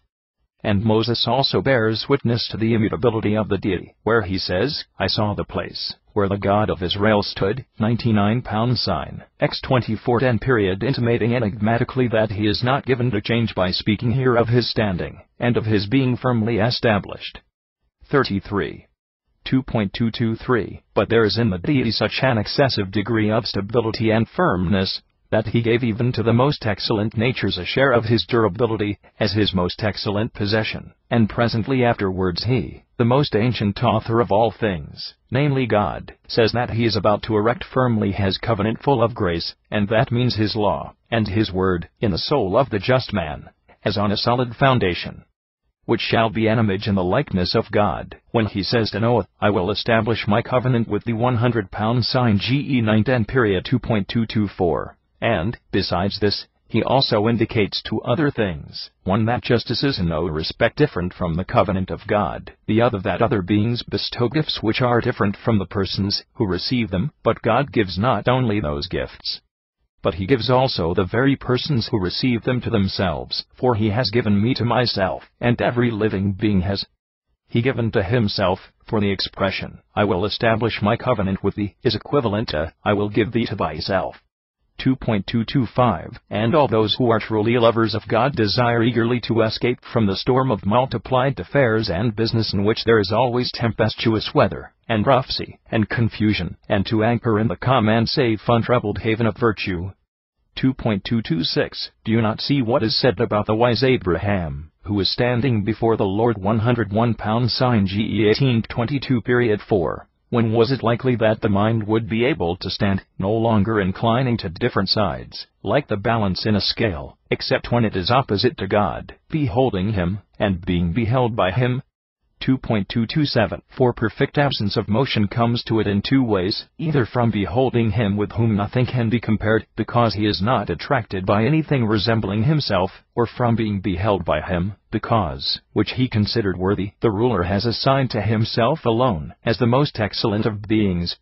And indeed a divine admonition was given in the following terms to Moses: "Stand now here with me," 102 sign, to 531 by which injunction both these things appear to be intimated: first, the fact that the good man is not moved, and secondly, the universal stability of the living God. 34. 2.228 In real truth, whatever is akin or near to God is appropriated by him, becoming steady and stationary by reason of his unchangeableness. And the mind, being at rest, well knows how great a blessing rest is, and admiring its own beauty, it conceives that either it is assigned to God alone as his, or else to that intermediate nature which is between the mortal and the immortal race. 2.229 At all events, it says, "And I stood in the midst between the Lord and you," 103 sign, to tent and period, not meaning by these words that he was standing on his own feet, but wishing to indicate that the mind of the wise man, being delivered from all storms and wars, and enjoying unruffled calm and profound peace, is superior indeed to man, but inferior to God. 2.230 For the ordinary human mind is influenced by opinion, and is thrown into confusion by any passing circumstances, but the other is blessed and happy, and free from all participation in evil. And the good man is on the borders, so that one may appropriately say that he is neither God nor man, but that he touches the extremities of both, being connected with the mortal race by his manhood, and with the immortal race by his virtue. 2.231 And there is something which closely resembles this in the passage of Scripture concerning the high priest. For, when, says the Scripture, he goes into the Holy of Holies, he will not be a man till he has gone out again. 104 sign Lee 1617 But, if at that time he is not a man, it is clear that he is not God either, but a minister of God, belonging, as to his mortal nature, to creation, but as to his immortal nature to the uncreated God. 2.232 And he is placed in the middle class, until he again goes forth among the things which belong to the body, and to the flesh. And this is the order of things according to nature. When the mind, being entirely occupied with divine love, bends its course towards the temple of God, and approaches it with all possible earnestness and zeal, it becomes inspired, and forgets all other things, and forgets itself also. It remembers him alone, and depends on him alone, who is attended by it as by a bodyguard, and who receives its ministrations, to whom it consecrates, and offers up the sacred and untainted virtues. 2.233 But when the inspiration has ceased, and the excessive desire has relaxed, then it returns from divine things, and becomes a man again, mixing with human affairs, which were awaiting him in the vestibule, that they might carry him off while gazing only on the things in them. 35. 2.234 Moses therefore describes the perfect man as being neither God nor man, but, as I said before, something on the border between uncreated and the perishable nature. Again, he classes him who is improving and advancing towards perfection in the region between the dead and the living, meaning by the living those persons who dwell with wisdom, and by the dead those who rejoice in folly. 2.235 For it is said with respect to Aaron, that he stood between the dead and the living. and the plague was stayed 105 pounds. Sign New 1648 period. For he who is making progress is not reckoned among those who are dead as to the life of virtue, inasmuch as he has a desire and admiration of what is honorable, nor among those who are living in extreme and perfect prosperity, for there is still something wanting to the end, but he touches both extremes. 2.236, on which account the expression, the plague was stayed, is very properly used rather than the plague ceased, for in those who are perfect the things which break, and crush, and destroy the soul cease, but in those who are advancing towards perfection, they are only diminished, as if they were only cut short and checked. 36. 2.237, since then all steadiness, and stability, and the abiding forever in the same place unchangeably, and immovably, is first of all seen in the living God, and next in the word of the living God, which he has called his covenant, and in the third place, in the wise man, and in the fourth degree, in him, who is advancing towards perfection. What could induce the wicked mind, which is liable to all sorts of curses, to think that it is able to stand by itself, while it is in reality borne about as in a deluge, and dragged hither and thither by the incessant eddies of things flowing in through the dead and agitated body? 2.238, for I thought, says the scripture, that I was standing on the bank of the river 106 pounds. Sign GE 4117 period, and by the word river we say that speech is symbolically meant, since both these things are borne outward, and flow on with a vigorous and sustained speed. And the one is at one time filled up with a great abundance of water, and the other with a quantity of verbs and nouns, and at another time they are both empty and relaxed, and in a state of quiescence. 2.239, again, they are of use inasmuch as the one irrigates the fields, and the other fertilizes the souls of those who receive it. And at times they are injurious by reason of overflowing, as then the one deluges the land on its borders, and the other troubles and confuses the reason of those who do not attend to it. 2.240, therefore speech is compared to a river, and the nature of speech is twofold, the one sort being better, and the other worse, that is, the better kind which does good, and that of necessity is the worse kind which does harm. 2.241, and Moses has given most conspicuous examples of each kind to those who are able to see, for he says, for a river goes out of Eden to water the paradise, and from thence it is divided into four branches. 107 Genesis 2:10 period. 2.242, and by the name Eden he means the wisdom of the living God, and the interpretation of the name Eden is delight, because I imagine wisdom is the delight of God, and God is the delight of wisdom, as it is said also in the Psalms, delight thou in the Lord. 108 Psalm 36:4 period. And the divine word, like a river, flows forth from wisdom as from a spring, in order to irrigate and fertilize the celestial and heavenly shoots and plants of such souls as love virtue, as if they were a paradise. 2.243, and the sacred word is divided into four beginnings, by which I mean it is portioned out into four virtues, each of which is a princess, for to be divided into beginnings. 109 There is an unavoidable obscurity in the translation here. The Greek word archai, which means beginnings, or principles, and also governments, does not resemble divisions of place, but a kingdom, in order. Banani 1. After having shown the virtues as boundaries, may immediately proceed to show the wise man, who follows them, to be king, being elected as such, not by men, but by the only free nature which cannot err, and which cannot be corrupted. 2.244, for those who behold the excellence of Abraham say unto him, Thou art a king, sent from God among us. 110 pounds. Sign GE 23:6 period. Proposing, as a maxim, for those who study philosophy, that the wise man alone is a ruler and a king, and that virtue is the only irresponsible authority and sovereignty. 37. 2.245, accordingly, one of the followers of Moses, having compared the speech to a river, has said in the Psalms, the river of God was filled with water. 111 Psalm 65:10 period. And it is absurd to give such a title to any of the rivers which flow upon the earth. But as it seems the psalmist is here speaking of the divine word, which is full of streams and wisdom, and which has no part of itself empty or desolate, or rather, as someone has said, which is diffused everywhere over the universe, and is raised up on high, on account of the continued and incessant rapidity of that ever-flowing spring. 2.246, there is also another expression in the Psalms, such as this, the course of the river makes glad the city of God. 112 Psalm 45:5 period. What city? for the holy city, which exists at present, in which also the holy temple is established, at a great distance from any sea or river, so that it is clear that the writer here means, figuratively, to speak of some other city, and the visible city of God. 2.247.4. In good truth, the continual stream of the divine word, being borne on incessantly with rapidity and regularity, is diffused universally over everything, giving joy to all. 2.248. And, in one sense he calls the world the city of God, as having received the whole cup of the divine craft, and being gladdened thereby, so as to have derived from it an imperishable joy, of which it cannot be deprived forever.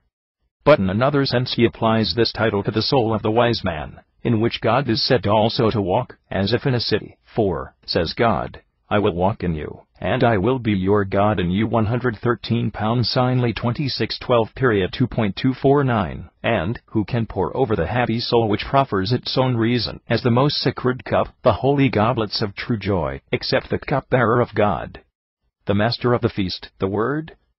Not differing from the draught itself, but being itself in an unmixed state, the pure delight and sweetness, and pouring forth, and joy, and ambrosial medicine of pleasure and happiness, if we too may, for a moment, employ the language of the poets. 38. 2.250. But that which is called by the Hebrews the city of God is Jerusalem, which name being interpreted means, the site of peace.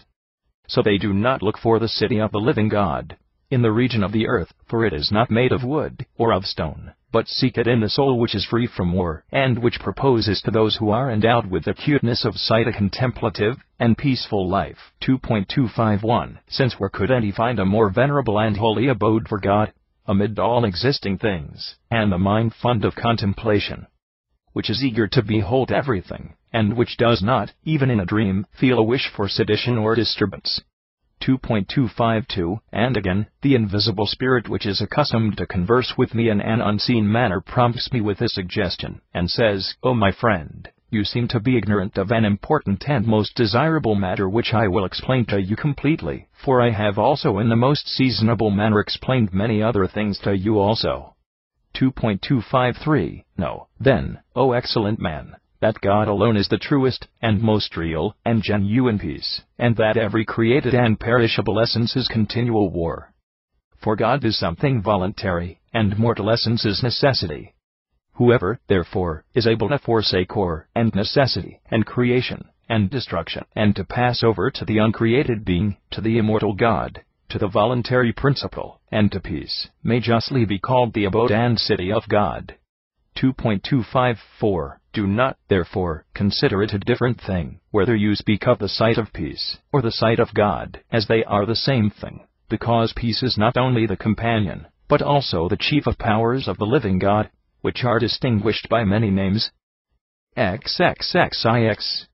2.255. And, moreover, he says to the wise Abraham, that he will give him an inheritance of land from the river of Egypt to the great river, the river Euphrates. 114 Sign GE 1518. Not meaning a portion of the land so much as a better portion in respect of our own selves.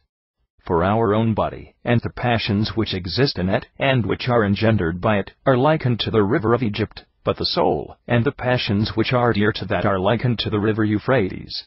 2.256. And here a doctrine is laid down, at once most profitable to life, and of the highest importance, that the good man has received for his inheritance the soul, and the virtues of the soul, just as, on the contrary, the wicked man has received for his share the body, and the vices of the body, and those which are engendered by the body.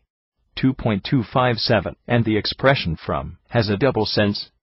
1. That by which the starting point from which it begins is included, the other that by which it is excluded. For when we say that from morning to evening there are 12 hours, or from the new moon to the end of the month there are 30 days, we are including in our enumeration both the first hour, and the day of the new moon. And when anyone says that such and such a field is 3 or 4 furlongs distant from the city, he clearly means to leave the city itself out of that measurement. 2.258. So that now, too, we must consider that the expression, from the river of Egypt, is to be understood so as to include that river, for the writer intends to remove us to a distance from the things of the body which are seen to exist in a constant flow and course which is being destroyed and destroying, that so we may receive the inheritance of the soul with the imperishable virtues, which are, moreover, deserving of immortality. 2.259. Thus, therefore, by tracing it out diligently, we have found that praiseworthy speech is likened to a river, but speech which is deserving of blame is the very river of Egypt itself, untractable, unwilling to learn, as one may say in the word, lifeless speech, for which reason it is also changed into blood, 115 pound sign, x 717 period, as not being able to afford sustenance. For the speech of ignorance is not wholesome, and it is productive of bloodless and lifeless frogs, which utter only a novel and harsh sound, a noise painful to the ear. 2.260, and it is said, likewise, that all the fish in that river were destroyed. And by the fish are here figuratively meant the conceptions, for these things float about and exist in speech, as in a river, resembling living things, and filling the river with life. But in uninstructed speech all conceptions die, for it is not possible to find anything intelligent in it, but only, as someone has said, some disorderly and unmusical voices of jackdaws. XL. 2.261. We have now then said enough on these subjects. But since he not only confesses that he saw in his dream a standing, and a river, but also the banks of a river, as his words are, I thought that I was standing by the bank, chalos, of the river 116 pound sign GE 4117 period, it must be desirable to say a few seasonable things also about the bank. 2.262. Now there appears to be two most necessary objects on account of which nature has adapted lips, chale, to all animals, and especially to men, one for the same of tranquility, for they are the strongest bulwark and fortification of the voice, the other for the sake of distinctness, for it is through them that the stream of words issues forth. For when they are closed speech is checked, for it is impossible that it should be borne outward if they are not parted. 2.263, and, by these means nature prepares and trains men for both objects, speech, and silence, watching the appropriate time for each employment. As for instance, is anything said worth listening to?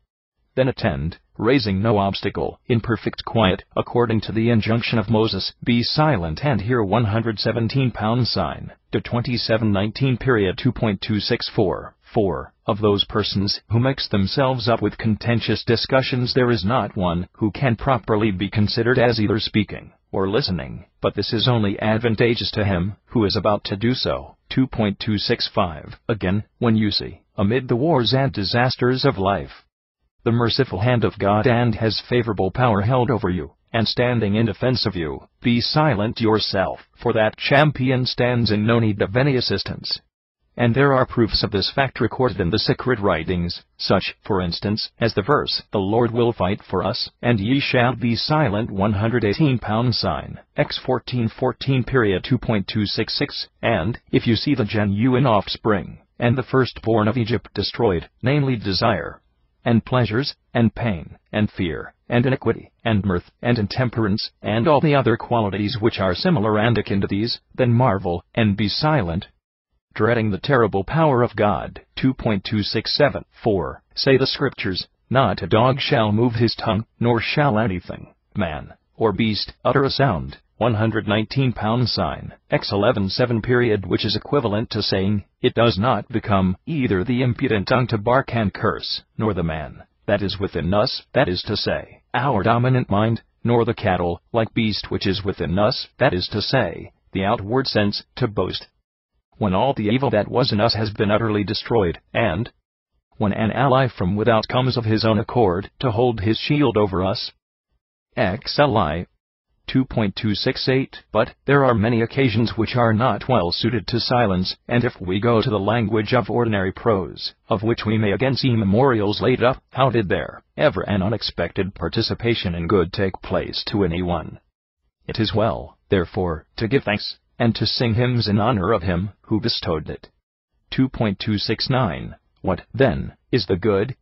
The passion which is attacking us is dead, and is thrown out on its face without burial. Let us not delay, but standing still, let us sing that most sacred and becoming hymn, feeling that we are commanded to say to all men, let us sing unto the Lord, for he has triumphed gloriously. The horse, and his rider hath he thrown into the sea. 120 sign, x 15:1 period 2.270. But the rout and destruction of the passions is indeed a good, but not a perfect good, but the discovery of wisdom is a surpassing good.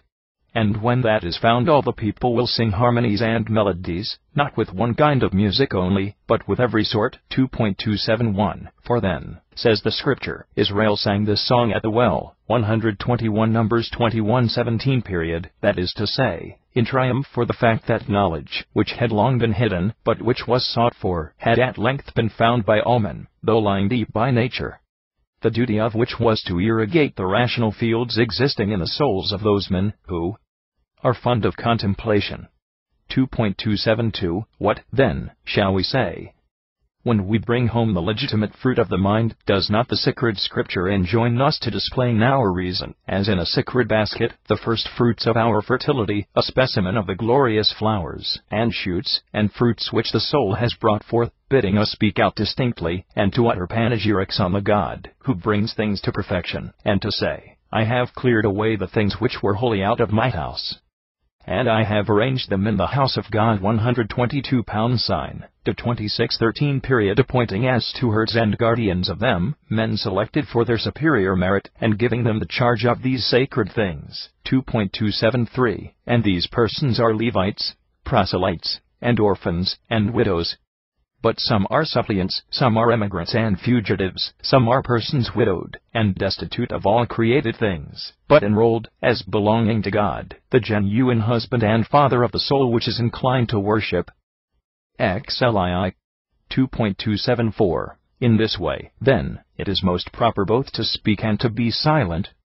But the wicked adopt an exactly contrary course, for they are admirers of a blamable kind of silence, and of an interpretation open to reproach, practicing both lines of conduct to their own destruction, and that of others. 2.275. But the greater part of their employment consists in saying what they ought not, for having opened their mouth, and leaving it unbridled, like an unrestrained torrent, they allow their speech to run on indiscriminately, as the poet says, dragging on thousands of profitless sayings. 2.276. Therefore those who have devoted themselves to the advocacy of pleasure and appetite, and every sort of excessive desire, building up irrational passion, as a fortification against dominant reason, and preparing themselves for a contentious sort of discussion, have come at last to a regular dispute, hoping to be able to blind the race which is endowed with the faculty of sight, and to throw it down precipices, and into depths from which it will not be able at any future time to emerge. 2.277. But some have not only put themselves forward as rivals to human virtue, but have proceeded to such a pitch of folly as to oppose themselves also to divine virtue. Therefore Pharaoh, the king of the land of Egypt, is spoken of as the leader of the company which is devoted to the passions, for it is said to the prophet, Behold, he is going forth to the river, and thou shalt stand in the way to meet him, on the bank of the river. 123 sign, x 7:15 period 2.278. For it is the peculiar characteristic of the wise man to go forth to the rapidity and continual pouring forth of the irrational passion, and it is also characteristic of one man to go forth of the irrational passion, and it is also characteristic of the wise man to oppose with exceeding vigor the arguments on behalf of pleasure and desire, not with his feet, but with his mind, firmly and immovably, standing on the bank of the river, that is to say, on the mouth and on the tongue, which are the organs of speech. For standing firmly on these, he will be able to overturn and defeat the plausible specious arguments which advocate the cause of passion. 2.279. But the enemy of the race which is endowed with the power of seeing, is the people of Pharaoh, which never ceased attacking, and persecuting, and enslaving virtue, until it paid the penalty for the evils which it inflicted, being overwhelmed in the sea of those iniquities which it excited, so that that period exhibited an extraordinary sight, a victory which was in no doubt, and a joy greater than could have been hoped for. 2.280, on which account it is said, And Israel saw the Egyptians dead upon the seashore. 124 sign, x 14:30 period. Great indeed was the hand which fought for them, compelling those who had sharpened these organs against the truth to fall by the mouth, and lips, and speech, so that they who had taken up these weapons against others should perish by their own arms, and not by those of others. 2.281, and this announces three most glorious things to the soul. 1. The destruction of the passions of Egypt. Another, that this has taken place in no other spot than near the salt and bitter springs, as if on the shore of the sea, by which sophistical reason, that enemy of virtue, is poured forth. And, lastly, the sight of the disaster. 2.282, for no glorious thing can be invisible, but should be brought to the light and brilliancy of the sun, for so also the contrary, namely evil, should be thrust into deep darkness, and should be accounted deserving of night. And it may indeed by chance happen to someone to behold this, but what is really good should be always beheld by more piercing eyes. And what is so good as that what is good should live, and what is evil should die. XLII.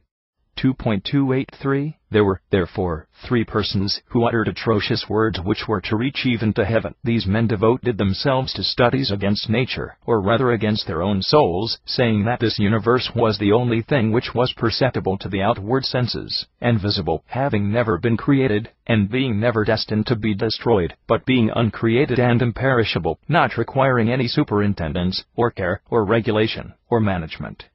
2.284. Afterwards, piling up fresh attempts one upon another, they built up a doctrine which was not approved, and raised it to a height, like a tower, for it is said, and the whole earth spoke one language, 125 pounds sin GE 11 period, an inharmonious agreement of all the portions of the soul, for the purpose of overthrowing that which is the most comprehensive of all existing principles, namely, authority. 2.285, therefore, a great and irresistible hand overthrew them, when they were hoping to mount up even to heaven by their devices, for the purpose of destroying the everlasting kingdom, and it also dashed down the doctrine which they had built up, and the place is called confusion. 2.286, a very appropriate name for such an audacious and wicked attempt, for what can be more productive of confusion than anarchy? Are not houses which have no manager full of offenses and disturbances? 2.287, and are not cities which are left unprovided with the king destroyed by the domination of the mob, the opposite evil to kingly power, and at the same time the greatest of all evils? And have not countries, and nations, and regions of the earth, the governments of which have been put down, lost all their ancient and great prosperity? 2.288, and why need I speak of matters of human history? For even the other species of animals, flocks of birds, and herds of terrestrial beasts, and shoals of aquatic creatures, never exist without some leader of their company, but they always desire, and always pay attention to their own leader, as being the sole cause of the advantages they receive, at whose absence they are scattered and destroyed. 2.289, do we suppose then, that in the case of earthly creatures, which are the most insignificant portion of the universe, authority is the cause of good things and anarchy the cause of evils, but that the world itself is not filled with extreme happiness by reason of the administration of God its King? 2.290, therefore they have suffered punishment corresponding to their iniquities, for having polluted the sacred doctrine, they saw themselves polluted in like manner, all authority being taken away from among them, and being thrown themselves into confusion, but not having really caused any. But as long as they were left unpunished, being puffed up by insane pride, they sought to overthrow the authority of the universe by unholy speeches, and they set themselves up as rulers and kings, attributing the irresistible power of God to creatures which are perpetually coming to an end, and being destroyed. XLIV. 2.291, therefore these ridiculous men, giving themselves tragic airs, and using inflated language, are accustomed to speak thus: we are they, who are leaders, we are kings, on us all things depend. Who, except ourselves, is the cause of good and of the contrary? To whom, except to us, can be doing well, or ill be truly attributed? They talk nonsense too in another manner, saying that all things depend upon an invisible power, which they fancy presides over all human and divine affairs in the whole world. 2.292, uttering such insolent falsehoods as these, if after intoxication they have become sober, and have come to themselves again, and feel ashamed of the intoxication to which they have given way, coming under the dominion of the external senses, and if they reproach themselves for the evil actions which they have been led on to commit by folly, giving ear to their new counselor, which never flatters, and which cannot be corrupted, namely, repentance, having propitiated the merciful power of the living God by sacred hymns of repentance instead of profane songs, they will find entire forgiveness. 2.293 But if they are restive and obstinate forever, and indulge in wanton behavior, as if they were independent and free, and the rulers of others, then by a necessity which is deaf to all entreaties, and implacable, they will learn to feel their own nothingness, in all things both small and great. 2.294 For the driver, who mounts upon them, putting a bridle upon this world as though it were a winged chariot, drawing back with main strength the reins which before were loose, and pressing the bit severely, will remind them by whip and spur of his authority as master, which they, like wicked servants, have forgotten by reason of the gentle and merciful temper of their manager. 2.295 For bad servants, looking upon the gentleness of masters as anarchy, fancy themselves entirely free from the power of any master at all, until their owner checks their great and increasing disease by applying punishment as a remedy.